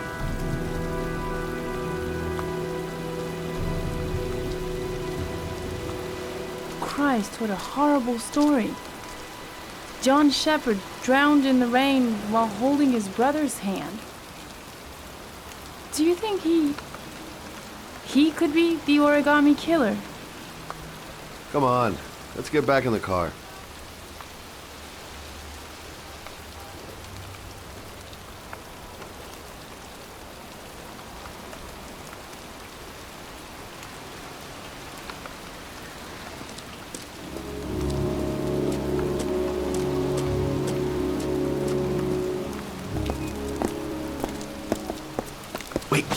What's the matter?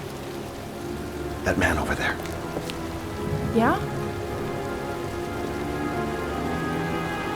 It's Charles Kramer. Gordy's father? What's he doing here?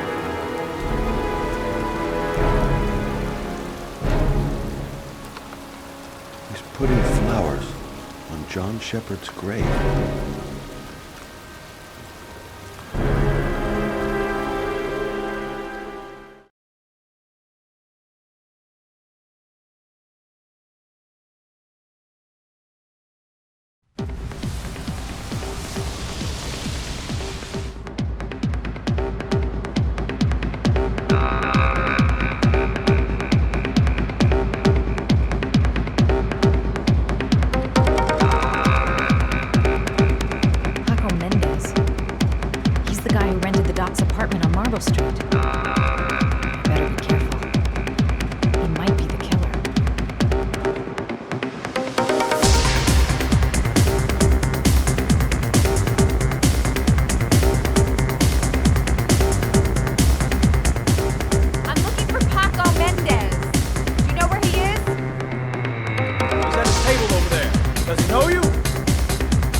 That's not possible. Mr. Mendez is asked not to be disturbed.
Girl.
It's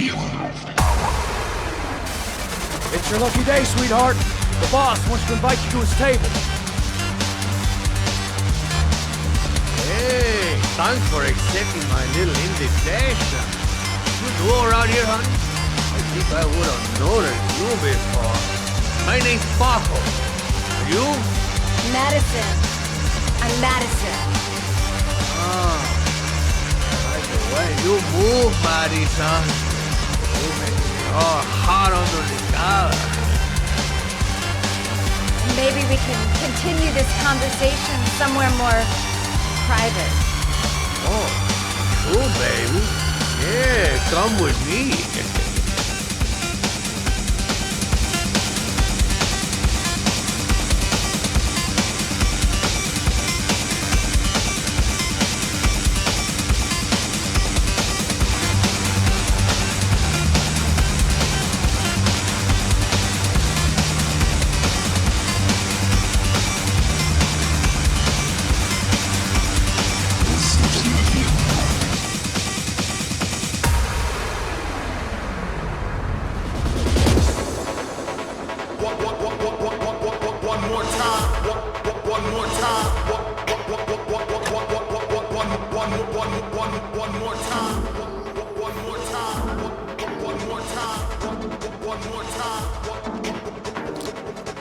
I go in, I make him talk to the gun, and I get out of there before I get into big trouble.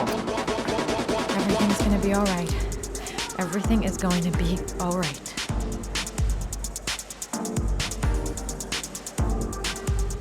So, welcome to my little kingdom.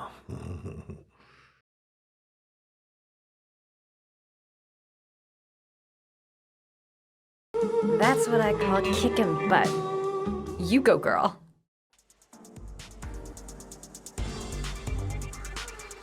Okay, Act 2. Let's hear Loverboy sing.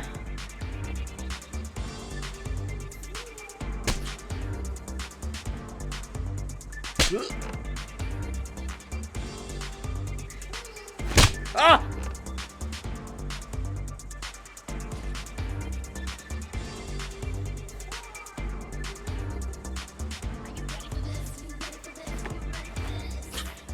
If you call out, I'll kill you. Got it? Shit. What you want? You rent an apartment on Marble Street. I want to know why. An apartment? I don't know what you're talking about. Ugh! You fucking bitch! I'm gonna kill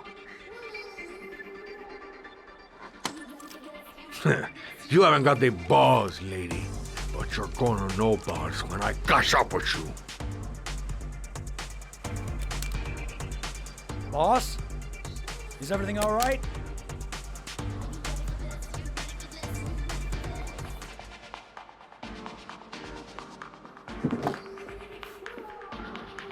If you value those prized balls of yours, Paco, then it's time for you to talk. Oh! Ah! What you doing? Stop it! Stop it! I'm only getting started. How about some more? I never set foot in that apartment. I gave the keys to some guy. He said he needed a place. He had money. What was that guy's name? I don't know his name. I swear.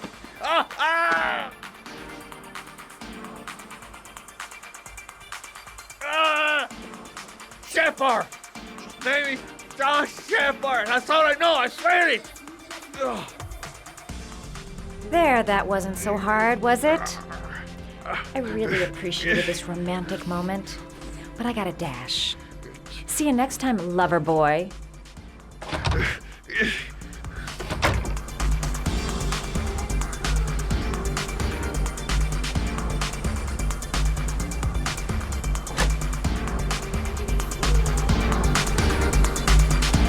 Time to get out of here. I've got a massive headache.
Paco.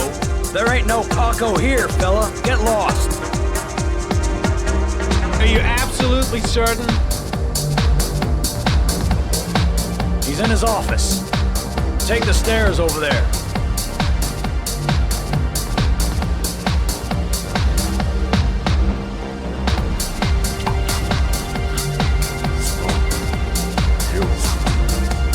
Garden, I didn't hear you come in.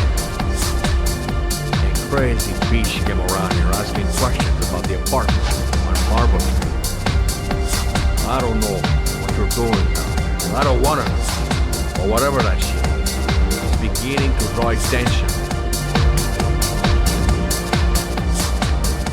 Look, I know you kept me out of prison. But that fucking bitch nearly killed me. Everything you ask. I think my debt to you is paid. Hey, don't fuck around, man.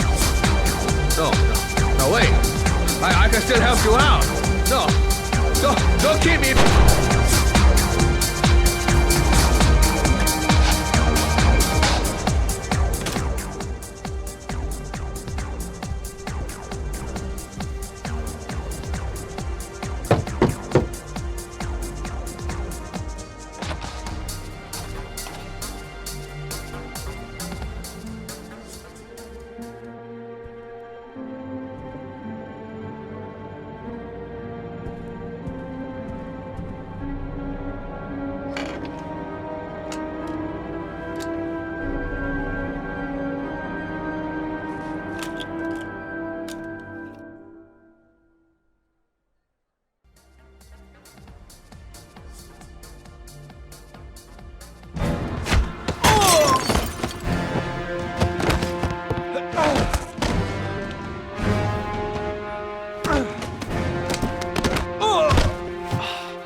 Guy came to see him. Sorry, I don't speak cop. Watch my lips, asshole, 'cause I got no time to translate. Did Paco know the guy? Yes or no? John. He said his name's John. Friend of Paco's. Always let him straight up.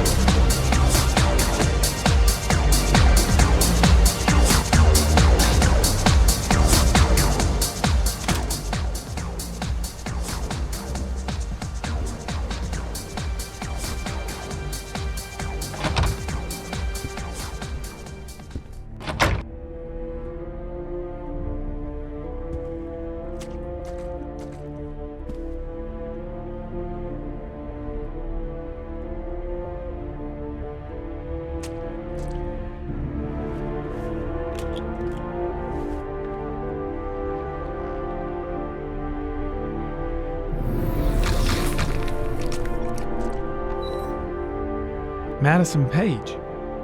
What was a journalist doing here?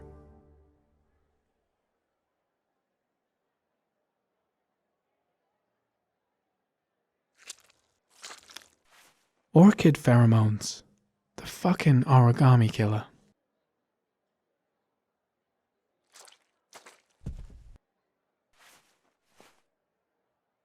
Paco Mendez was no saint. His rap sheet reads like the telephone book.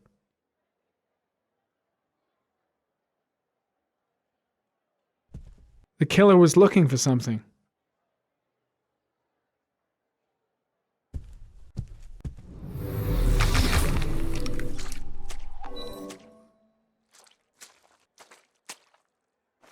A bullet, right between the eyes. Instant death.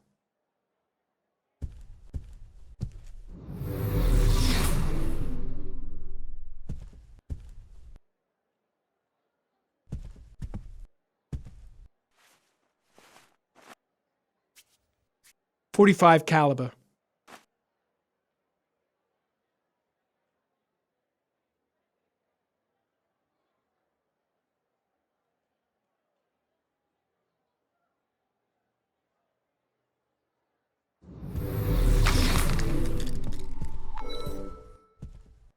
.45 caliber semi-automatic.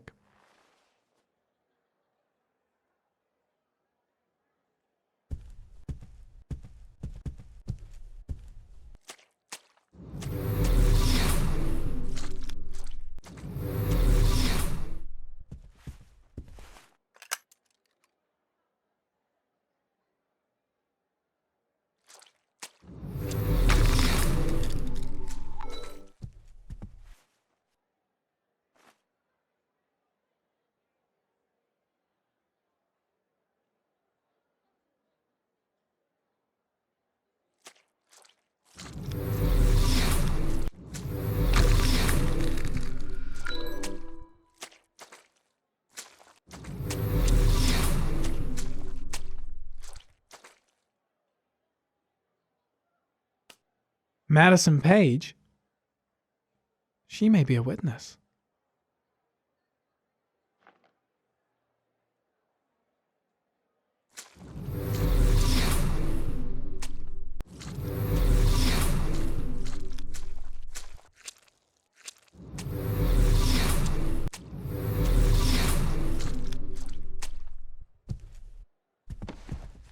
His coat pocket. I tore it off during the fight.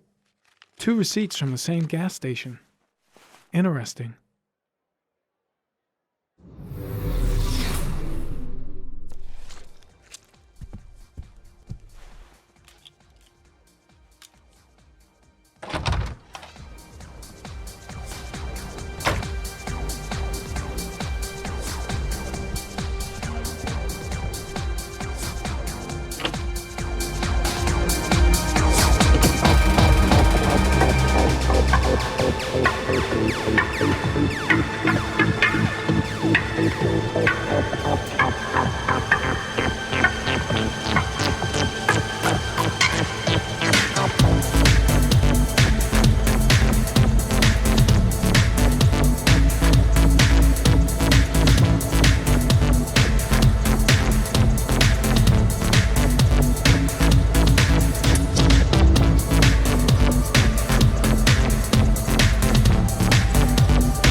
Ethan, are you all right? I couldn't do it. I was supposed to kill him to save Shaun. And I couldn't do it. You're not the origami killer, Ethan. You're not responsible for those murders. I can prove it. That changes nothing. Saving Shaun is all that matters now.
I've already wasted too much time. I've got to get through this last trial.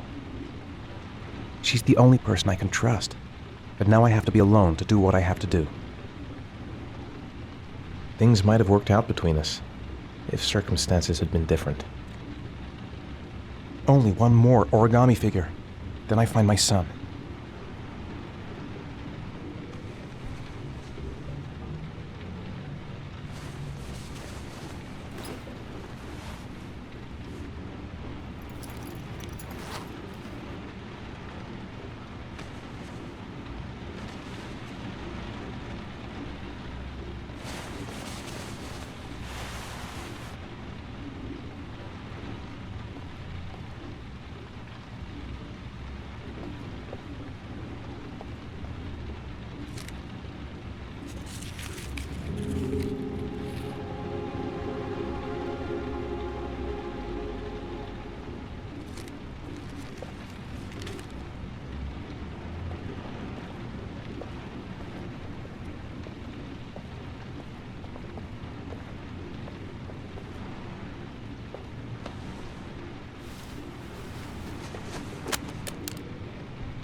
I should have guessed. All this time and I had no idea. Ethan, what's the matter? I thought I meant something to you. Listen, You're a pretty good nurse for a fucking journalist! Ethan, I wanted to tell you, but... What kind of article were you gonna write? My life with a serial killer? No. How I caught the origami killer. Maybe you'll get a book deal. I hope it was fucking worth it! Ethan, it's not what you think. You lied to me, Madison! All this time you fucking lied to me! I thought you wanted to help me, but you're only thinking of writing a fucking book!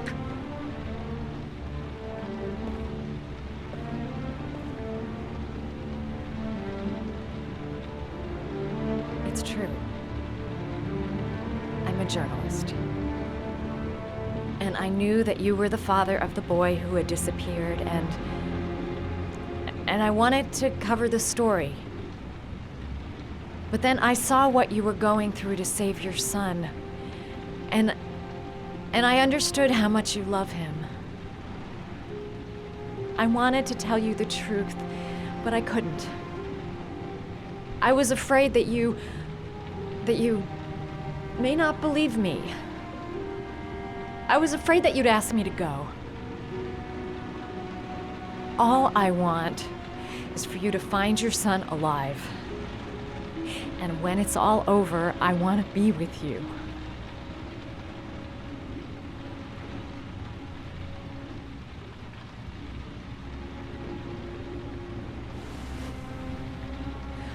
I'm sorry, Ethan. I'm so sorry.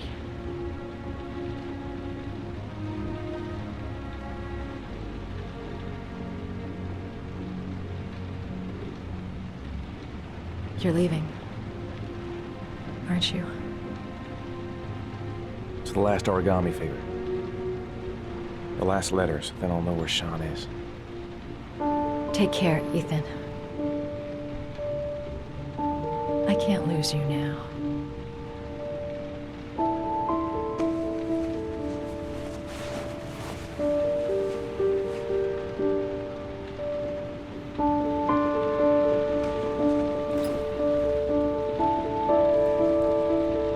I'm gonna go find something to eat. Wait for me. I'll be back in 10 minutes.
Cops.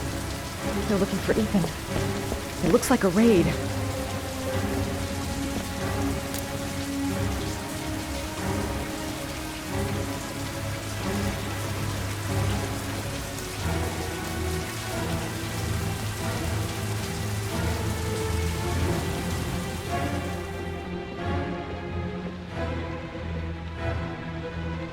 Come on, what was the damn number?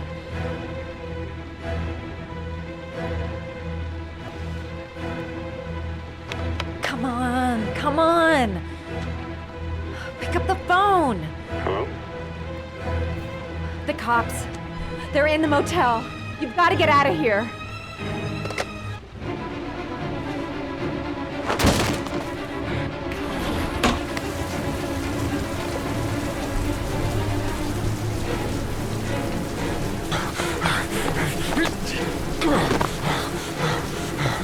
He's still on the move! Get him!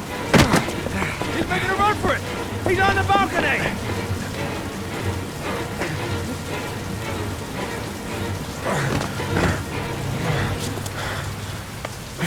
Whoa!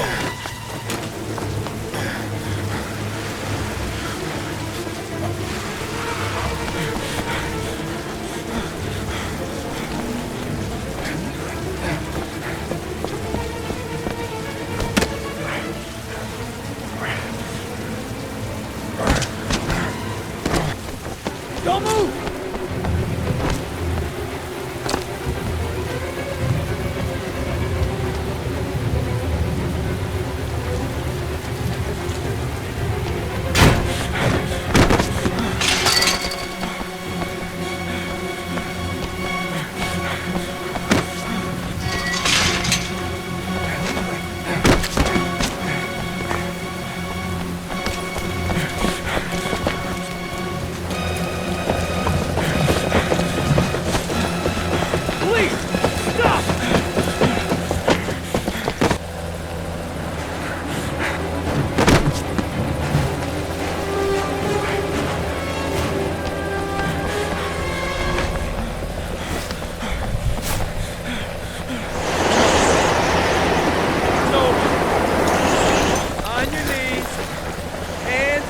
Mind your head. Easy, pal. Nowhere to go. We're surrounded. Holy fuck!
Lauren?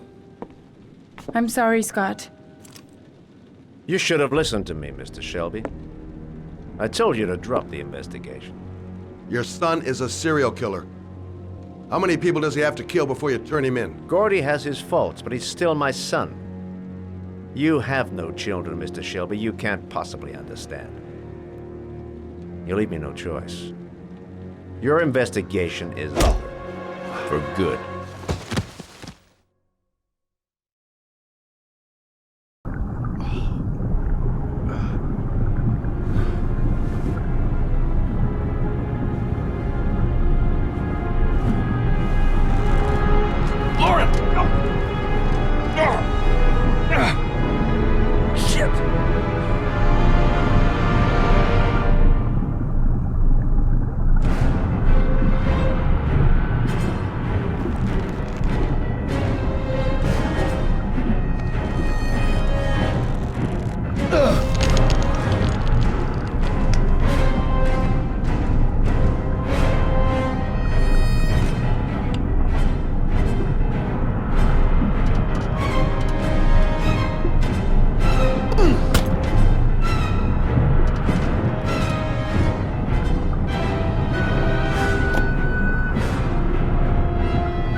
I was gonna take up swimming again.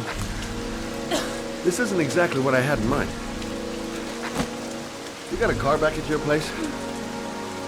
Mine's obviously pretty fucked up. Yeah, sure. What are you gonna do? I'm gonna go settle a few scores. Come on, I'll take you home. Oh, lock your doors and windows and don't let anybody in but me. Okay? Be careful, Scott. I don't want to lose you.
Stay back! Don't come near me, or I'll shoot! Fucking asshole. Please, don't... Oh!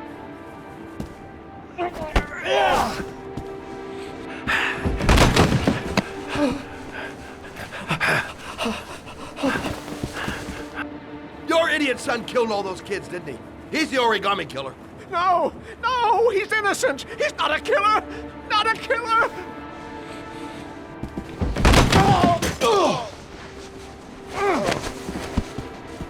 You're a fucking liar.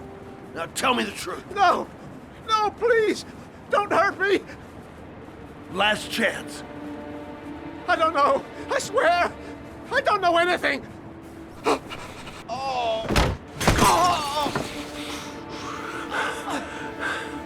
Stop! Stop! I beg you. I'll tell you. I'll tell you everything.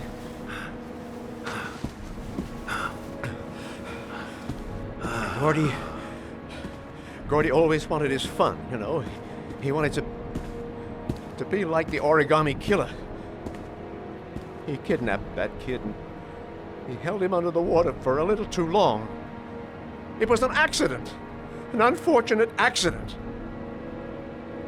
He just wanted to play. He told me everything. He was crying. He was so sorry for what had happened. Whatever he did, Gordy is my son.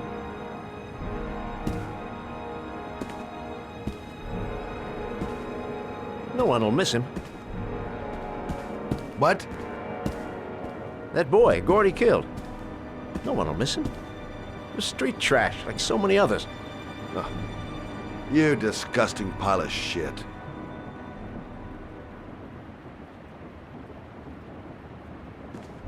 And what about John Shepard? Why did you put flowers on his grave? I own the construction site where he died. I never forgot. I've been putting flowers on his grave for 30 years. John had a twin brother. What happened to him? I don't know. He was adopted, I think. His mother should know. Her name is Anne. Anne Shepard.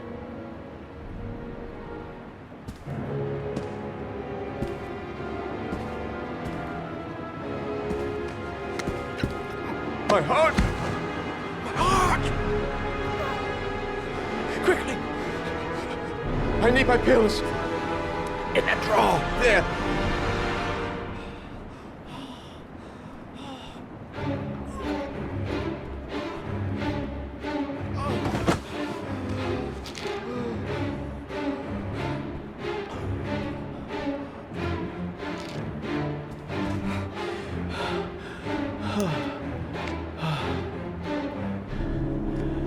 Thank you. You saved my life. I already regret it.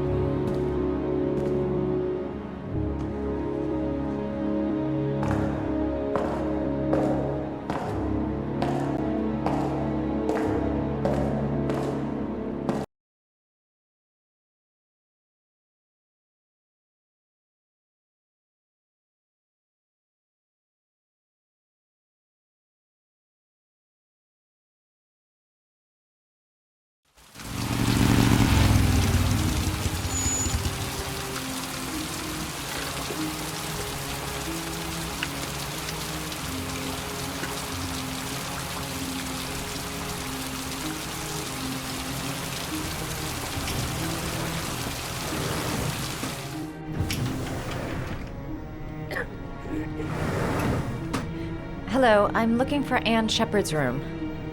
Please sign the visitor's book.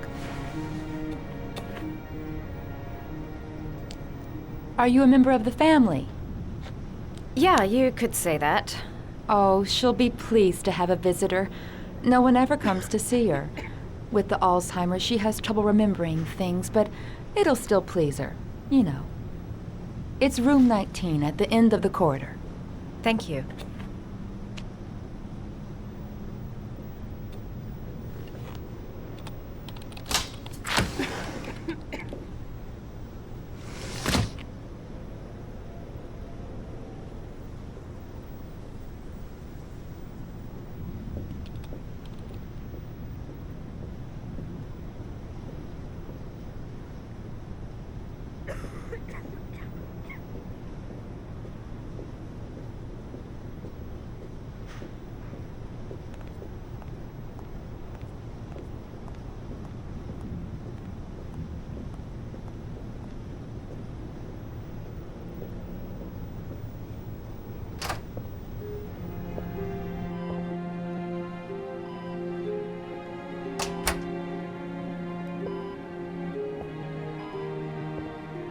Hello, Mrs. Shepard. Is it time for my pills already? No, Mrs. Shepard, They're never on time with my pills. I don't know what they do here. In the other hospital, they were always on time. But here...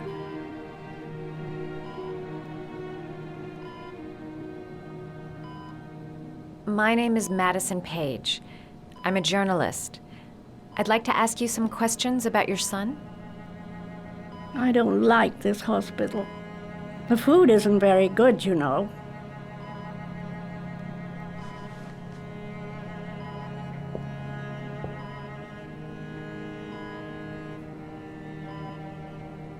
Try to remember, Mrs. Shepard. John's twin brother was placed with a foster family after the accident. What was the name of the foster family? I asked them for a television, you know.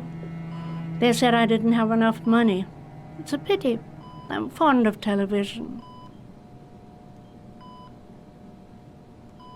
Do you remember John? My Johnny. He is a good little boy, you know. You had a son named John, and John had a twin brother. Do you have my pills? It's time for my pills.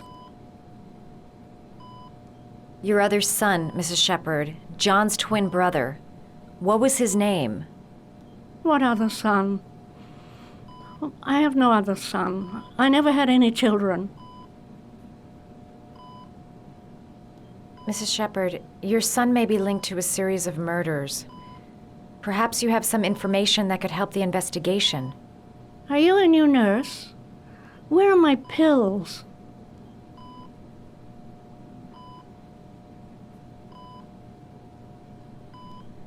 I know what happened at Carnaby Square.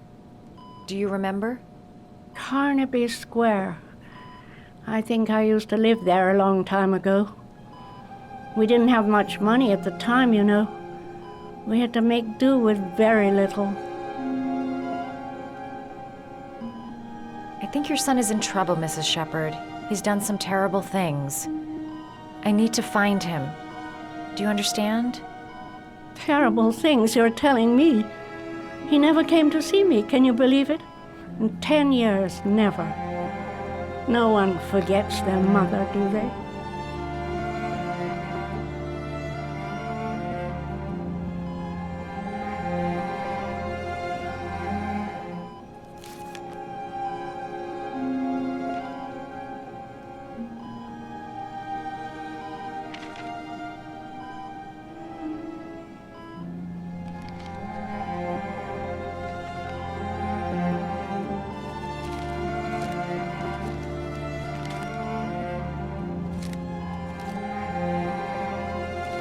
Oh, you know how to do these little dogs, too.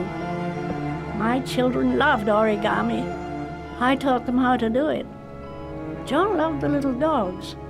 He always wanted to call them Max. Max, Max, Max? All dogs with the same name. I was wasting my time telling him they couldn't all have the same name. But he always wanted his paper dogs Max. It's funny, isn't it? Seems to be working. She's remembering stuff. Gotta find something else to show her. Did you make these origami figures? My little paper animals. They played with them for hours. I showed my boys how to make them, you know. Yes, your boys, Mrs. Shepherd. John and... what was your other son's name again? My other son? I only had one son, my little Johnny.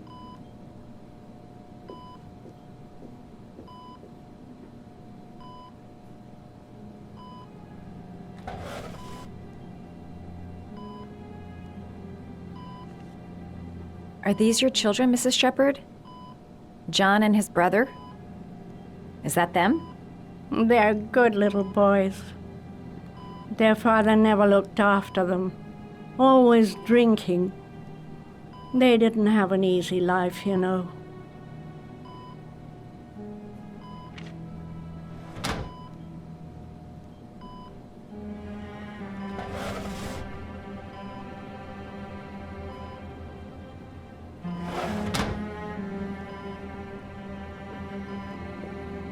You don't seem to get many flowers, Mrs. Shepherd. No, but I love them. My son knows that I love flowers. I know he'll bring me some.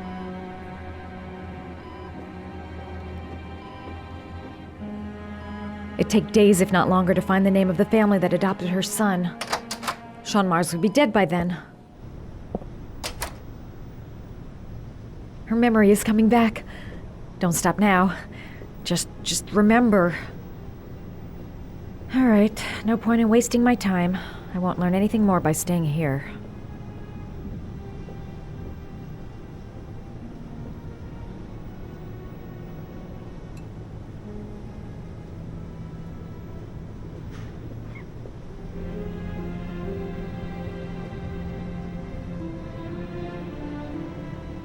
Does Mrs. Shepherd ever talk about her past?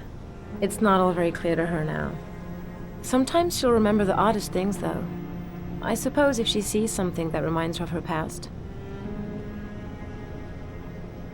I'm looking for her other son. He was adopted. I mean, he's probably changed his name.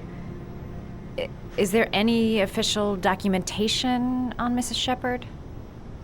No, there's nothing really. Nothing about her family. I guess if her son was adopted, then she's the only one who could tell you about that. Does she get many visitors? She's been here for 10 years and you're the first. Sometimes, if you show her things, it seems to trigger a memory from her past. You might get it to remember. Thanks for the advice.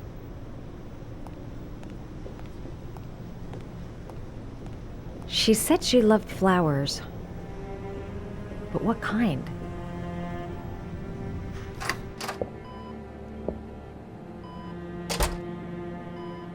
Show her things that take her back.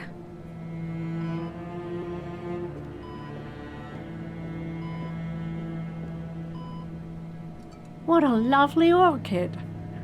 My sons loved orchids. We used to grow them in the back.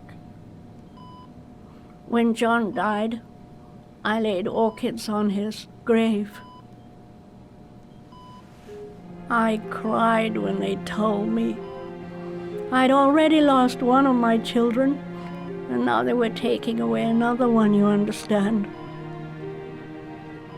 The foster family, Mrs. Shepherd. What was the name of the foster family that adopted John's brother?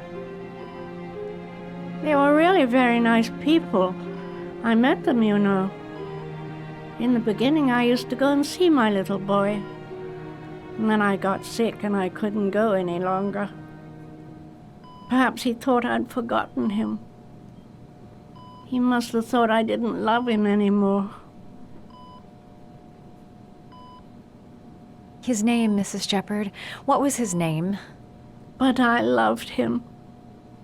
If you only knew how much I missed him. Please, Anne. His name. What was his name? Come closer.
The last origami figure.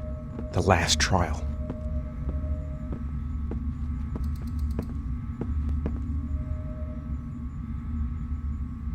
The last trial. The last question. Are you prepared to give your life to save your sons? There is a deadly poison in this file. It will kill you in exactly 60 minutes. If you drink it, you will get the last letters of the address. You will have enough time to save your son and say goodbye to him, but then you will die. You can drink the file or decide to leave. The choice is yours.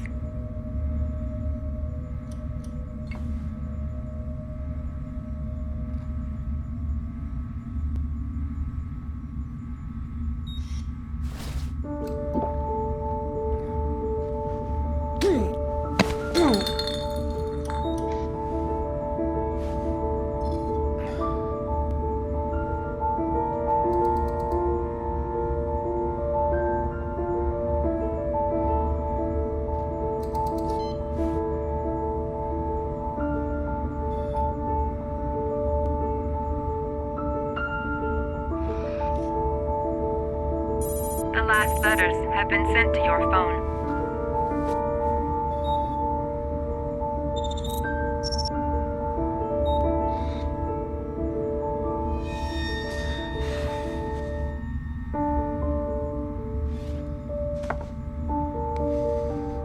I did what I had to, Shaun. Your dad's coming to save you.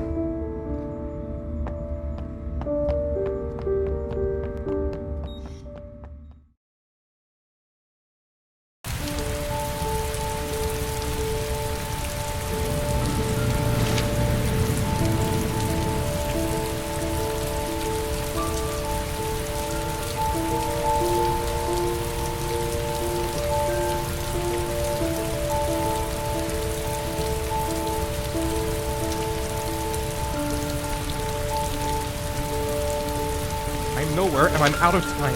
Damn fucking shitty letters from this fucking address! Come on! There's gotta be a way to do this!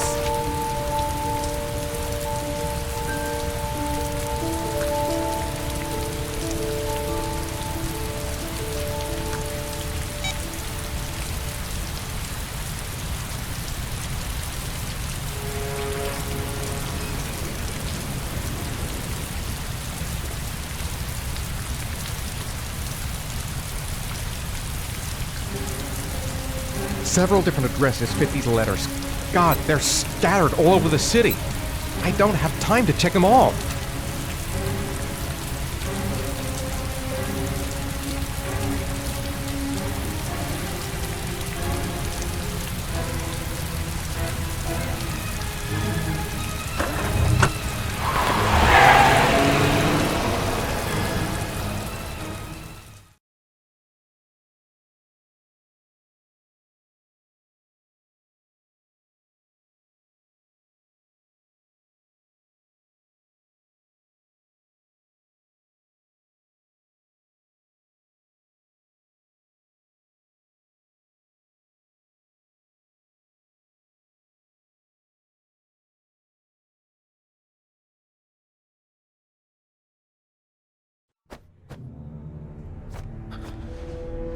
We've only got a few more hours left to save Shaun Mars. There has to be a goddamn clue somewhere. It's probably staring me in the face. This kid's gonna die, and I'm going around in circles!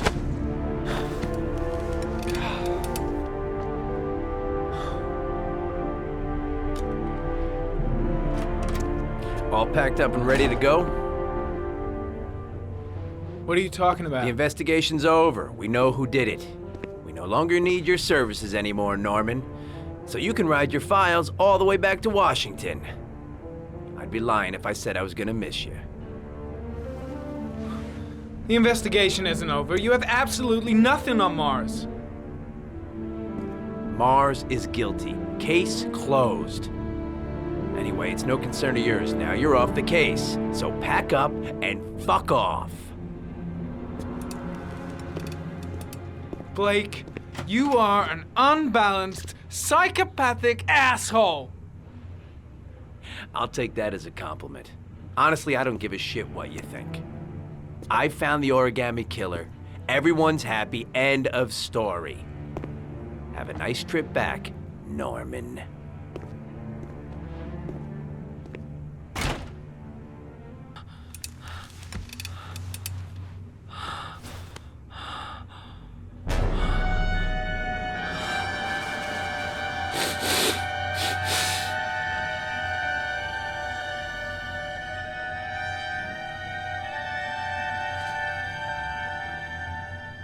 The killer's name is here. Somewhere in this data. I just have to find it. Find it before it's too late.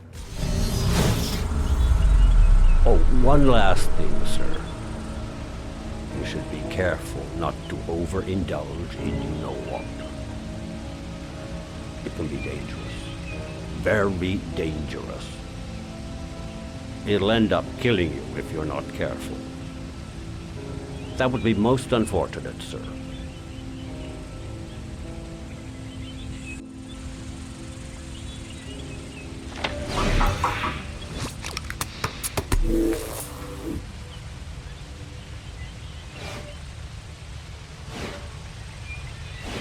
Ari was in record mode when I was fighting with the killer. Perhaps there's something on it.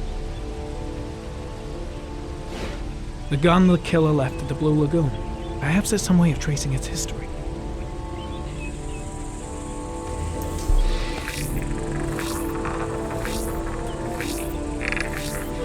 Impounded in a police case 5 years ago. The gun is still supposed to be in police custody. Who checked it out? If not a cop.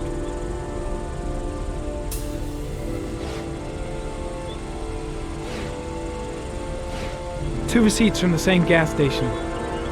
Might be near the killer's home.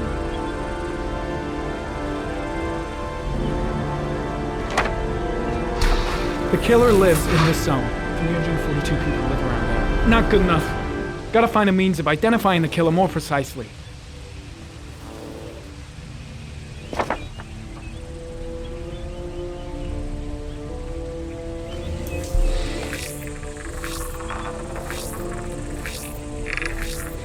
Ugh, that doesn't get us anywhere.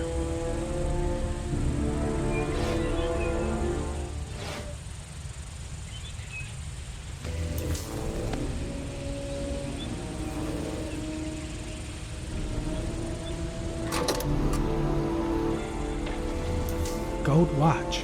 I'm sure I've seen this before somewhere.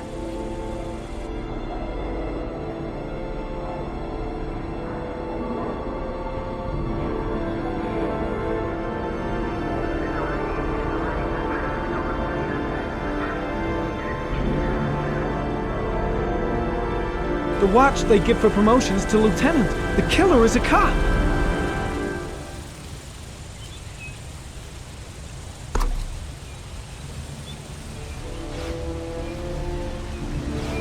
Looks like the killer is a cop. Carter Blake! That would explain the dead-end investigation and his desire to frame Ethan Mars.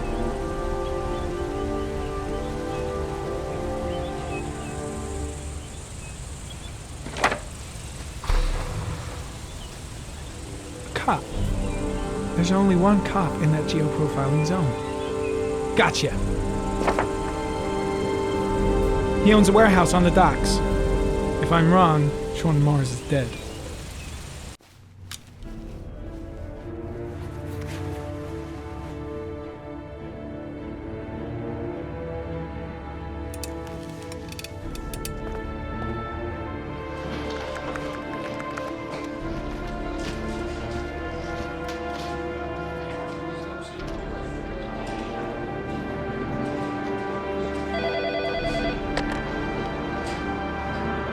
Are you sure it's the right car? At the docks. Call the SWAT team. Oh, and I'll need a chopper. Today? Of course I'll need it today, you fucking imbecile.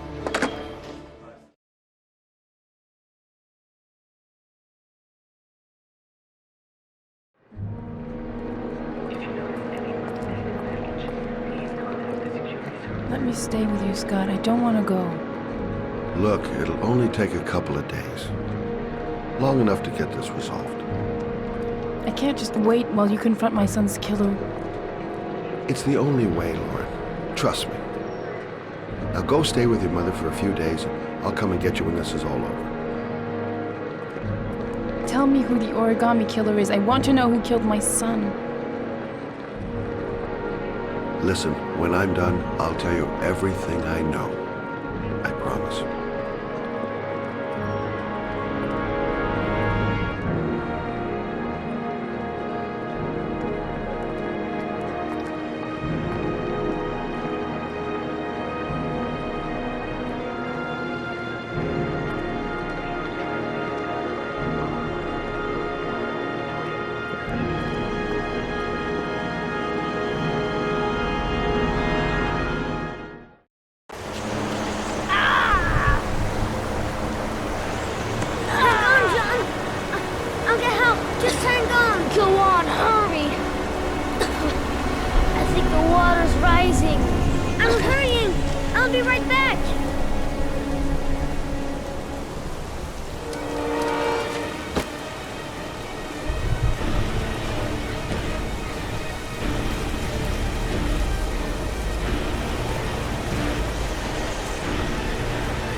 to fight! He's Get out of coming! here, you little pet.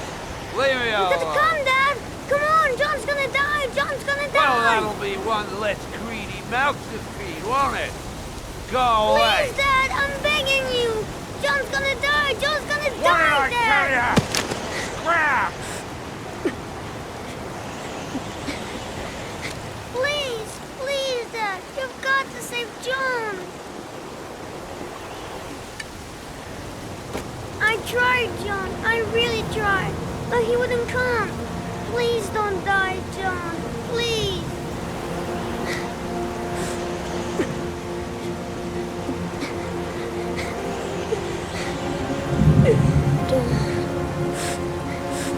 Don't forget about this, Scotty.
The killer might be here. I better be careful. The moment of truth. If Ann Shepard gave me the right name, the origami killer lives here. Let's hope he's not home. If he's in his apartment, I'll pretend I got the wrong floor. I should have informed the police. But I have no proof. Just the statement of an old woman who's lost her memory.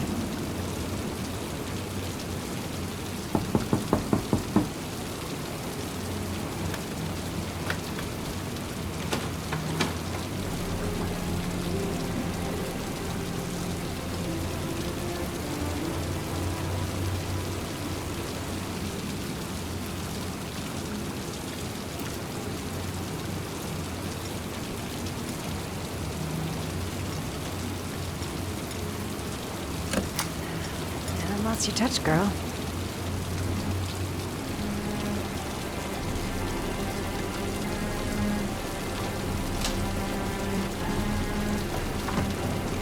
The origami killer's apartment.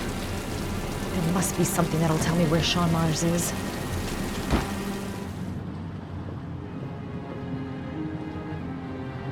I'll go through it room by room, but there's bound to be some kind of clue.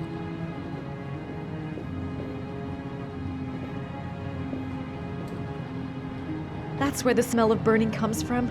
Evidence going up in smoke.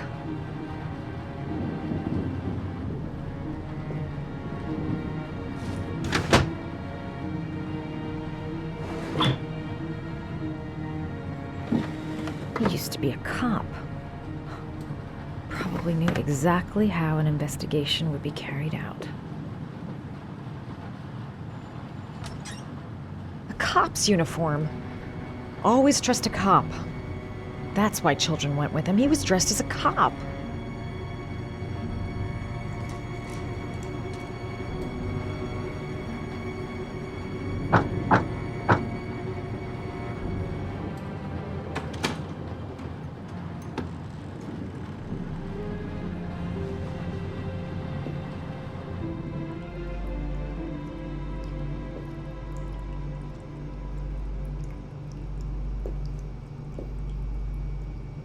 Shaun Mars.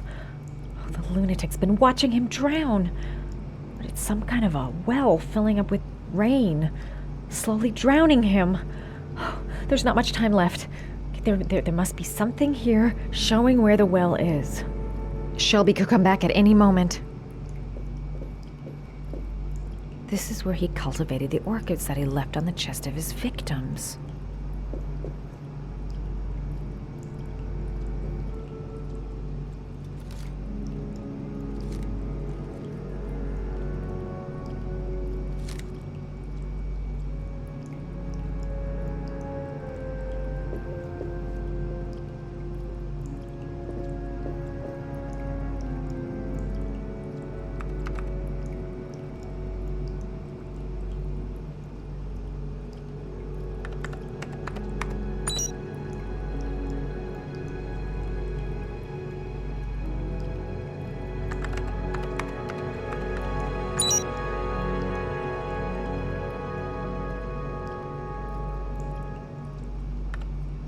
Got it. Max. The name John gave to his paper dogs when he was a child. What the hell is that? An address. It's gotta be where Shaun Mars is. Hurry. There's no time to lose.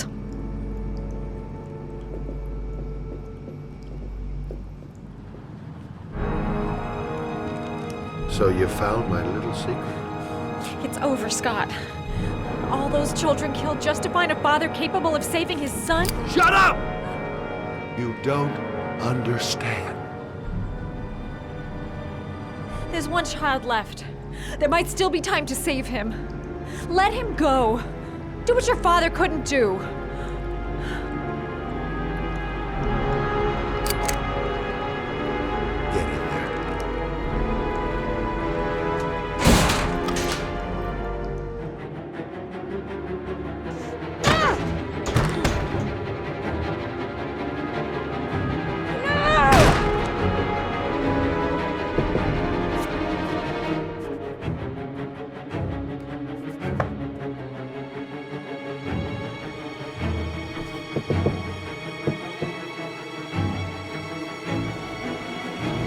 won't be able to breathe for much longer. A few minutes at most. I can't get out. I'm gonna die, and there'll be...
Way too high. I'll kill myself if I jump. I gotta find something else.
I know where Shaun is.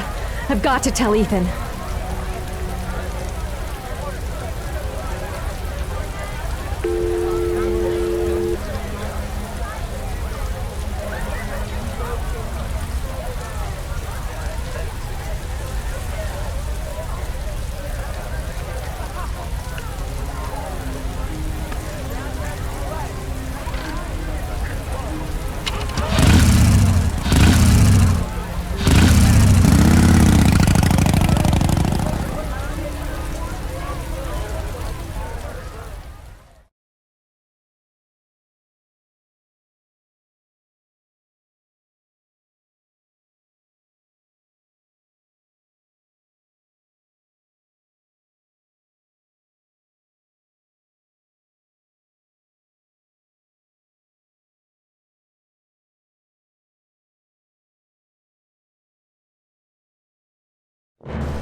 Shaun! Shaun! Shaun! Shaun!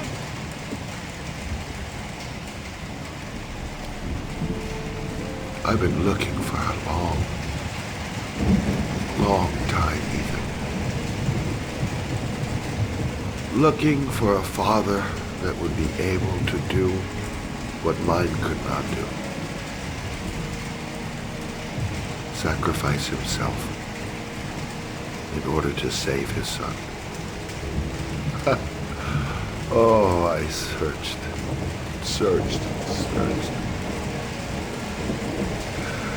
And then I remembered you.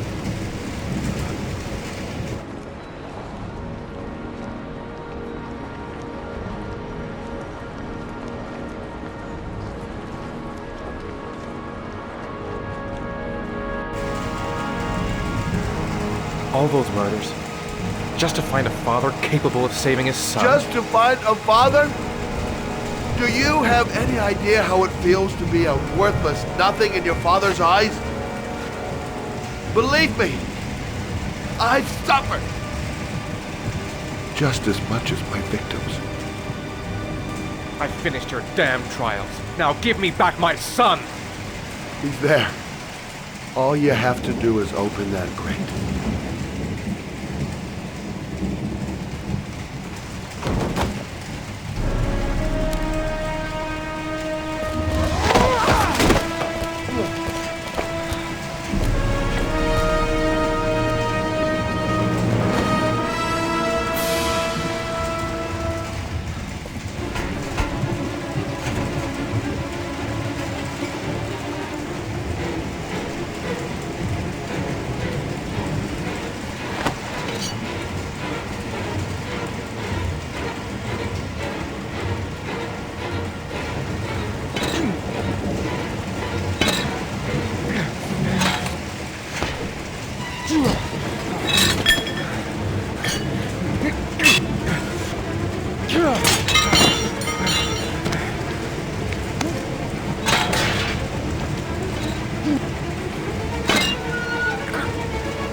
Suspect is likely to be armed and dangerous. All personnel are ordered to shoot to kill. I repeat, shoot to kill. Ash, are the snipers in position? Yes, Lieutenant. They're ready on your command. Perfect. He won't get away this time. We'll gun him down as soon as he shows his face. Hey! You there! What are you doing? Lieutenant, my name is Madison Page. I'm a journalist. I have proof that Ethan Mars is innocent. He's not the origami Ash, killer. what is a journalist doing here? I thought I told everybody to keep their mouths shut. Now get her out of here. I don't want her getting in the way. Okay, Lieutenant. All right, come on. You're about to make a terrible mistake, Lieutenant. Ethan Mars is innocent. I can prove it. Oh!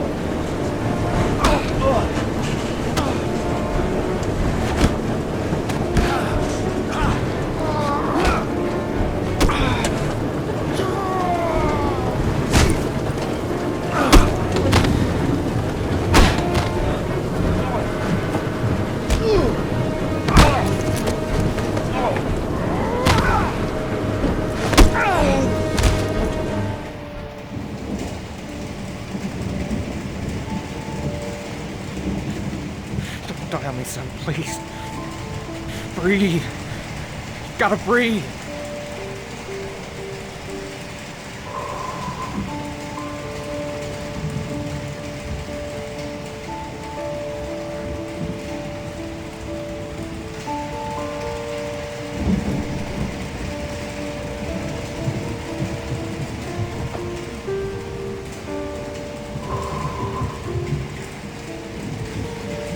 Don't leave me.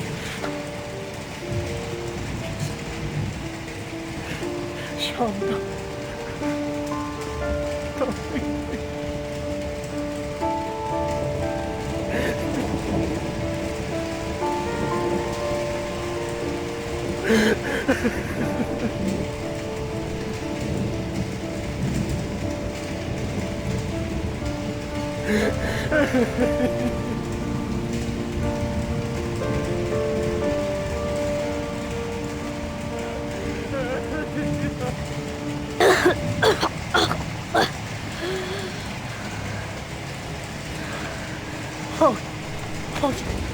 Shaun.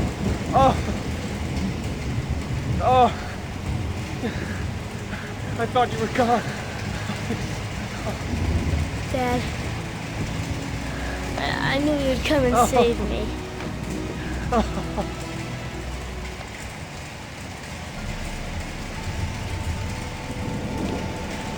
Shaun, listen. You are the best thing that's ever happened to me in my life. I want you to know that whatever happens, I love you more than anything in the world. I'm not dead. I took the poison an hour ago, and I'm not dead.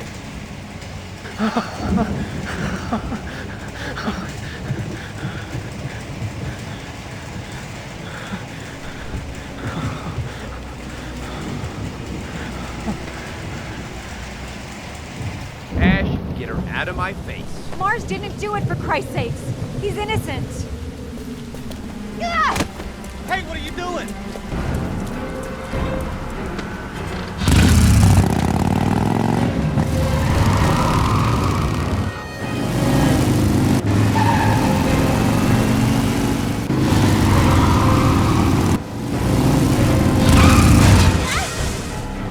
Oh, crap. What do we do? Attention all personnel, hold your fire. I repeat, hold your fire. Madison? What's going on? The cops. They're out there. They have the building surrounded. They'll shoot you if you go outside. I'll go out alone. I'll talk to them. I'll explain. You'll be dead before you can open your mouth. Look, we'll all go out together, with our hands in the air, and they can't possibly shoot us. I have the evidence that proves your innocence, Ethan. Listen, I'm sorry I didn't trust you. I was only thinking about Shaun, and I thought... That's okay. The only thing that matters is that you saved your son.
was general relief this morning when the police announced that they had found Shaun Mars alive more than 4 days after his disappearance.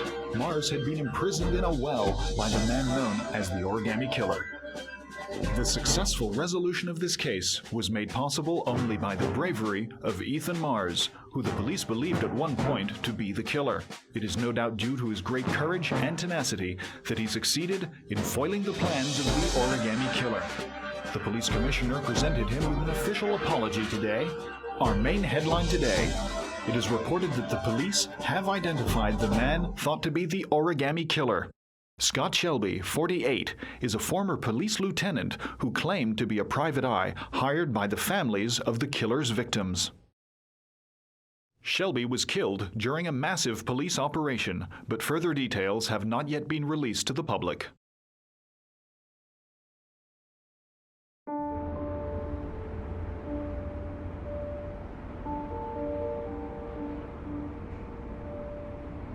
Let's just say a friend of a friend let me jump in line. If we like it, it's ours.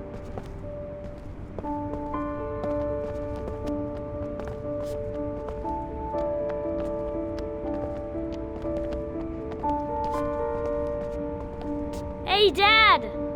I think I found my room! Well, what do you think? It's perfect, Ethan.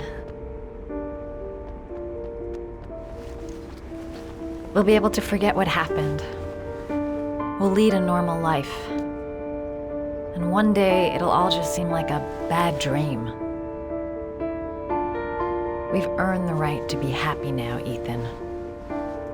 All three of us.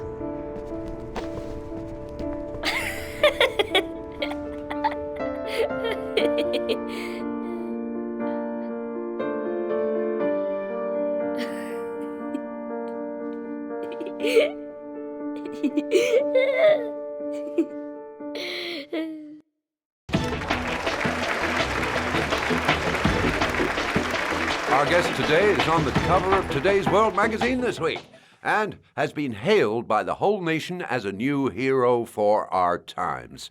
Astonishingly, he almost single-handedly ended the sinister series of killings by the man known as the Origami Killer and saved the life of young Shaun Mars. His determination, courage, and intelligence have won our admiration. Norman Jayden, good.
You killed my son, Scott.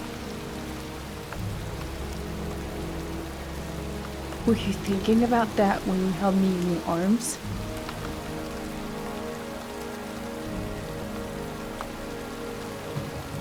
I don't know why you did all this.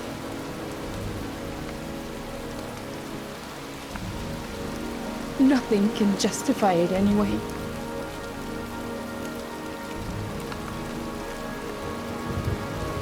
I feel nothing but contempt for you. Nothing but contempt.